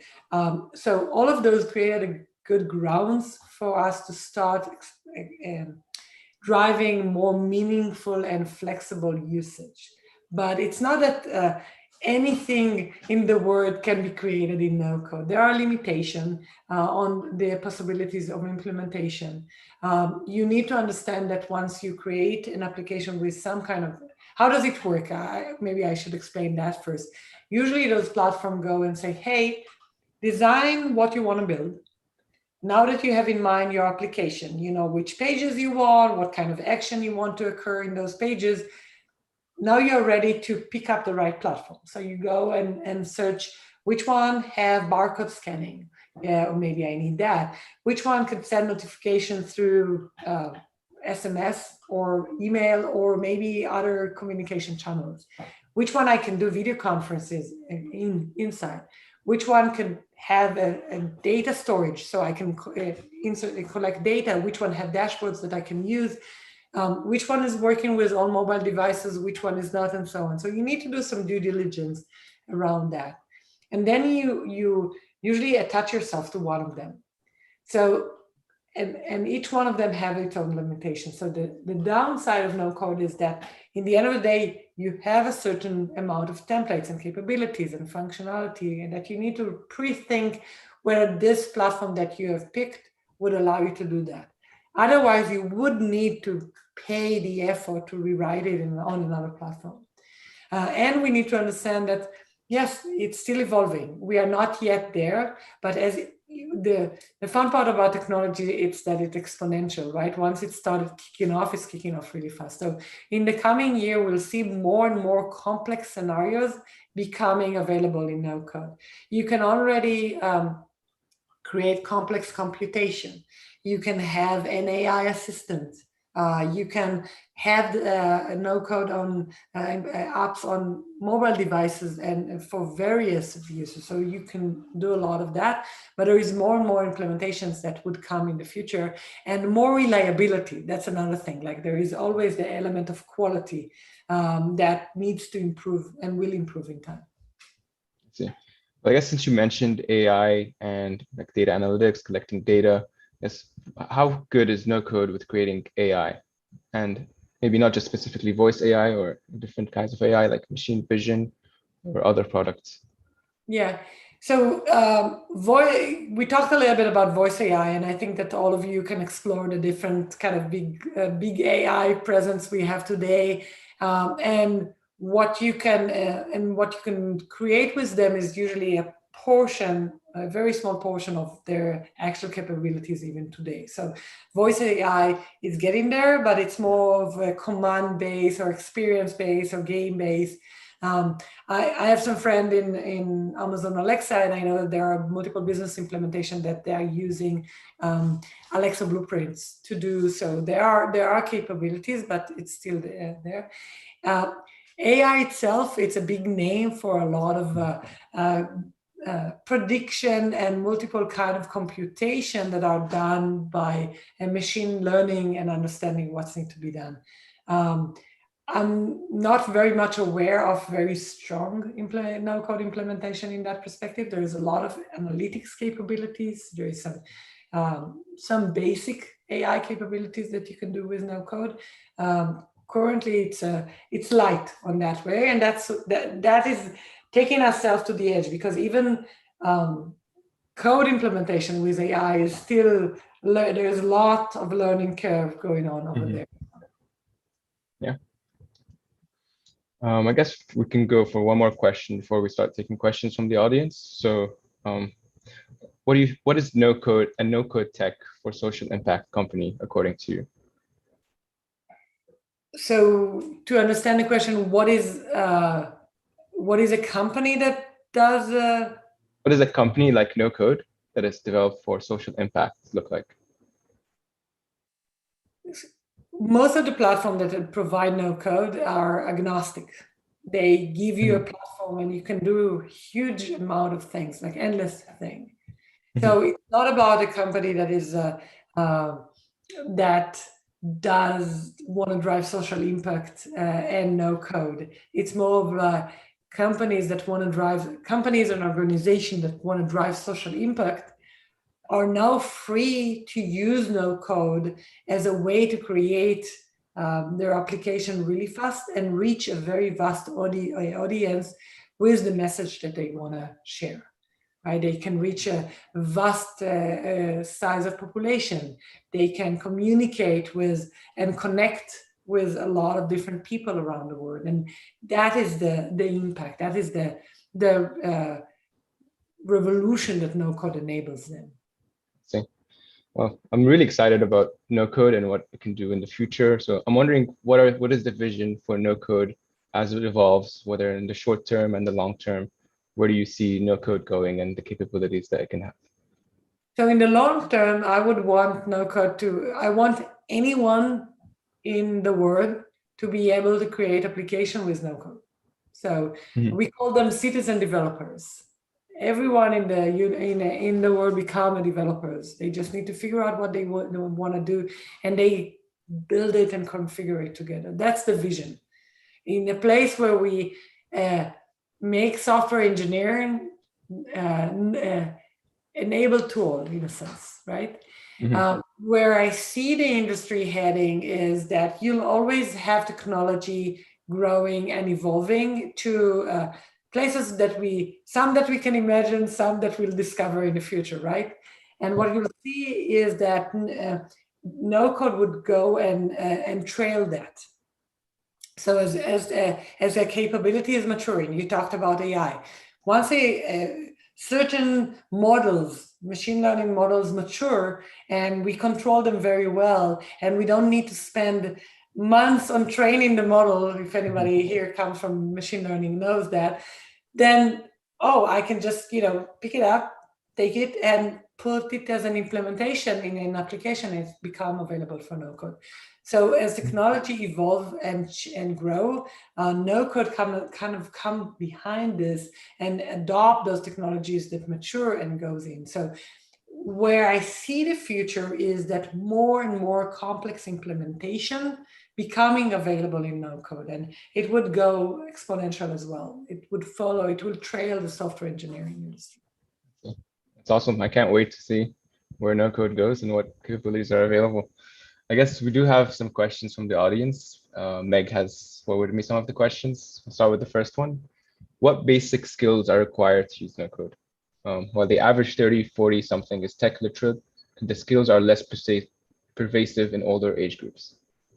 Okay, So there, in my perspective, you probably need two types of skills. One is ability to design what you want to provide, right? And that not related to no code. You just need to be able to envision the process or the experience you want to give the audience that you're working with. You need to think about how your app would look like, what kind of functionality you want to provide there, and you need to have that ability. Sometimes when we create processes, the ingenious about is creating a good, efficient process, regardless of how you implement it. You just need to create this good process.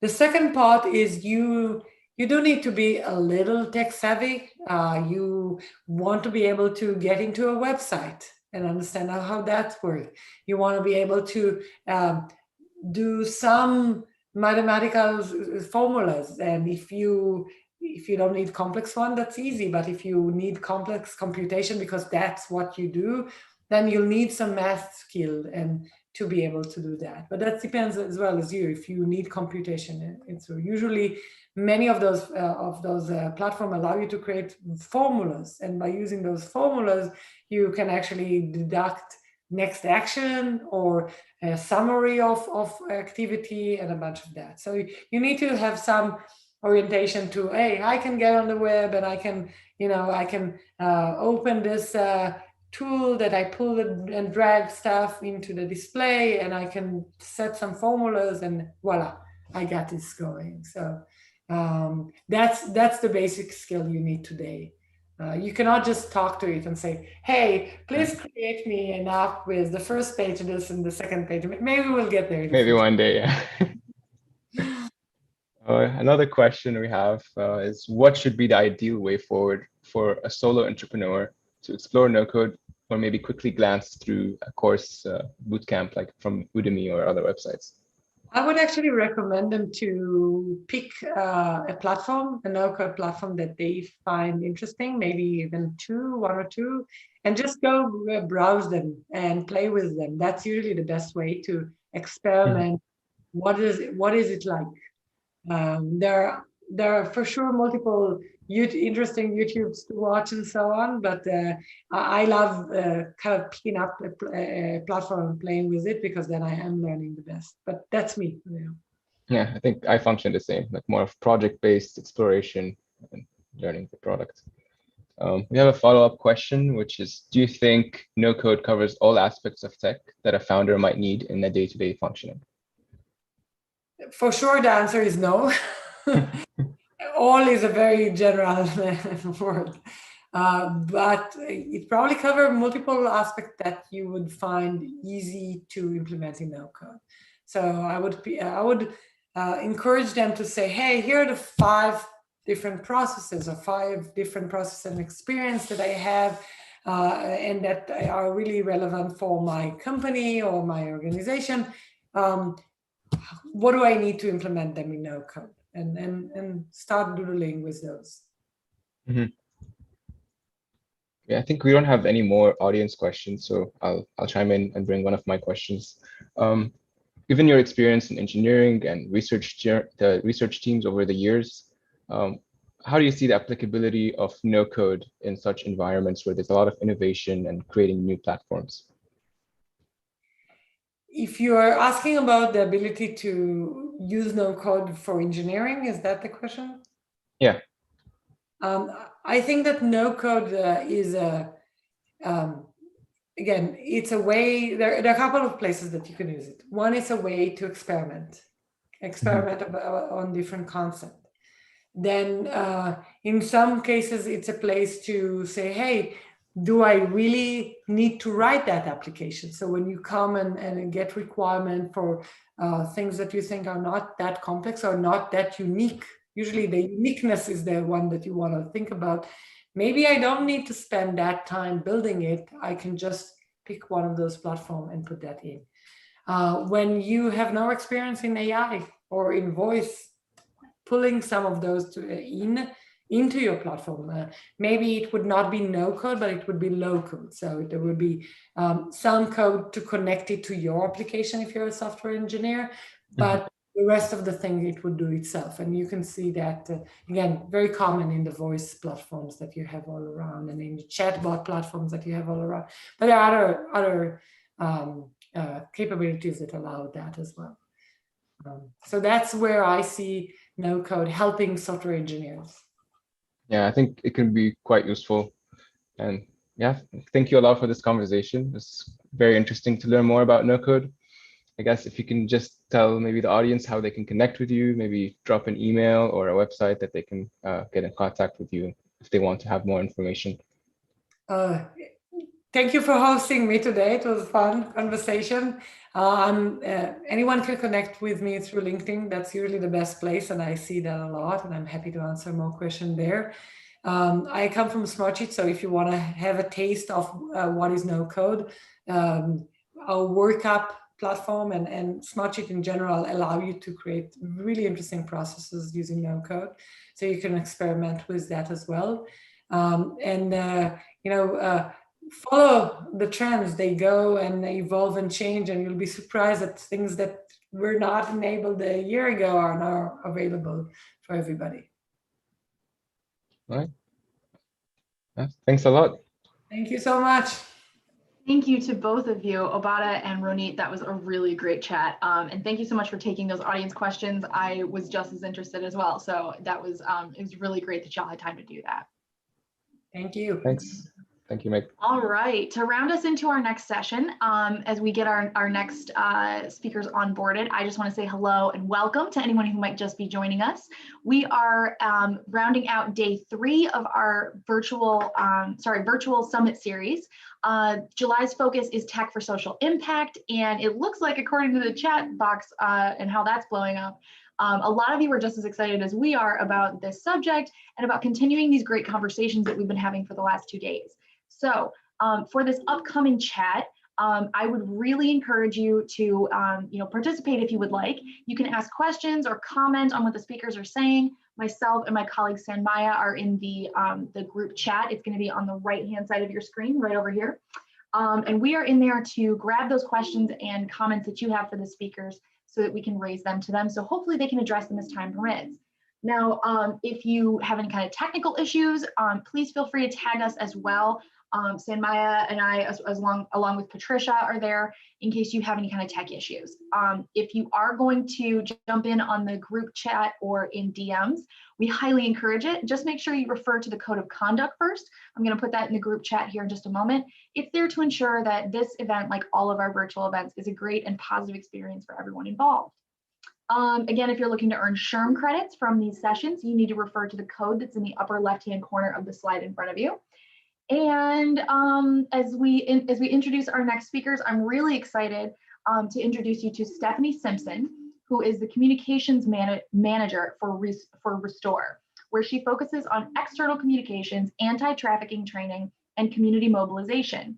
She joined Restore in 2019 as the manager of job development, and in her current, where she partnered with survivors of trafficking as they pursued safe, meaningful, and sustainable work with local business partners. In her anti-trafficking career, Stephanie has partnered with the Department of Justice, President Biden's interagency task force to monitor and combat trafficking in persons, and dozens of businesses, community centers, and nonprofits across the US in the fight to end human trafficking. Stephanie has a passion for engaging people in different industries to use their circles of influence for change. So welcome, Stephanie. Stephanie's going to be joined in conversation with our own amazing Mariella Marie. She is a Renaissance woman and social impact multimedia producer who has spent a decade working with diverse technologists, independent artists, and divergent innovators across the globe to deepen their audience's emotional intelligence. She has shared the virtual stage with disruptive leaders such as Deepak Chopra, Ra Goddess, and Catherine Zaleski, among many, many more. Mariella curates meaningful conversations and installations centered around belonging, amplifies underserved and underheard voices, and develops provocative initiatives that bridge our shared stories and connect us to an enlightened state of awareness. So welcome to Stephanie and Mariella. I cannot wait to hear this next session, so I will turn the stage over to you. Awesome. Thank you, Meg. Thank you, Power to Fly. And thank you, Stephanie, for joining me for 30 minutes to just drop knowledge. You are totally giving me the Frida Kahlo vibes. And as you heard in my brief bio, I love all things creative, all things, how to channel that creative force that we've got in us. So I love that you're bringing that goddess to us today. So thank you. So Meg gave a great introduction, but I'd love for you to just take us through a little bit more of your career journey. We'd love to learn more about you and specifically what motivated you to start a career in anti-trafficking. Yes, absolutely. Well, first of all, thank you so much for having me, for having Restore be a part of this conversation. You know, I am just absolutely floored by the intentionality that the Power to Fly team has had with this entire conference. You know, we really do believe that the anti-trafficking field requires all of us linking arms and really specializing in the things that we're excellent at already in our different industries in order to come together to end this evil. So just thank you so much for shedding light on how technology is so important in this space. Yeah, just could not be happier to be here. A little bit about myself and how I came to the anti-trafficking field. I am, you know, although I was born in the US, and also I'm a very fast talker. That should be listed number one in my bio. Mariella, full permission to call me out. Please let me know if I'm going way too fast. But I was born in the US, but I was actually raised in El Salvador. My mother is from El Salvador. My father is Dominican. And I was there for the first 13 years of my life. And I think, you know, with being a daughter of immigrants and experiencing life in El Salvador, I really have always had a passion for advocating and for advancing economic opportunities for immigrant women specifically. I didn't see how this so clearly overlapped with human trafficking and with anti-trafficking efforts until I learned about Restore NYC.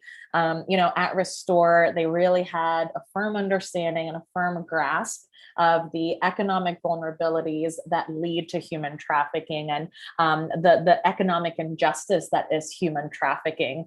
And a lot of our efforts, a lot of our work is focused on community mobilization towards providing safe, sustainable work for vulnerable communities, in particular for immigrant women as well. So really, I felt like I found a very just specific space for myself at Restore within that context that I was just absolutely thrilled about. And you know, I do tell folks that although this work is heavy and difficult and operates out of a very you know, in a very difficult space, kind of in that worst parts of humanity, oftentimes we say, there is a lot of joy and hope in this work. So I hope that over the next, you know, few minutes, we can discuss some of that as well, because I really do think that at Restore, we operate out of a space of joy and hope for survivors of trafficking. So that's what most resonated with me when I was first entering this work. Wow, there's so much to be said about just your perspective. And I applaud you because there are so many folks who are trying to connect with their purpose and put that into the work that they do so that, you know, even if it's a super heavy topic, like, you know, what you deal with at work every day, they can still find the joy or the inspiration because they are truly connected with their purpose. So thank you for, you know, representing that for us. And hopefully folks who are listening can be inspired by the work that you do. I'd love for you to educate us a little more about what Restore does. And specifically, are you all exclusive to New York City? Because I know that it's Restore New York City. I ask because I'm a woman of the world. I'm currently in Patagonia. So if, you know, there is a chance to extend this knowledge, you know, into the world, I would love to support that. Yes. So Restore NYC, we started in New York, specifically in New York City. And although we do serve survivors all across the US, we connect them to resources, to local nonprofits, to different resources that can better serve them locally. We do operate out of New York City, and our core services are offered here in New York City. Although I will say, if my boss is watching and there's any, you know, expansion plans to Patagonia, I volunteer as tribute to be the first one to go, because that sounds absolutely lovely. probably right now. But at Restore, a little bit about our work. At Restore, our mission is to make freedom real for survivors of trafficking in the US. And we do that through 3 different programs. The first is through housing. So we provide emergency housing and transitional housing for survivors of trafficking. Number 2 is client services. So this is kind of holistic well-being solutions such as case management, counseling, and crisis intervention for survivors.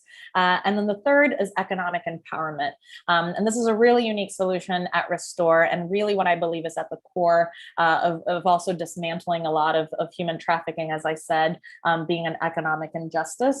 Through our economic empowerment program, we have job readiness courses, job placement services where we partner with local businesses that are wanting to hire survivors that perhaps don't have that most extensive resume, or perhaps are in their immigration process themselves as well. And then third, in our economic empowerment program, we have entrepreneurship services. And this I could talk about for any length of time, really, but this is an incredible program where we support survivors of trafficking that are interested in starting their own businesses. We provide them with mentorship, certificate through partnership with NYU, and capital for them to get their businesses kicked off. So I could talk about this for the next 3 hours, but we'll keep it simple and keep it at that. Those are really our 3 main programs at Restore. So I would love for you to dive deeper. And of course, we are short on time. So I want you to be able to share as much knowledge as you can. But for folks who are interested in learning more, where can they find you? Let's just get that over with so that we can have folks already going to your socials or going to your website and figuring out how to work with you all.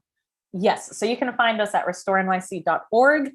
You can follow us on Instagram, is where we post all the information for any upcoming events. We have an upcoming Economic Empowerment Summit coming up in September, where we're going to be sharing an even deeper dive into how different sectors and different industries can be mobilized into fighting human trafficking from their spaces without having to necessarily, uproot their lives and come work at a nonprofit. How you can utilize the space you're in to be a part of the fight of ending human trafficking. So look us up, Restore NYC, on all socials and online at our website.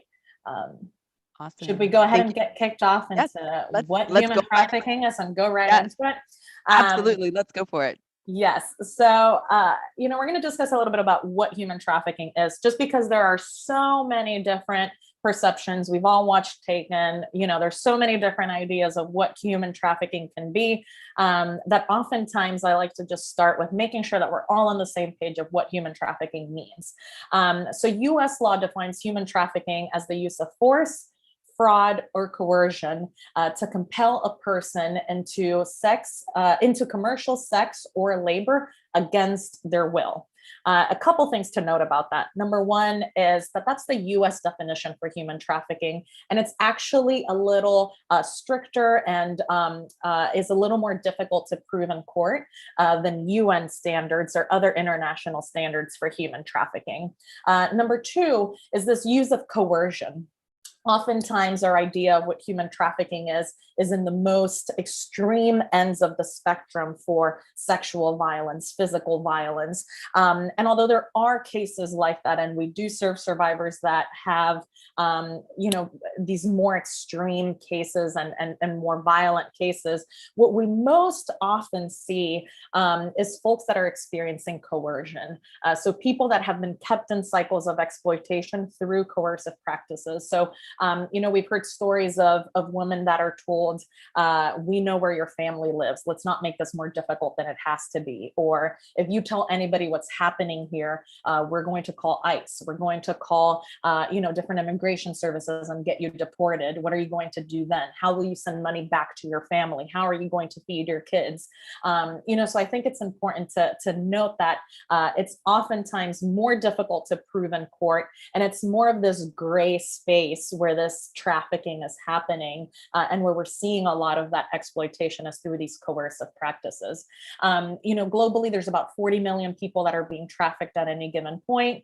In the US, there's about 403,000 people that are being trafficked in the United States. But one other thing that, whenever people ask me what is human trafficking, I always like to note that human trafficking is also a $150 billion industry. It's 150 billion with a B. Oftentimes we don't realize this business model that is human trafficking and these illegal profits that it's generating year after year. For more context on that $150 billion number, last year, McDonald's, Disney, and PepsiCo combined did not have a global revenue of $150 billion. So oftentimes we think of trafficking as this very underground, gritty, hidden, these criminals that are kind of scrappy, not knowing what they're doing. But the reality is that human trafficking and traffickers are highly sophisticated business people running a highly sophisticated business model that is wanting to make the most profit in the least amount of time with the least amount of resources. And one thing that traffickers are excellent at is mobilizing different industries. They're using the travel industry, the hospitality industry, all different sectors, definitely technology, in order to run this business model. So we do believe that one of the key solutions in order to end trafficking is to mobilize different communities in the spaces that they're in order to better understand human trafficking and better understand kind of how it's operating and who it's impacting. Which leads me to kind of the next point is I think an even more important question oftentimes than what is human trafficking is who is it impacting? Who is at the core of this injustice and who's kind of at the heart of this injustice? I really do personally believe that if we have a better understanding of the communities that are impacted by human trafficking, we'd be able to take great strides towards ending it.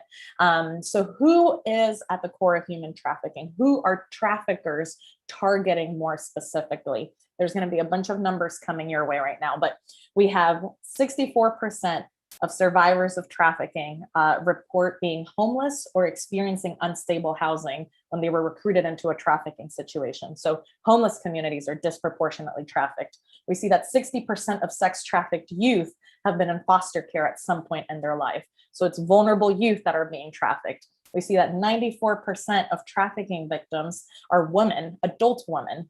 We see that 85% of trafficking victims are women of color in the United States. So oftentimes we hear this phrase, human trafficking can happen to anyone. It is a crime that could impact anyone. And that is technically true. At Restore, we've seen women from every nationality, every background, every socioeconomic status. But the reality also is that in the United States, women of color are disproportionately bearing the horrible reality of human trafficking. Human trafficking is operating at this intersection of sexism, racism, and classism. And that's oftentimes what makes it so difficult to dismantle, is because we're not just fighting the injustice of human trafficking, we're fighting injustices in housing and economic opportunities and economic stability, sexism, racism, classism,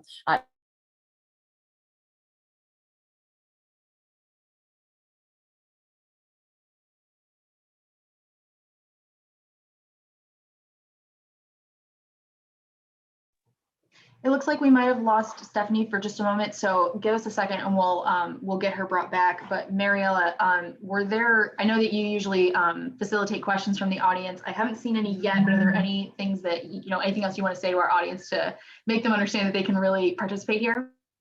Yes, absolutely. Thanks for chiming in there, Meg. Hopefully we get Stephanie back here soon. But I just wanted to, I know this is a very intense conversation to have. That's very necessary.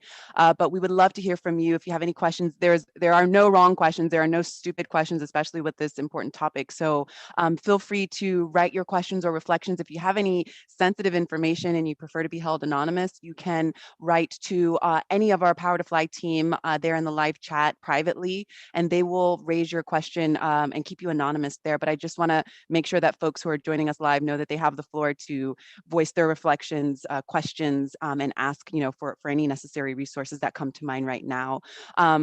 Well, Stephanie was dropping a lot of data right now, so I don't know if I'll be able to follow up with that. Very, very eager to get her back here so she can continue that thread. But yeah, I just want to see if there's anyone now who is joining us live who has any questions here that I can just add to our list. Otherwise, let's see. I guess it's the We've time got her to. back here. Oh, good, perfect. Yep, we're onboarding her right now. So thank you so much for your patience, Mariella. Awesome, no worries. This is, you know Can what, y'all they hear me? can't stop, won't stop, Stephanie. Sometimes technology tries to keep these really important conversations silenced. I don't know who's pulling the strings back there, but we will not be stopped. Can you hear me now? Yes, I can hear you. This is probably my worst nightmare coming true. So Don't worry. I like to extend. This is good live practice. This happens. Yes. We've moved online. We take a deep breath. We know that people want to hear from us. We keep going. Yes, we keep it moving. So Stephanie, you were dropping some hardcore data. Where was I at? What was the last thing you heard? I'm worried it's going to be 10 minutes ago. No, it's okay. It's okay. Pick up wherever you think we need to start off again with the data. You were Okay. speaking just about how women of color the numbers are disproportionate, of course, in the States specifically.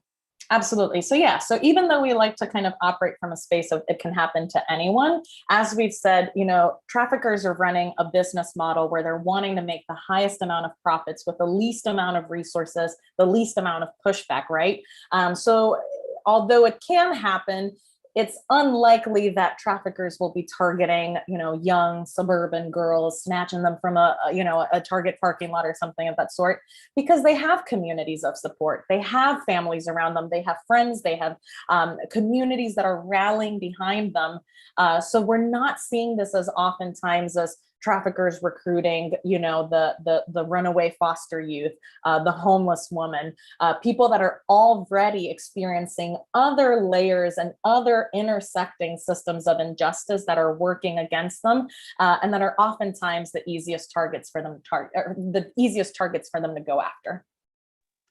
So we've got about 10 minutes left, and I really want to make sure that we hit the nail on the head with, speaking specifically about technology, because you did mention there are certain spaces that the folks who are basically, behind the machine of human trafficking are diving into and leveraging. How can we be more aware as, technologists or people that work in tech, consumers of tech as well, how online services are impacting human trafficking?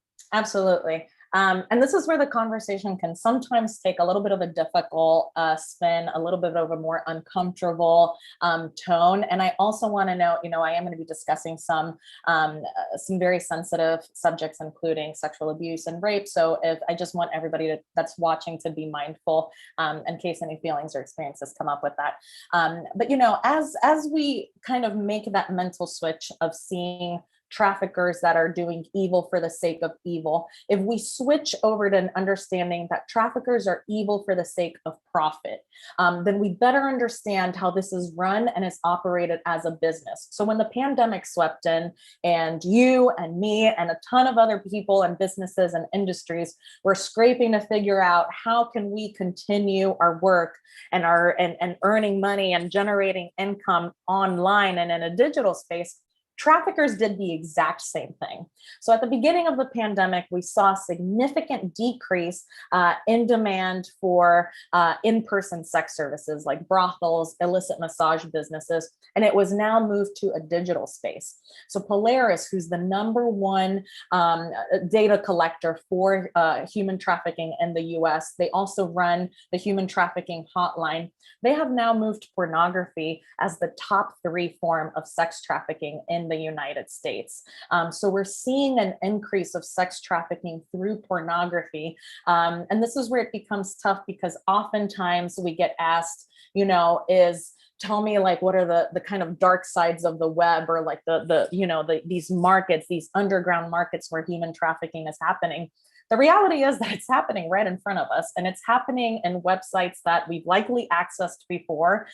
It's happening right under our noses because, again, it's a $150 billion industry. So with that, it has to be accessible. It has to be easy to reach. It has to be just accessible for people online. So we saw, for example, in June, just a couple weeks ago, that one of the top executives at Girls Do Porn was sentenced to 20 years in jail for sex trafficking.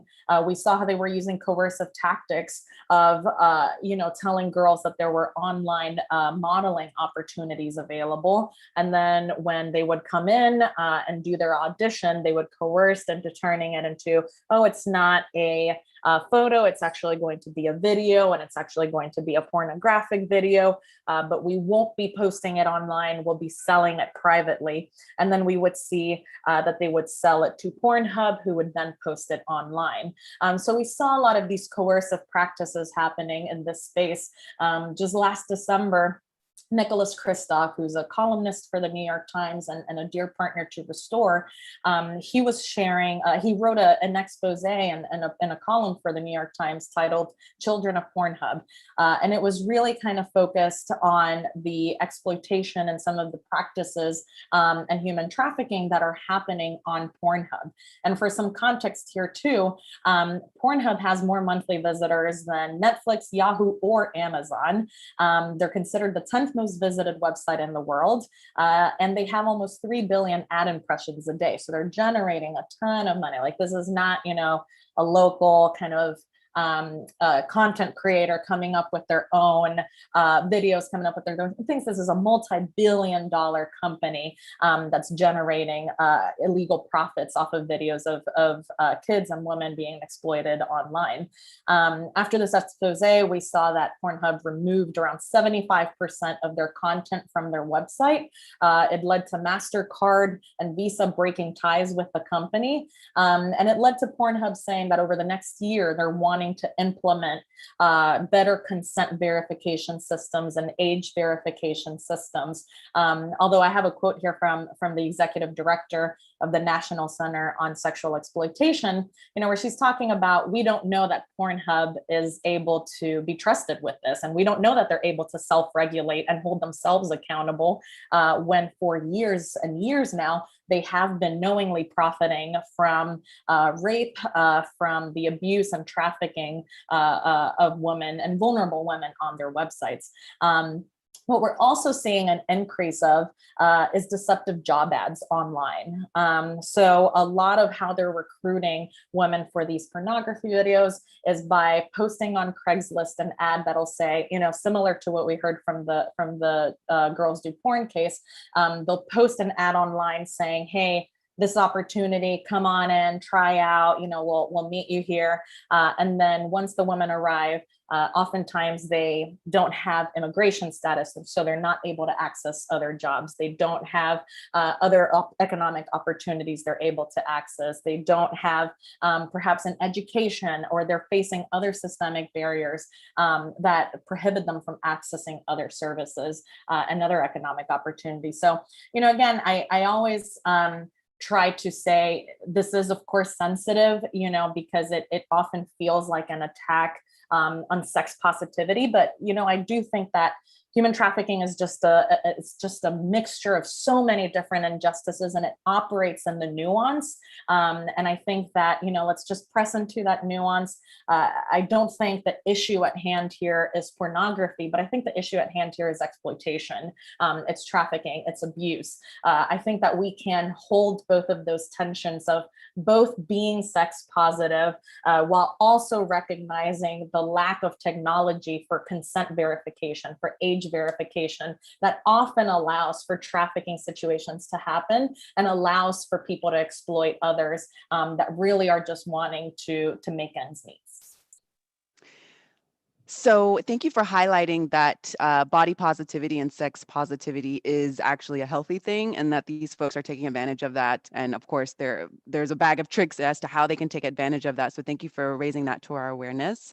I do have some private questions here that I'm going to flag to you. We've got about 3 minutes left. So folks, if we don't get to your questions, I really encourage you to connect with Stephanie and reach out to her directly so that she can get your questions answered. So here is a question here. Is there a single public misconception that most hinders your work?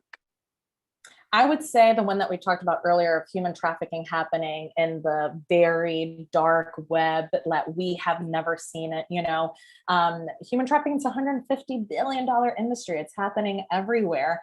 So whenever we're accessing a lot of these websites that are known to traffic, it kind of is fueling that machines in a lot of ways. And then the second one would probably be that there has to be physical violence or very inherently violent world. A lot of human trafficking can happen without ever being, without there ever being that clear physical violence, but it being a lot of coercion. Okay, and this next question, do apps like Traffic Cam have any actual impact on traffickers or their victims? Are there other options for individuals who want to help your cause?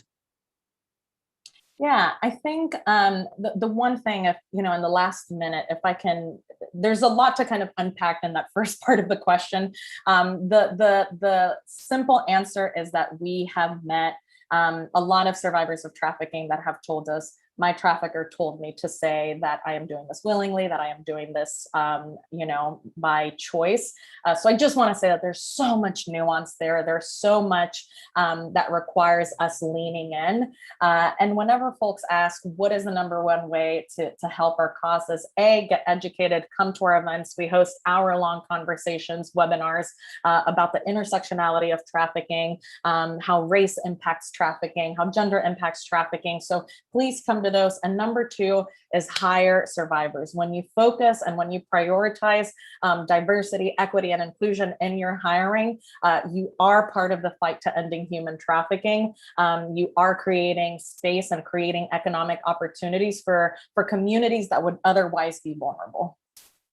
Beautifully said. And just remind us how we can find you all online, on social medias, and your website.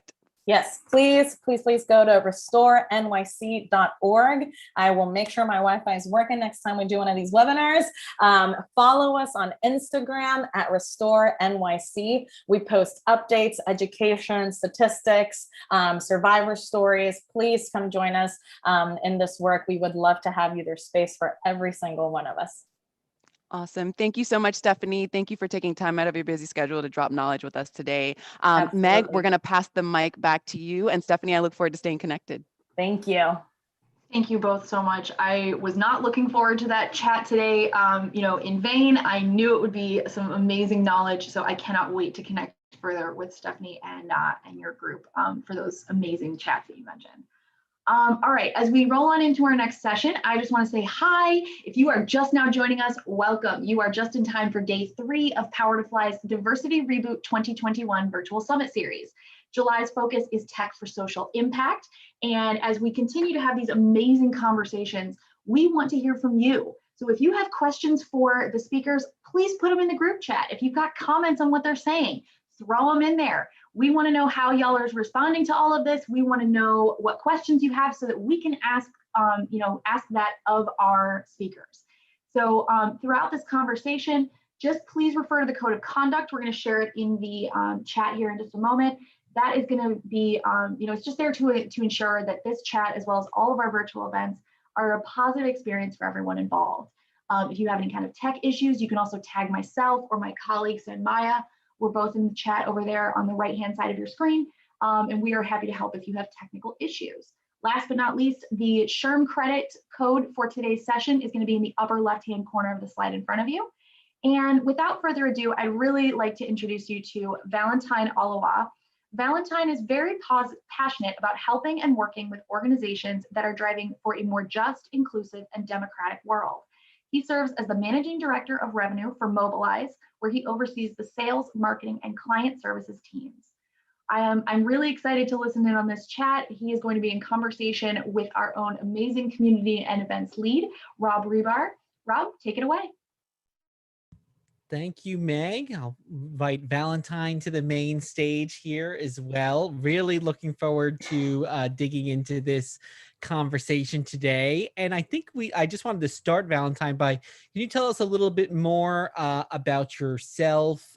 Where are you currently based? What do you do for Mobilize? And maybe a fun fact is, has there been a pandemic hobby that you've picked up over the last 2 years? Yeah, sure. Thank you so much, Rob. And thank you, Meg, for the introduction as well. I'm based out of Houston, Texas, actually, but and I've been living there for about a year now since I relocated at the middle of the pandemic last year. So, but I've been at Mobilize roughly also about the same time, a little over a year, and my responsibility here is kind of overseeing the business side of what we get to do, the business and the client client side of what we do here at Mobilize, in the sense of working with organizations who are driving more democratic and inclusive initiatives around the country, and how we partner with them to make sure that they are successful in driving through those initiatives as well.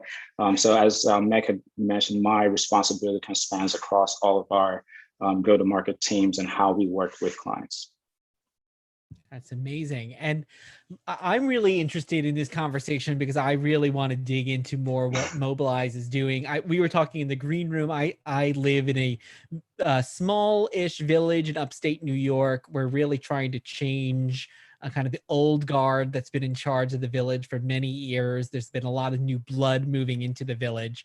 But it's been very difficult because that older guard, I won't say their party, but they have very long stands in the community. They can kind of go to people that they've known 50 years and get them to sign an absentee ballot, while we have a lot less of these long-lasting connections in the community, and are really trying to build that up. So really curious if you can tell us a little bit more about what Mobilize's mission is and how it can help, people like me or other people that are really looking to make lasting change in their communities.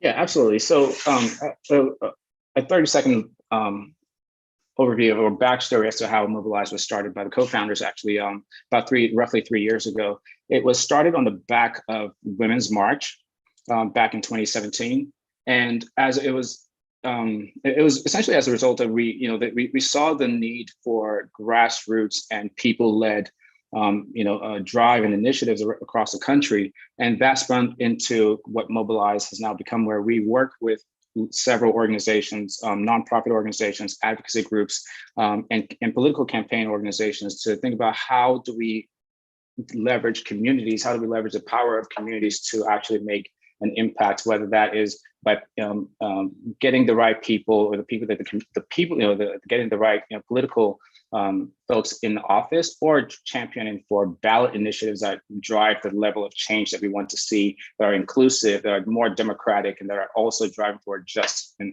more just outcomes. And so I think that's essentially what we focus on. And a lot of we're very selective in the organizations that we choose to work with. So we also do not work with every organization out there, whether for various reasons, because we also want to maintain the integrity of what we're doing and what we're helping people, volunteers, and supporters who also want to connect to these organizations to know exactly what they're going for, and how to participate in the right avenues that aligns with their values, their core values as well. So to go back to how do we try to make it easier for people like you, people like me, people from underrepresented communities, and people whose voices have not been very much championed over the past. We work with these organizations, and we want to make sure that organizations are being empowered, but also enabled from a technology standpoint, but also from looking at best practices. How do you engage people in remote areas where they've gone through decades or several cycles of representation from a different party that has overlooked their needs, or that has suppressed their votes in one ways or another. And so we work with these organizations to align with their own mission, align with what are they driving for, and we present all the technology tools to make this a much easier process for them. And in that process, we've over the past couple of years, we've grown our platform to be able to drive more volunteer and supporter-led initiatives. in partnership with organizations. And we'll definitely talk a lot more about that.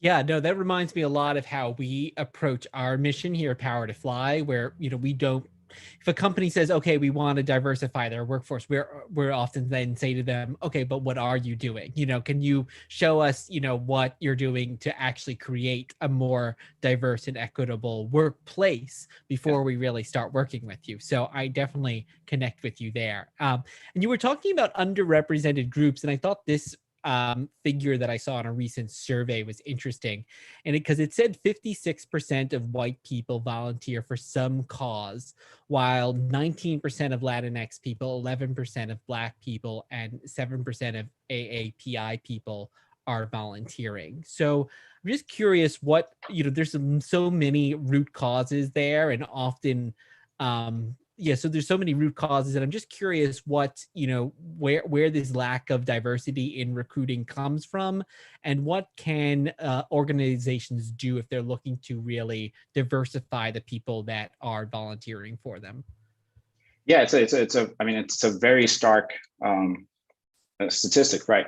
And what we have noticed with that, a lot of that stems from inaccessibility, whether that is inaccessibility to the right information, you know, people across the, you know, communities of color not being privy to, you know, information, or being privy to tools or access to these things that enables them to exercise their rights to the fullness of their capacity or their capability. And what we see organizations that are, you know, especially in the 2020 cycle, begin to do is, again, technology helps to decentralize and also democratize access to a certain degree.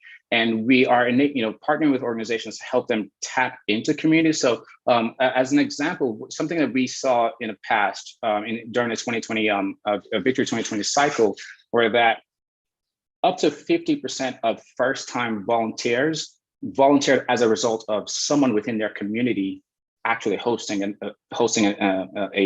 Get Out the Vote event, or hosting, you know, an event of some sort. And a reason why that is because people trust those that are in their community. They're less trusting of someone in power, or someone, you know, an elected official, if that person isn't championed or represented by someone in their immediate community. So what we began doing, you know, working with organizations over the past year to do is looking at how they empower their own volunteers to now go back into their communities and create, almost in a sense of creating grassroots campaigns or grassroots initiatives that also feeds up to the, you know, kind of broader organization. And so that's one way that we began seeing a lot of that change and trend.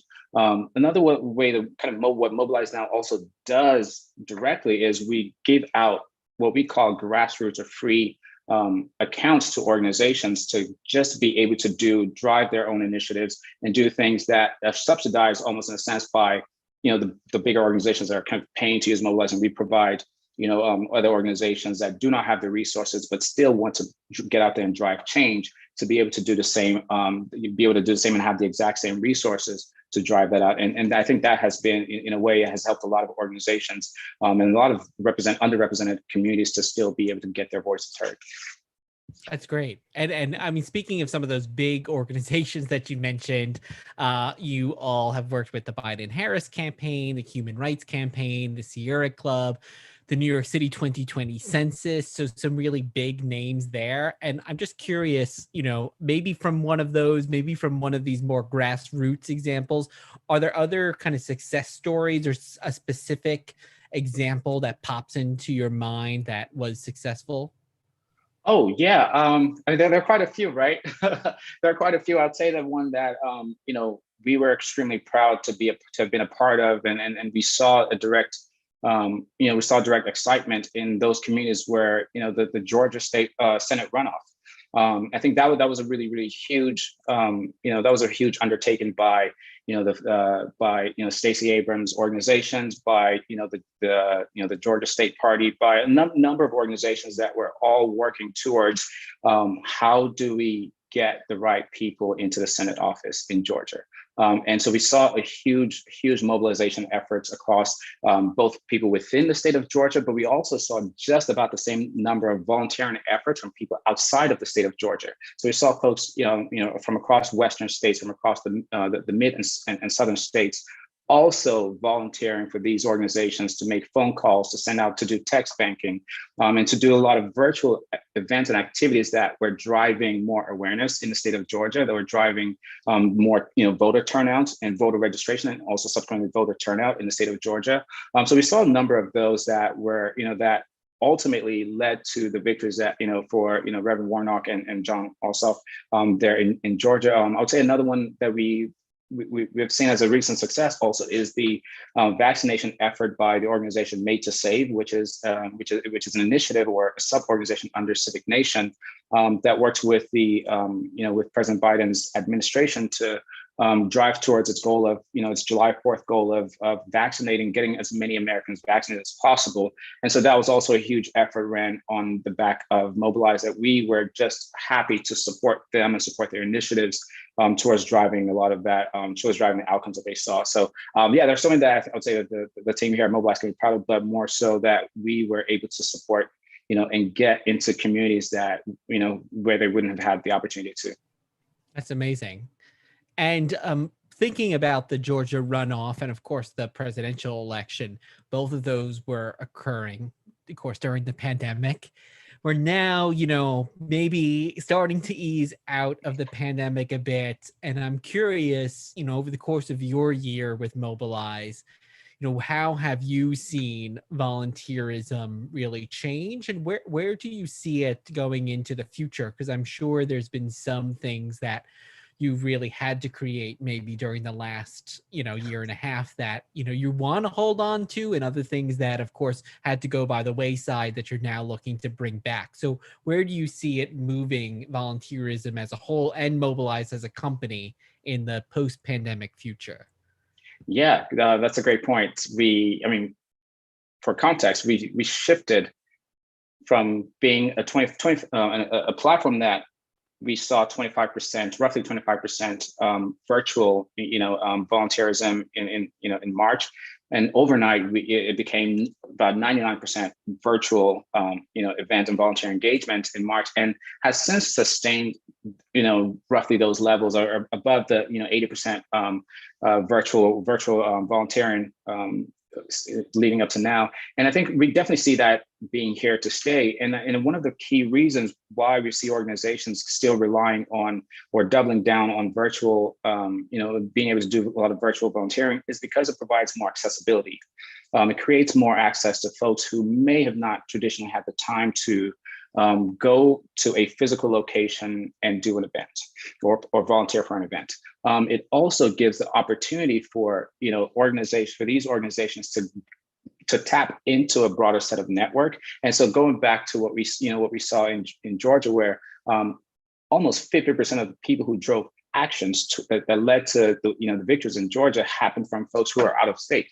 So again, it provides a lot more access, and it's also when we think about more of the more elderly folks who also want to still continue to participate. Getting to a location, getting to and from a location may have its difficulty, but being able to do some of these things online or virtually, we also saw a rise in that trend as well. And we do feel that a lot of that is here to stay. So what we want to continue to do is how do we build simpler tools to create more accessibility so that organizations can continue to help drive out these actions, so organizations can continue to get more people, regardless of the locations where they are, to be able to still take actions, whether that is signing petitions or even low bar entry level actions such as signing petitions, to even things that are more complex such as virtual canvassing, or even being able to the other part where we see some of the trends go into is volunteers now becoming leaders. And that's another area that we continue. We saw some trends around that in the Victory 2020 as they relied heavily on volunteer hosts to be able to support, to drive supporter-led events that changed the course of the conversation and the level of awareness to get people out to vote. So we see a lot more of that, and we want to continue to build on top of that so folks get the ability to, again, build more leadership skills within their with their volunteering experiences, can also take their volunteering experiences from organization to organization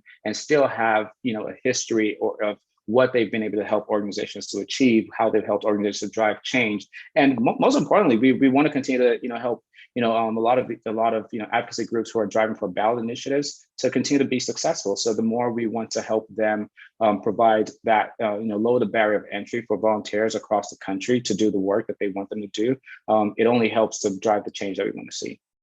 Yeah, I love that. And speaking from experience, back to the recent campaign that we were, somewhat tangentially involved in, but it was very easy for my partner and I to sit there and text 50 people. There was a heat wave here, and so it was hard to get outside, but sitting on our couch, making sure we texted 50 people was very easy. And then, but on top of that, the system we were using was really still made for old traditional phones. So which, we were trying to say oh, no one's picking up their phone anymore. So those kind of updates, it's great to see that, you're really leading the charge on and using technology really to drive these changes. Absolutely. Absolutely. Yeah. And I'd love to see, talk a bit about, something that you've touched on a couple of times throughout this, but it's really, in addition to just making it easier for people, because that's such a big thing on top of work, family, personal life. We've been dealing with this pandemic. It's hard. I feel like people just say, oh, volunteering, it's going to be such a time suck for me on top of getting my kid to school in the morning. So what would you say to people like that, or how can they use that? How can the platform specifically help those people, maybe on top of some of the other things that you've already mentioned? Yeah, it's a really good point. We all have a very, very finite amount of time each day, and we have very real responsibilities within our work lives and family lives. And it's okay for people to not feel that they have to always volunteer, for an organization or to do so many different things. And what we want to continue to do on the Mobilize platform is continue to get as many diverse set of volunteer opportunities, as many diverse set of volunteer actions that folks can take, as you mentioned, right? Being able to kind of sit on the couch and send text messages. So, to be able to drive, to help an organization drive an initiative, provide more awareness. I received, a number of text messages from different organizations as well, whether that is, the Sierra Club or, as we talked briefly, from Texas Democratic Party around some of the key things that are going on within the state that I currently live in now. But a lot of these help to drive awareness and our low barrier of entry initiatives and actions that anyone could do anywhere. It could be while on a train commute if you're in a city like New York and things like that. But I think most importantly is I think folks should take the time for themselves, understand what causes or what initiatives that they are truly aligned with and that they want to be aligned with, so that it feels more natural for them to volunteer with organizations or opportunities around that, right? Like we see, we see a lot of organizations on the Mobilize platform who are driving and championing for, racial and gender equity, like the Human Rights Campaign, or there's so many others. We see organizations like Common Cause, and so we see a lot of these organizations who are just providing as many opportunities. So there are tons of things for anyone to be fine to do, and I think that's what we folks have found very unique about Mobilize is by going to the website, you can identify your current location and what you want to be able to participate in, and also do it at your free time, at your leisure, and doesn't need to compete with your work or personal thing. But also it's important to take care of your own personal space and your mental space to be able to fully give to an organization.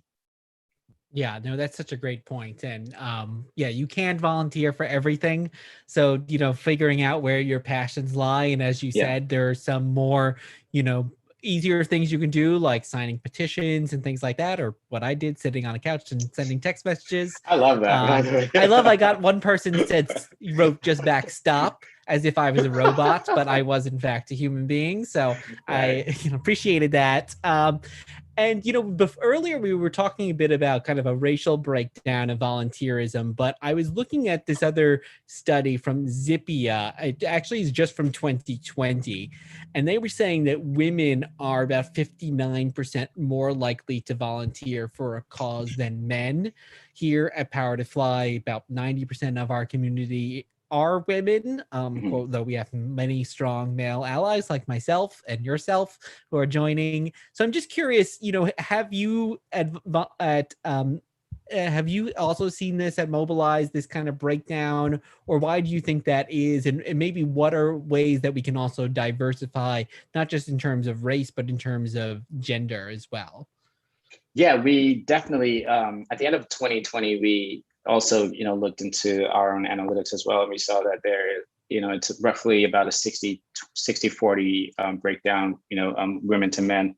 And in some ways, I think it's incredible to see that. It's incredible to see women stepping up and leading men. And I think that's one thing. In one area, again, we want to continue to champion and draw more awareness that for men across all ages, that there are lots of opportunities to, for us to also step up, for us to also kind of provide more of a, more support to organizations that are also championing for the things that we care about, the things that also affects us. And not only can not just put that, responsibility onto women to, carry the torch. So I think, as you mentioned, Rob, right, there are a number of initiatives that we want to continue to do. Again, part of that is continue to provide more awareness to communities and to communities and even folks within those communities, that there are opportunities, breaking down the stigma that it's cool to volunteer, because again, you are driving change. You're driving change. Everyone wants to be like, the folks who we continue to see, in the media, who are saving democracy, right? You see amazing women's faces, and we see a lot of people kind of championing for some of the work. And so we also recognize that we want to continue to make sure that, men and male figures, as well as just everyone, continue to see that there are great opportunities to step up and support women, but also to make their voices heard, champion for things that they care about, champion for things that the women in their lives care about, most importantly as well. Yes, and we've seen so many amazing women running for office, and certainly I don't have the stats in front of me, but we just definitely heard about the power. Look at Boston. Yeah, look at Boston. Boston is now like almost all of their mayoral candidates are Black women, and just women in general. We've seen just in across the country, there are a lot of offices are being contested by women now, and so I think it's really incredible to see, and we want to continue to do much more to support women who are not only running but volunteering, but also challenge more male figures to step up. Totally. And yeah, I believe the New York City Council will be majority women for the first time ever, which is kind of flabbergasting. And we've actually done a past talk with Vote Mama, which is another great organization encouraging women to run for office and to support those women who are running for office. So definitely suggest anyone checking that out online as well. But we did have a great question in from Dara, and I'm not sure if this is a company that you're familiar with, Valentine, but Dara's asking, she's wondering your thoughts on volunteer-based organizations like Extinction Rebellion that works as a self-organization system versus having a centralized leadership. So I'm not familiar with that organization, but if I can reiterate the question, or to see if I get the same understanding of what's being asked, and then what are my thoughts on volunteer-based organizations, just in general, that are self-organizing or maybe decentralized from a leadership perspective versus having a centralized leadership. In some ways, I think there is empowerment for multiple leaders to be able to drive one, understand the mission of that organization, and the mission and who they serve, and be able to drive that. As long as there is a strong kind of interconnectedness across, all the various folks who are stepping up to be leaders within their own different groups, then it continues to drive things forward for that organization, and they are able to achieve their mission. But in some cases, we do see having centralized leadership, be very helpful to kind of, again, set guidance, but also doesn't mean that individual or those set of individual holds the ultimate power. Power is still being, flattened out and distributed out so that people can take on ownership. And again, even in some ways, that is one of the areas we are championing within Mobilize, with Mobilize's platform, and what we call distributed organizing or distributed campaign. And again, because we want organizations to be able to lean on volunteers, lean on community leaders, lean on community activists to drive and build many grassroots campaigns within the organization that again feeds into the larger parent or the larger, broader organization's initiative. So it's not lost upon that. And I think that there is a general sense of building more distributed campaigns. But from a leadership perspective, I think it depends on the organization. No, that's great. Yeah. And it almost reminds me of the way we're now approaching work in so many ways, where because we're in this hybrid and remote atmosphere, there's a little bit more agency sometimes people have, but you do still sometimes need that central leadership to go back to, even if people are kind of out on satellites doing their own thing. Well, thank you so much for this conversation today. I'd love to just end by letting everyone know where they can find out more about Mobilize. Maybe, you know, if you want to share any of like the other upcoming campaigns that you might be working on or other ways that people can get involved. Yeah, absolutely. Thank you for the opportunity. I would say the easiest way to find out about Mobilize is mobilize.us. Not only does it provide you upon landing there with all sorts of volunteer opportunities within your geography. It also provides you with, best practices on how to also grow into becoming a volunteer leader or becoming, a community leader in one way or another and drive change. And you can learn from what other organizations have done to impact change, like such as the Fairness Project, HRC, and Sierra Club and others. So I would say mobilize.us. And as far as other things that we're working towards, we are still, we continue to work with, the Democratic organizations, the state parties who are, again, contesting for, very heavily contested campaigns and seats in their respective counties, cities, and states. So please definitely encourage folks to reach out and find ways to volunteer or find ways to provide ideas to, and support their own local communities as well. So we want to drive as much change as possible. And I realized I didn't answer my pandemic hobby. It's road trips. Oh, yes. Well, you were saying that you're on a road trip right now. So, that almost ties in perfectly with kind of volunteerism, because you're kind of getting out into the world and seeing people, meeting new people, going to new places. Absolutely. And I try to also volunteer in other cities when I do visit them. So it's always a great way for me to kind of see what's going on in a given city and just find a way to support and do a few volunteering opportunities. So, but if anyone wants to reach out, I'm always happy to connect them to the right places or right people. That's amazing. Thank you so much. Well, thank you for being here. I know I'm going to definitely be checking out Mobilize. I hope everyone else listening is as well. And thank you again. You're doing some amazing work. Thank you. I appreciate it. Thank you for the opportunity. Thank you. Of course. Bye. And I'll bring back Meg to take us into our next talk. Thank you, Rob. And thank you so much, Valentine, for that amazing chat. I'm loving that idea of volunteering in cities that you visit. I think that's definitely something I'm going to make more frequent in my travels, especially post-pandemic, once we are able to safely travel again. All right. So as we get ready to onboard our next speakers, I just want to highlight a couple things first. So first up, I don't know if we've talked about it yet today, but we are hosting a virtual job fair tomorrow. It's going to happen on July 15th. It's going to run from 12 p.m. Eastern to 3 p.m. Eastern. It's a really great place for you to go and connect with some really amazing companies. We've got, there's going to be 8 different companies there. Those include ServiceNow, United Health Group, as well as Autodesk, Smartsheet, Helm, Headway, and Unstoppable Domains. Now, over the last couple of days, we've heard from many teams who are part of the Helm, the Helm group, as well as Smartsheet and Unstoppable Domains, among many others. So I'm really excited to get back into a virtual job fair situation with these amazing companies now that we've learned so much more about how they are using tech for positive social impact. Now, the other thing I want to highlight is that many of these companies are open to remote positions. So if you're looking for a remote role right now, or maybe the pandemic is winding down for your area and your office is starting to talk about going back in person and you don't want to go, this is the job fair you want to get to. So I'm sharing the link to where you can register in the chat right now. So that's going to be where you want to check out. You can register. It's a free event. The other thing I recommend, in case you maybe you're not actively looking for a job right now, but you're maybe curious about what's out there. There's 40% of Americans right now who are looking into other job options, in light of the changes to a lot of people's, their needs, their, the perks that your job has, the benefits, that kind of thing during the pandemic. So if you are at all curious, even if you're not actively job searching, I very much recommend that you register for this job fair.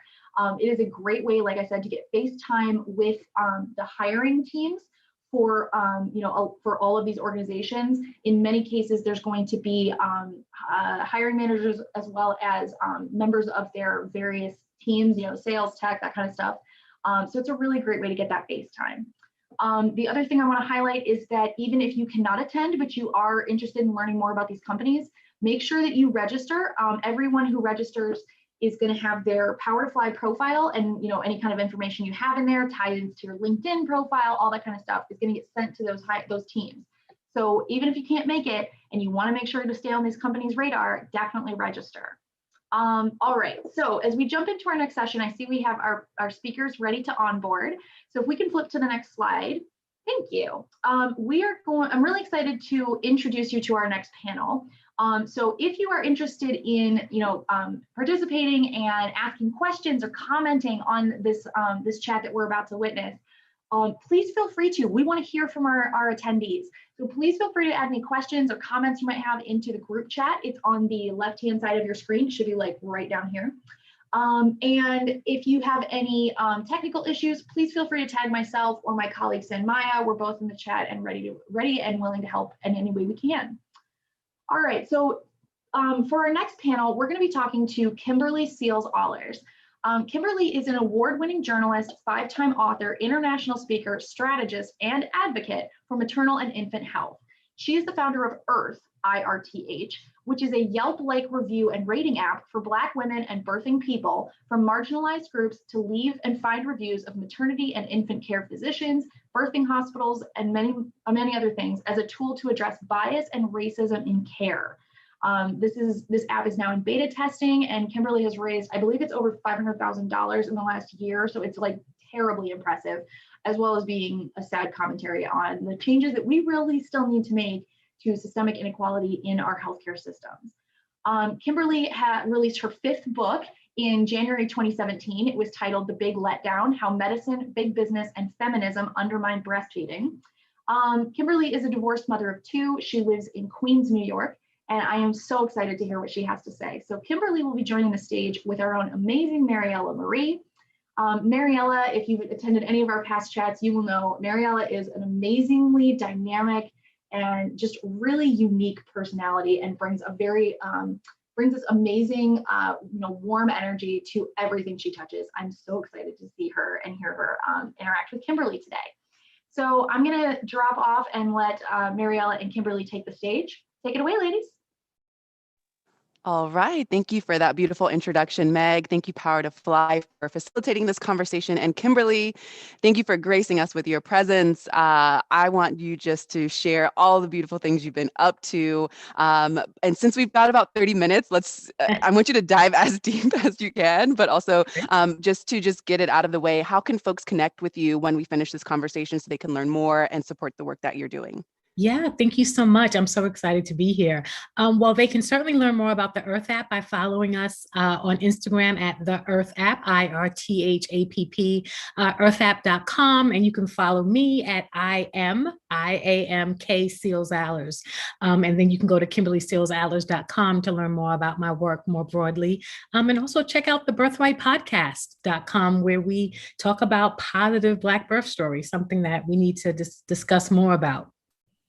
Absolutely. So let's learn a little bit more about your career journey. So I know that I'm not the only one that's curious to know about this pivot that you took, from being a journalist to now being a maternal and infant health advocate. Can you just tell us a little bit about that career pivot?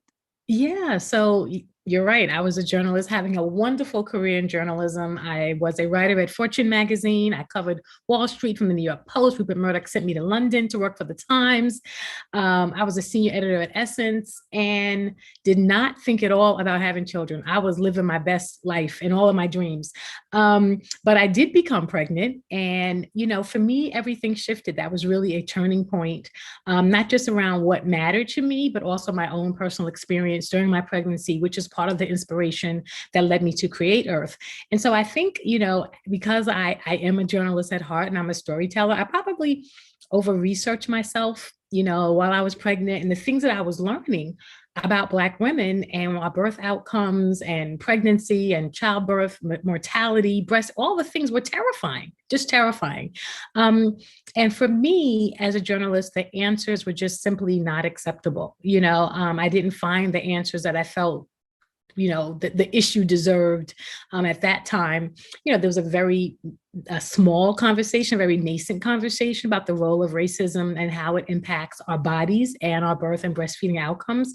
So I was really just intrigued. And so my very first book came out back in 2005, and it was a pregnancy guidebook. The Mocha Manual to a Fabulous Pregnancy was the first of its kind pregnancy guidebook for Black women to really look at pregnancy and childbirth through a sociocultural lens, right? I'm not a doctor, but what are the things going on in Black women's lives that may be impacting their birth outcomes, from stress, from our jobs to our finances, our role in our communities, just all the things. And so that book really kind of began my journey into looking at this issue from a different perspective, but also asking questions that I think other people weren't asking, and trying to create solutions for that. And so, I left my job at Essence to kind of pursue this full time and to build a brand and products that were centered on Black motherhood. My first brand was a website that was a pregnancy lifestyle information content website for Black parents. And, that grew. And now we're thinking about now we're doing podcasts and apps. And so, this has been my passion, which I'm excited to, I was able to pivot to, and has turned into a life with real purpose. So I'm excited to be on this journey. Well, I'm so happy that you were able to connect your journey with your purpose and share all of these things that you're sharing with us. I personally want to say thank you. And this is opening a door for me. I'm going through something personally right now that I need this book right now. So thank you for putting the work, the research, and going through all of what it takes, to be published as a Black woman in the sphere. So thank you. I would like to jump into some questions now to just get us starting to talk about this topic, educating ourselves so that we can just be more aware and use the resources that you have to share with us. So one of the primary causes for high mortality rates among pregnant Black women is the lack of public accountability from healthcare institutions. Can you tell us your approach to handling this issue and how Earth ensures that these institutions are being held accountable? Yes, this is the name of the game right now. So first of all, just to be clear for everyone watching, Earth is a Yelp-like review and rating platform for Black and brown women and birthing people to find and leave reviews of their OBGYNs, birthing hospitals, and pediatricians up to baby's first year. So we serve this dual role. One, we're putting our experiences publicly all in one place, right, where our collective stories have power.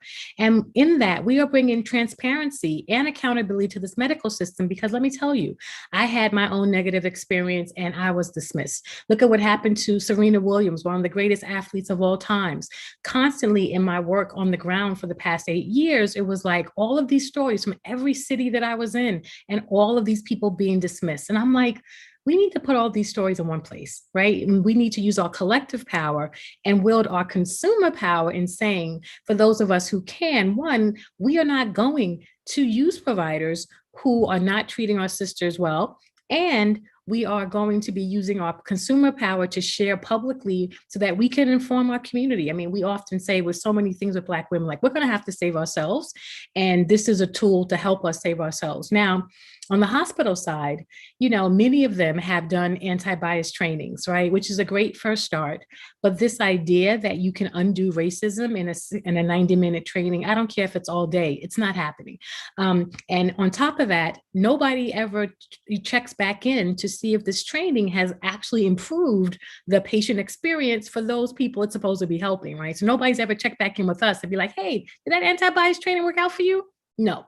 So we created Earth really as well as an accountability and tracking mechanism. If you're a hospital, if you're a doctor, if you're doing the anti-bias, anti-racist work, great. Then your Earth review should be on point. We want to see 4 and 5 stars. We want to see the qualitative responses that support that. And if not, then there's still work to do. And so on the back end, we turn these qualitative reviews into quantitative data, so that now we can identify hospitals who, one, are getting good reviews and be like, hey, Black people, Black and brown folks really love this hospital. They consistently review it well. What's going on there? Like, what have they done? And how can that be replicated in other places?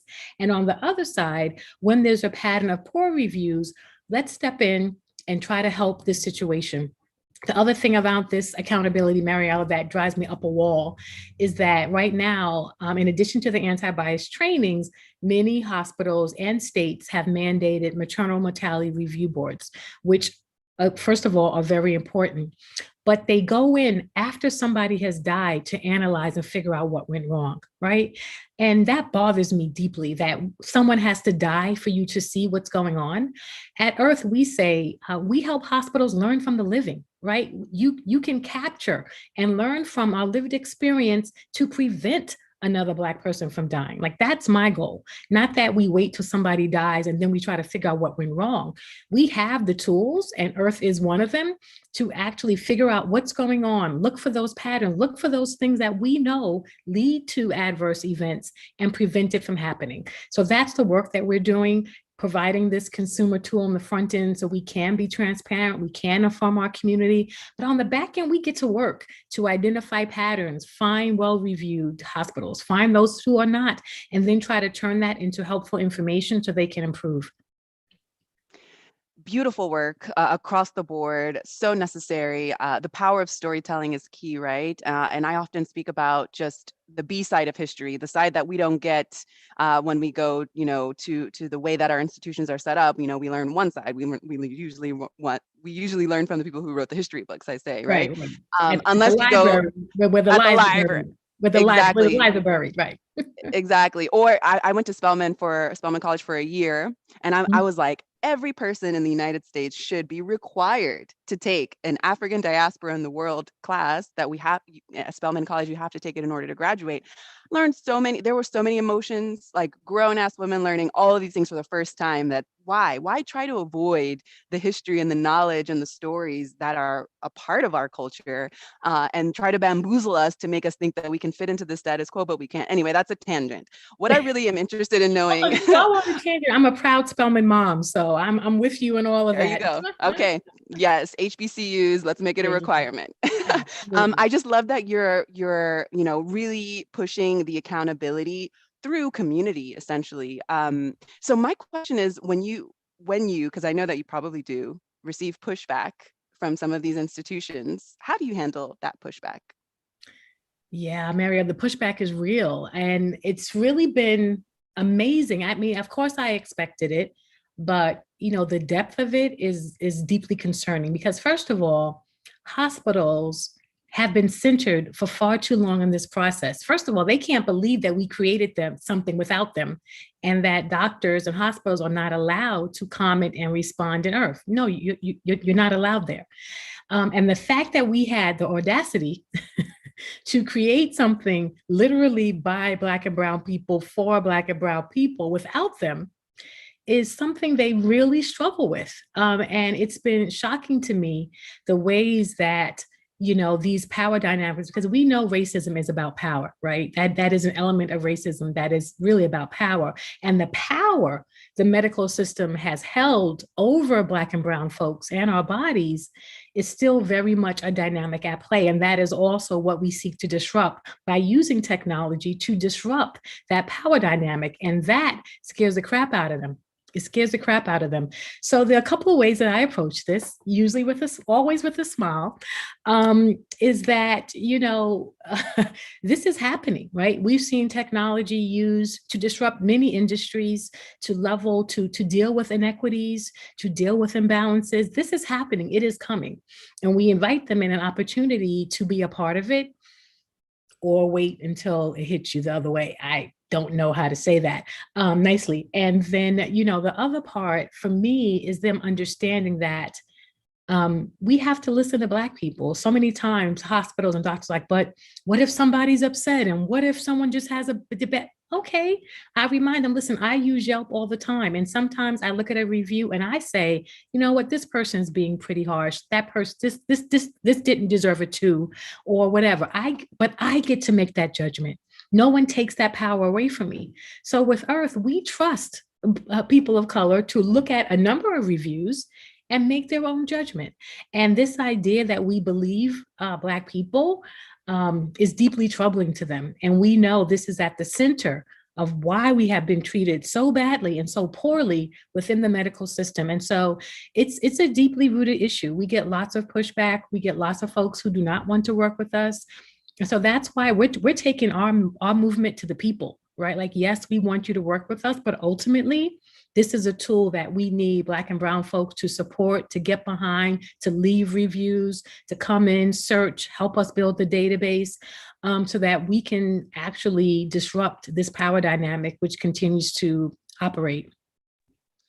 So you can answer this next question as, yes or no, or you can go in as deep as you want, because you are not the first Black woman who has created an app that is specific for the Black community. And just because I've heard of other, folks who have been on this journey who got a lot of pushback just from publishing the app, were you experiencing any pushback by creating this app and publishing it for the public to have access to? Yes, because, white women sometimes have a problem when they're not being centered and something is not for them. And so, certainly we know that there is value in white women using the app, because the data will help us see disparities, discrepancies. Maybe this place just sucks for everybody, and that needs to be illuminated too. But what we've said is that right now we are prioritizing Black and brown folks because our first goal is to create community. There will be a time down the line when we invite white women in to use the app, because I do think Earth is a powerful tool for allyship, right? And that ultimately white women should also say, if this provider is not treating Black and brown folks well, I don't want to go there either. So in my vision, right, white women are invited in to use the app, and they will also go to their provider and say, hey, I've checked out your Earth reviews and they're not so great. So-and-so, like, I need you to do better. I'm leaving. I'm making my decision. I'm standing as an ally for Black and brown folks. So that is very much part of the vision. But right now, Black people and brown folks deserve a safe space, and that's their own. And that's been really important. I've done a number of IG Lives. We try to talk about this, but sometimes people are so used to being centered in all the processes that when we create something that is for ourselves, even if we're saying it's for us right now, and we'll let you know when it's for you, it's problematic. But I don't take that on as my problem. I view that as that's a you problem, and I just stay focused on the work that I'm doing. But it is a thing, and I hope that more people are understanding that, when we create something for us, it has nothing to do with you. It has nothing to do with you. So, but that is our right. To do that, and we practice that right to create for our community, as they have been creating primarily for their audiences from for hundreds of years. And so it is a thing. I try not to give it too much attention. Beautiful. Lots to learn from you. Thank you so much for sharing that. Okay, so this next question that I'm interested in hearing your response to, that was submitted previously to this conversation, reads, you had mentioned in an article that hospitals are almost always driven by two things: profits and reputation. How do you play with these factors to your advantage and get hospitals to be a part of Earth's vision? Yeah, I mean, this is something we do use to our advantage because we know that hospitals are businesses, right? And it's one thing to say to them, hey, you should do this because it's right and it's the right thing to do. We've been saying that and it's not working, so now we need to understand that in our country, hospitals are a profit-driven business, and our healthcare system is a commercialized system. So how do we actually use that to our advantage? Because there are so many things about that to our disadvantage. How do we actually understand that dynamic? Remember, I was a business journalist. I covered Wall Street. So my mind thinks that way by training. And so I had brought that to bear in how I think about how we use Earth. So let's talk about profits. What we do know is that mothers, particularly Black women, are the financial decision makers in their homes. And mothers have been proven to be those healthcare decision makers as well. So now hospitals have a pivotal moment, right, where there's a great opportunity to build affinity for their brand in a good way that will carry with them. Because trust me, if a mother has a negative experience with you, she's not going back to take her baby. She's not telling her man or her husband to go there. She's not telling her granny to go there. She's not telling her aunties and cousins to go there. So we understand that dynamic, and we invite them into a unique opportunity to make sure that there's a good experience at this most pivotal point in a woman's life, which will carry them throughout their other healthcare decision-making points throughout their own life continuum, and for their babies and for their families. And so we think about that. And then when it comes to reputation, we know the power of reviews. I think some studies are showing that 90% of people are using online reviews for their own physician decision-making. But yet we don't have a tool, particularly as Black women and mothers, to see how people like us rated of a system. That's a problem. And so by using our consumer power, we can, amplify the reputational risk of treating Black and brown folks poorly, and not just the one-time risk of a highly sensationalized newspaper article, but the long-term risk of showing that that's a pattern. Right? Because even if it happens once, trust me, they will try to explain it away. But if there's a pattern in Earth, now we get to also show that this is bigger than this. And they have a huge reputational risk for not having positive reviews in Earth. Lots of great work coming out of Harvard Business School, with many economists are projecting that reviews will become as powerful as regulation in certain industries. And so this is a factor and a phenomenon in our world that should not be ignored. People over profit. Exactly. Right? Do we need to tattoo that on our foreheads? So we just look up and we wake up and then we look in the mirror and we remember. And I oftentimes, folks, when I have to interview people and, we talk, on the big scale of productivity and, profitability, I love to remind everyone that we have to reflect on emotional intelligence. It's okay to have those be goals. We want the data, we want to be able to take a vacation and provide for our families, but can we practice empathy while we do that? Can we be more self-aware when we do that? Can we be more socially aware when you do that? So I love that you're bringing this back to, the power of the dollar as consumers. Where are we putting our energy? Where are we putting our money? So thank you so much for highlighting that. Yeah. Let's talk about some of the fun bits of, joining the app. So what can a user experience when they first download the app, and can you just walk us through that onboarding process and what they can expect? Yeah, so when you download the app, you'll see our welcome screens, which are very reflective and inclusive.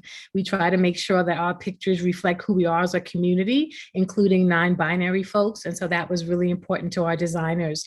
And then you'll be asked to create an account. And so we ask everyone to create an account. To be quite honest, it is probably not something that you're used to encountering with an app, but we had such a terrible time with racist attacks on our platforms when we were pre-launch. I mean, it was really something. And so for the safety of our community, you might find a little bit more, as they say, resistance in our app. But I assure you that is to keep you safe and to make sure that our app is safe in a way that other people have not taken as seriously as we do. And then you know, after you create an account, you can do two things. You can leave a review, or search for a review. If you're going to leave a review, it's going to ask, who are you? Are you the birthing person? Are you the partner? Are you the doula? Are you a doula? Are you a midwife? And then what type of review are you going to leave? A prenatal, a birth experience, a pediatric appointment, etc. So, and then once you go through that, you'll get busy with the questions and guide you through that process. We ask questions because remember, and I let people know that we are Yelp-like, but it is not just a free-form commenting space, because we are determined to turn this into useful data that can change systems, right? And so if you feel like it's a lot of questions, I get it. But please know that it's our way that we can really make that experience matter on the other side. And I don't mean matter to me, but unfortunately to put it in a format that can be helpful and useful and instructive to the hospitals and the providers that we want to help. And then on the other side, if you go to search, you would have to enter whether you're going to search for a doctor or hospital. You can also just search a city, state, or zip code, and then you could search and see if we have any reviews for your area. Right now, we have reviews in 48 states, but we do have some protections such that people, if you don't see a review, it could be that we don't have enough to display to keep people safe, particularly if we have reviews from some non-binary folks whose identity, depending on where they live, could be, could be identified based on on some information. So we try to think through that and make sure that we keep our community safe in that regard as well. I really appreciate you taking your time to walk us through why, you, for example, need to start a profile or an account. It's in order to, not allow the backlash and the haters essentially to censor and just to throw that hate at the community. I really think that it's probably more necessary to speak like that when we have the intention to, set our clear boundaries so that we can nurture the nucleus and not just allow chaos to enter and happen, right? So I really appreciate you basically being the caretaker of that community space. I often like to remind us that the digital space is being colonized. There are not enough diverse thinkers, diverse people creating technology, which in essence, you have digital colonization happening. So apps like yours are allowing these other safe spaces to open up. And I think that different rules have to be acquired in order to not allow some of the reckless things that we see on Instagram and Facebook and, the big tech folks these days. So I appreciate the integrity there. I would love to hear something that you've seen throughout this pandemic just come to your awareness as you are being the caretaker of this app and specifically as you're advocating for birthing people and for children? Well, so many things, first of all, and I have to say I was not shocked, but shocked by the ways that Earth was being attacked. It's like, to your point earlier, if we're creating something for us, boy, oh boy, are they scared of it. And that was also affirming, because if these people went out of their way to find our little events and our little, social platforms to spew hate, I'm like, wow, this is, first of all, I know that this is necessary and needed, because when they're scared, you're on the right track, as far as I'm concerned, but also that I need to take care. And one of the things that I was really particularly attentive to during the pandemic was that my team was all people of color, like 98% Black. And, here I am with deadlines, with funders and building a product that is an anti-racist tool. But my team was being impacted by the twin pandemics, right? Our communities were being hardest hit by COVID. Everyone on my team knew someone or had someone in their family who had a scare or something. And also, obviously, as we watch our brothers being killed and the police brutality and then the race riots, I mean, it was a lot. And for me, what I learned mostly as a leader was how to show compassion and empathy and humanity to my Black and to my team of people of color. And that was one of the most important things. I wrote a piece about it for LinkedIn because it was really an important thing around leadership, because so many times, even right now, it's like, oh, hire Black people, hire Black people. Well, don't hire Black people to bring it into oppressive spaces, please. Don't do that. Like, if we're going to be there, how do we do that? And I wanted to be a demonstration as a Black woman-led nonprofit, as a person leading a people of color team, to say, I need to honor myself, because I'm also raising a Black boy, so I was experiencing my own trauma. But to also acknowledge my team. So I just stopped work. It was like, we are not doing business as usual through this, right? So we first took a 2-week break, and I just really tried to make sure that everybody had the restorative practices. How can I pay for your election, your voting time? How can I, like, all the things. And I think that was one of the most important things that I learned. And for me to be honest with my team, like, obviously I'm in a leadership role, but I had to say to them that I was traumatized too. I was in a meeting, my son, who's an athlete, wanted to go for a run. I forgot to check if he had his ID. If I reminded him that not to have his hoodie up, I didn't check where he was running. I was in a panic in the middle of a presentation, right? And it was just crazy. So I'm like, first of all, let me tell you what I'm going through. And let's all be humans and show each other grace and compassion as we get through this process. And so I think what it became was really like a therapy. I felt, even for me, Earth became my coping mechanism and my therapy, because one, it was the one meeting that I knew for sure was going to be all full of people who looked like me and understood. And I think it was that for my team. So we started our meetings with real talk, and not just BS icebreakers. So that was an important thing that was incredibly my learning during the pandemic, for sure. Beautifully said, and such a beautiful way to round out this conversation. Thank you so much, Kimberly, for taking time to drop knowledge with us today. And I look forward to staying connected. Let's pass the mic now back to Meg, because I know we've got some more awesome conversations coming up. And thank you so much again, Kimberly, for your inspiration. You're welcome. Thanks for having me. Thank you to both of you women. That was absolutely amazing. And I'm so glad that you were able to join us here today and feel comfortable being so open with us. It's absolutely invaluable. So thank you to you both. All right. As we round out to our last speaker of the day, I want to remind you that this is not our last event. We are holding a happy hour networking session from 5 p.m. to 5:30. That's going to be over on Gather Round, and we'll be sharing the link to where you can join that in the chat thread in probably a little bit towards the end of this next session. Now, I'm really excited to introduce you to our amazing co-founder and president, Catherine Zaleski.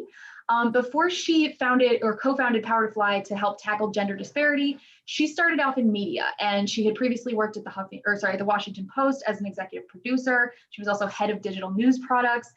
She's also been one of the founding managing editors of Now This. So if you've seen any of those videos on Facebook or wherever, you can have her to thank for those. Catherine was also named one of Fast Company's 100 most creative people in business, and frequently writes and contributes to the New York Times, Quartz, Business Insider, Fortune, Forbes, as well as Power to Fly's own blog. So please go to those places where you can check out some of her amazing writing. Catherine, I'm going to turn the stage over to you and Manoush. Great, thank you. So that was a very lengthy bio, and I appreciate it. I need to update some of those bits too. I don't think it's been updated since the pandemic, actually. So that's the world we're in right now. It's like catching up for the last 16 months or 18 months. So Manoush, who I'm going to introduce right now, has a lot of big media jobs, especially in radio, and is the host of the TED Radio Hour, and the co-founder of Stable Genius Productions, the co-creator of Zigzag, the podcast about being human. I was interviewed for the Zigzag podcast in 2019. I got a lot of people writing me after that and saying what a great interview it was, but I credit the interviewer for really drawing everything out. So I'm going to try to live up to that today. But what the Zigzag project is doing, I think you're in sort of a new iteration of Zigzag at the stage post-pandemic, is really helping people find new meaning in this new world of work that we have, this new world of being human that we have. And so that's what we're going to dive into today. And it's fascinating. I mean, you've started out your first episode by really polling people. And I have to say, like, a lot of people are very unhappy with where they are right now. And so how are we navigating this world? How are you helping them? Yeah. Okay. So I'm going to just add a little detail. So my main gig is hosting NPR's TED Radio Hour, yes. But I really feel very passionately about using podcasting and newsletters and interactive projects to help sort of people figure, modern quandaries out. And I have this very wonderful audience that wants to figure it out with me. So, so the latest thing that we've been doing on the Zigzag podcast is, as you said, something called the Zigzag Project. And what this was, it's 6 episodes or 6 steps, depending on how you think about it, for people to get through a big work transition. If you're thinking about like resetting your career, resetting your business in some way, trying to better align your professional ambitions with your personal values. And that can mean something very different for all kinds of people. Like, how do you even begin to do that? I mean, I think of, one example is a friend of mine who works for Facebook. She, every single day, she's like, I love my job, but the company that I'm working for, like she curls her toes, right? And so I think, maybe it's not Facebook, but maybe it's other places where you work, where you feel like either the business model or the thing that you're making is not improving the world. And as much as you need to pay the bills, and as much as you might love the work that you do on a daily basis, there's a gap between that and like the meaning that you want to make of your life, right? And so the reason why I wanted to do this was to help people kind of slow it down a little bit, take a moment to really think through, how do you begin to do that? So each episode is a sort of, we have an expert on there who talks about a stage that you need to go through as you transition to make change in your career, your business, and then an exercise that we ask you to do as you go along as well. Mm-hmm. Great. Yeah, I want to talk about the exercises too, but this is all happening when people are really reimagining work post-pandemic, right? It's like all the things that we were sort of racing through before and not really paying attention to, we've had time to reflect on it. I think that's totally true, Catherine. And I think, this idea of aligning your personal values meant something different 2 years ago. People were like, I want to work in a way that, I can pay people equitably. I can make sure I have a diverse workforce, all of these things. But I'm hearing from more and more people that those values are also things that have nothing to do with work. Like, I want to be able to work so that I can also live. Like, there's way more people talking about how do I integrate my personal life into the work that I do, as opposed to, putting your nose to the grindstone and just going. People are, don't need to tell you, tired. They are tired. And so they're like, how can I re-energize? Yeah. So I want to ask you, like, how do you go through that values or mapping for yourself? I did it actually, but I did it back in 2019, pre-pandemic, when I was having a bit of an identity crisis. Oh. And actually in the fall of 2019. So it was the fall before the pandemic. Uh-huh. And I started even working with a coach and like really writing this stuff down. Yes. Simultaneously, my husband was having his own identity crisis, and he actually took a course. So we were like at our respective desks, like writing down everything that we, wanted out of life. And maybe it was a bit of a midlife crisis, but it was a real, like, we had to sit down and map it and really write it down and think through it. So I'm curious, like, what you're advising on the radio, or what your guests are advising, at least. I think for those of us who can afford professional help, like a coach or therapy, all of those things, like therapy is more available now, but I think this is something you really like. Career coaches, like there's a reason why they are so popular, but they're expensive.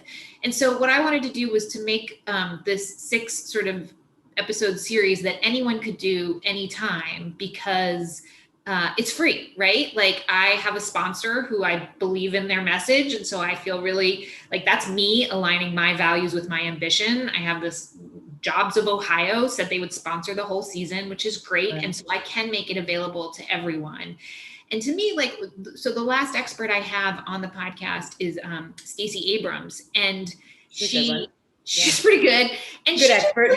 yeah, she said something like so amazing. She's like, nobody told me how to do things. Like I don't like when people call me ambitious, like nobody told me how to do that. I had to figure it out, and I have to like write everything down and set, like, she's very, very, like, she's like, you call me strategic. I just call that kind of thinking things through. And so, it does occur to me that a lot of us, like particularly women, particularly people of color, maybe have not had that ambition conversation. Like, how do you make a big idea come true? And so this is just an attempt to sort of do that in a way that anybody can do it at any time. And what's been interesting is, like, I won't name names, but there's, I hear from different people, like there's a media company that just offered a lot of buyouts a couple months ago, and dozens of people took the buyouts and then decided to do the project together to figure out what their next steps are going forward. So I love this idea of people taking it and working, creating their own sort of support groups, but using the framework. And I should say, like, so in the first episode, we introduced this concept of the neutral zone, which I had never heard of before, but maybe, if you work in corporate circles, this is something, I don't know. Catherine, did you know about the neutral zone? I've never heard something called the neutral zone, and I did read the article, and I mean, what was interesting to me, and I would love for you to describe it, is that I always tell people the only constant is change. Yes. And that you do have to just, I tell this to people who report to me, I tell this to my children, it's like, yes, and so you have to sort of remain like pushing through that change. But tell us about the neutral zone. I didn't know if that was the same thing. So this is from a researcher who did a lot of research into transitions, how the best leaders manage their teams for transitions. And so it was often used in a corporate sort of setting. But I think it actually really applies to each one of us as individuals. And it's this idea that before you, like, let's say you get another job offer and you're like, okay, I'm going to take it. I'm going to go. This is an amazing opportunity. That would be silly not to take it. Right. Like that, if you can, if your budget will allow it, like to take this time to process. It sounds so ridiculous, but I think we need to hear it. Like, what are you leaving? Why are you leaving? What do you want to take with you? What do you want to leave behind? Who are you now at this very moment before you go into this new identity or new job or whatever it is that you're going into? Like, and all this research is found that people who took the time, organizations, leaders, teams, individuals who take the time to sort of be in the neutral zone, to end the previous chapter before they start the next chapter, have a higher incidence of not going into crisis later. Now, I have to say, this was a big lesson for me. I quit my job in a huff in 2018 to start a company. I was super pissed off at the organization I was working at, and rushed to start a company and rushed to launch various sorts of projects. And the pandemic, we couldn't sustain our business partnership. My co-founder and I, the company still exists, but she just, we hadn't built in any resilience. We hadn't taken a moment, and that was in part because of financial pressures, but also I think mentally, we just didn't stop and figure out, like, okay, wait, what did we just do? Let's be more thoughtful about moving forward. So this is also a project that clearly I made for myself because I needed it desperately as well. And so each episode is like taking you through, okay, so after you are out of the neutral zone, how do you move forward? The next episode is with Priya Parker. She's the author of The Art of Gathering, and talks about, I actually worked with her several years ago about visioning, but not visioning like you think visioning, a different kind of visioning. So sort of very methodically, but in a fun, creative, hopefully soulfully fulfilling way, figuring out what the heck are you doing in this next phase of our existence here on planet Earth, and how can you do it in a way that makes you feel like you're contributing to the world, but also creating a wonderful life for yourself. Like, that's the goal, right? That's the bottom line goal. That's what we want. Yeah. Yeah, Priya's got some very her book on the art of the gathering, and I was at a wedding. She gave a toast at a wedding I was at, and she told everybody at the wedding how to communicate with each other.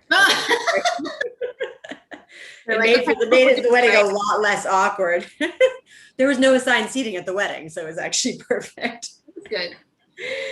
But yeah, no, I do think that people have to, it changes something that you have to actually sit down and think through and write down and make playbooks out of. When I look at the massive changes I made in my 20s with my career, I would call a couple people and get advice, but did I actually map things out about where I wanted to be?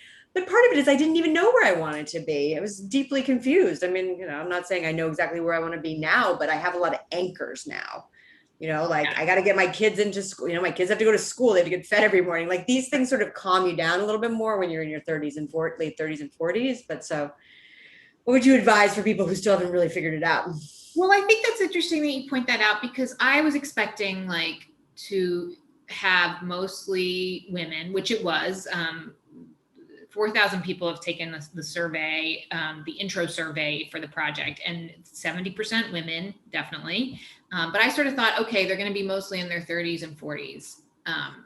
And actually, I have a lot of people coming right out of college, and wow, like, yes, like you say, there's not a lot of guidance that they get, but I think just figuring out what your North Stars are, it could be helpful. I didn't do that. I rushed from one job to another in my 20s, and I wish I had taken them. Like, I wish someone had asked me. Like, nobody ever asked me, like, so what do you want your life to look like? When do you feel best at work? What are the skills that you feel like you've started to develop? Like, just really basic questions. I also heard a lot from retired people, which people saying like, I didn't think this project was going to be for me because I thought it was about young people, you know, reinventing their lives. But actually, retirement is a reinventing of my life, and I still have so much energy and I have so much experience, and I need to figure this out for myself, what I'm going to do for these next, you know, decades, right?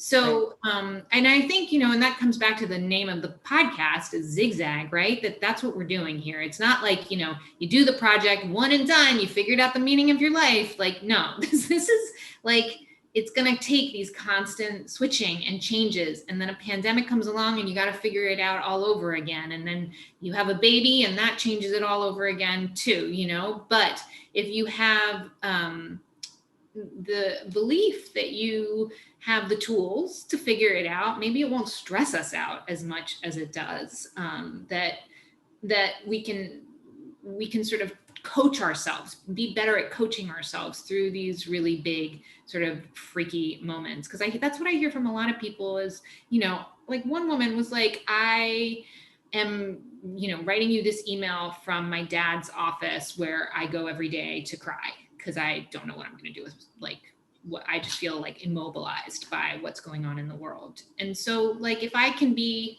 a trusted friend in any sort of way, then that gives me a lot of meaning. And I, you know, the other thing that really keeps me going is in that survey, 20% of the people responded said that because of the pandemic, because of the sort of awakening that this country has had to so many different issues, that they have decided that they want to do something different with their career, and that they want to, I don't want to use the phrase give back, but that they want to be part of some of the solutions that we need to find as we go forward. I mean, that's kind of huge, Catherine. Like, clearly the people who are here care very deeply about a lot of those things, but like if 1 out of 5, if that translates in any way to how we go forward with like employment, if 1 out of 5 people in my little survey are saying, I'm going to upend everything in my career because the way I see the world has changed so dramatically in 2020. Like, I think that's going to be an interesting trend to watch over the next 5 to 10 years. We know that like Gen Z cares very much about this idea of having meaning and values in a corporation, but how much are they going to hold people accountable to that? And how much are they're going to be new businesses that come out of this? Right. Yeah, my question of that is like, there's so much energy out there about people talking about wanting to make change or going after or holding companies accountable, but the real change will happen when people actually like put their heads down and do the work. And I'm not saying people aren't doing that, but that's what I would like to see, that trend. Less talk about the work, more doing the work, which brings me to a question around like the motivations that have come out post-pandemic. You know, when I started my career in the early aughts, 2005, I was actually at the old Huffington Post office today that we started the company out of in 2005. I was such an externally motivated person. Yes. I just loved it when someone, Twitter and Facebook didn't even exist at this point. I mean, Facebook had just been invented, but like all I want, like if I would just be like trying to get recognition on Twitter and Facebook all the time. But like, I just wanted people to tell me I was doing a good job all the time or like get some sort of recognition. And sure enough, I actually built a career where I did. And one thing the pandemic taught me was like, it just made me very internally motivated. Like I knew my company was going to come apart, for example, if I didn't focus on the team every single day and do the work in there. And I think part of it is like all these pressures that were happening on the pandemic, like parties, lists, people being outside, you know, people like being at the right place, right time, all these, we didn't have that for 16 months. So are you hearing people say like, I want to go back out and get a lot of external good feelings again, because I can understand that, or people saying like, I want to sit at home and still do the work? Well, I think, you know, to me, that seems like a generational thing too. I mean, we hear so much about the creator economy right now, which is basically finding ways to use that external validation to make money and pay your bills. And depending on what your product is, you know, if you think that TikTok is the right place for you to talk about environmentalism, then it's doing well and you can pay your bills that way. Who am I to judge, right? Like that is a whole another way to go. But yes, like one of the questions in my survey, which will come as no surprise to people, is like, what do you miss most and least about your pre-COVID life? And miss most was parties, miss least was parties. You know? Right, or like going into the office, but yet you want to be with Right. people while you work. I think the packed schedule, like I see it sliding back to how it was. I mean, you know, that's just my world that I'm in. But I know for me, I'm incredibly grateful for 2020 for telling me to like slow it down. Like you like sitting on the couch and that's okay. You know, for me, it's also like my kids aren't going to be home for that much longer. Oh. I don't know. I feel as a woman in media, I feel very conflicted about that because, you know, after a certain age, I think women in media definitely have a harder time. Right. Saw someone put it as we get put out to pasture. I certainly don't want to be put out to pasture, and I certainly will have to pay for college. So part of me is like, how do I stay in the game and make sure I don't become irrelevant? Right. That's the biggest fear, I think, for a lot of older women. But at the same time, I'm like, whatever, like these last few years of my kids being home, like what could be more important than that? Like nothing. So, you know, that inner conflict that we each have, you know, it could be something different for you. Maybe it's older parents or it's friends versus your hobby that you have that means you need a lot of alone time or whatever it is, that tension between your outer world and your inner world and your ambition and your values and your clock. And like, what do I want to change? I want to change that older women get put out to pasture. So and for me, it was deciding to go gray and white over the pandemic. I just was like, yeah, well, it looks great. You look younger almost than, you know. I'll take it. People can't tell if I'm going gray because it's like blonde or gray. But yeah. Someone called it sparkles the other day. No, I like that. I mean, it's actually one of the reasons I started Power to Fly, but at the ripe old age of 32, I was worried I was going to get put out to pasture. And we talked about that. Isn't that crazy? Because I had a baby, right? So I was like, oh my God, I'm done, you know? It wasn't like I was like, okay, I gotta like create a new gig for myself, which by the way is something that, you know, underrepresented people do. I'm not saying that but at higher percentages, because they feel like they're going to be put out to pasture. And I feel like we should tell people that part of the reason why you were on Zigzag is because we reconnected, that you actually were part of a group of people interviewing me, and you were the only woman interviewing me, and I had just had my second child. And when I ran into you again 10 years later, I was like, I walked out of that room and I always wanted to ask you, what did the men say when I said, well, I just had my second kid and I won't be able to work like crazy hours? And like, to me, I was like, this is amazing. Like, I wasn't in the room, but the person who was in the room is like, can tell me what happened. And you remembered, you were like, oh, I'll tell you what they said. That's crazy. Or what I didn't say. Yeah. It's like the fact that I just like sat there. I mean, I wrote about it in an article that was very popular, but back in the day, 6 years ago now, but yeah, but I honestly, like, the reason I kept silent was I just thought that's the way it is, and now we've had a huge reckoning on all these things. But I wrote about that in 2015. So I was already feeling terrible about it back then. So, and hence PTF and other. Yes. Well, you had your own like reckoning, right? Like. Yes. Well, I've had many reckonings about my past career with the current one.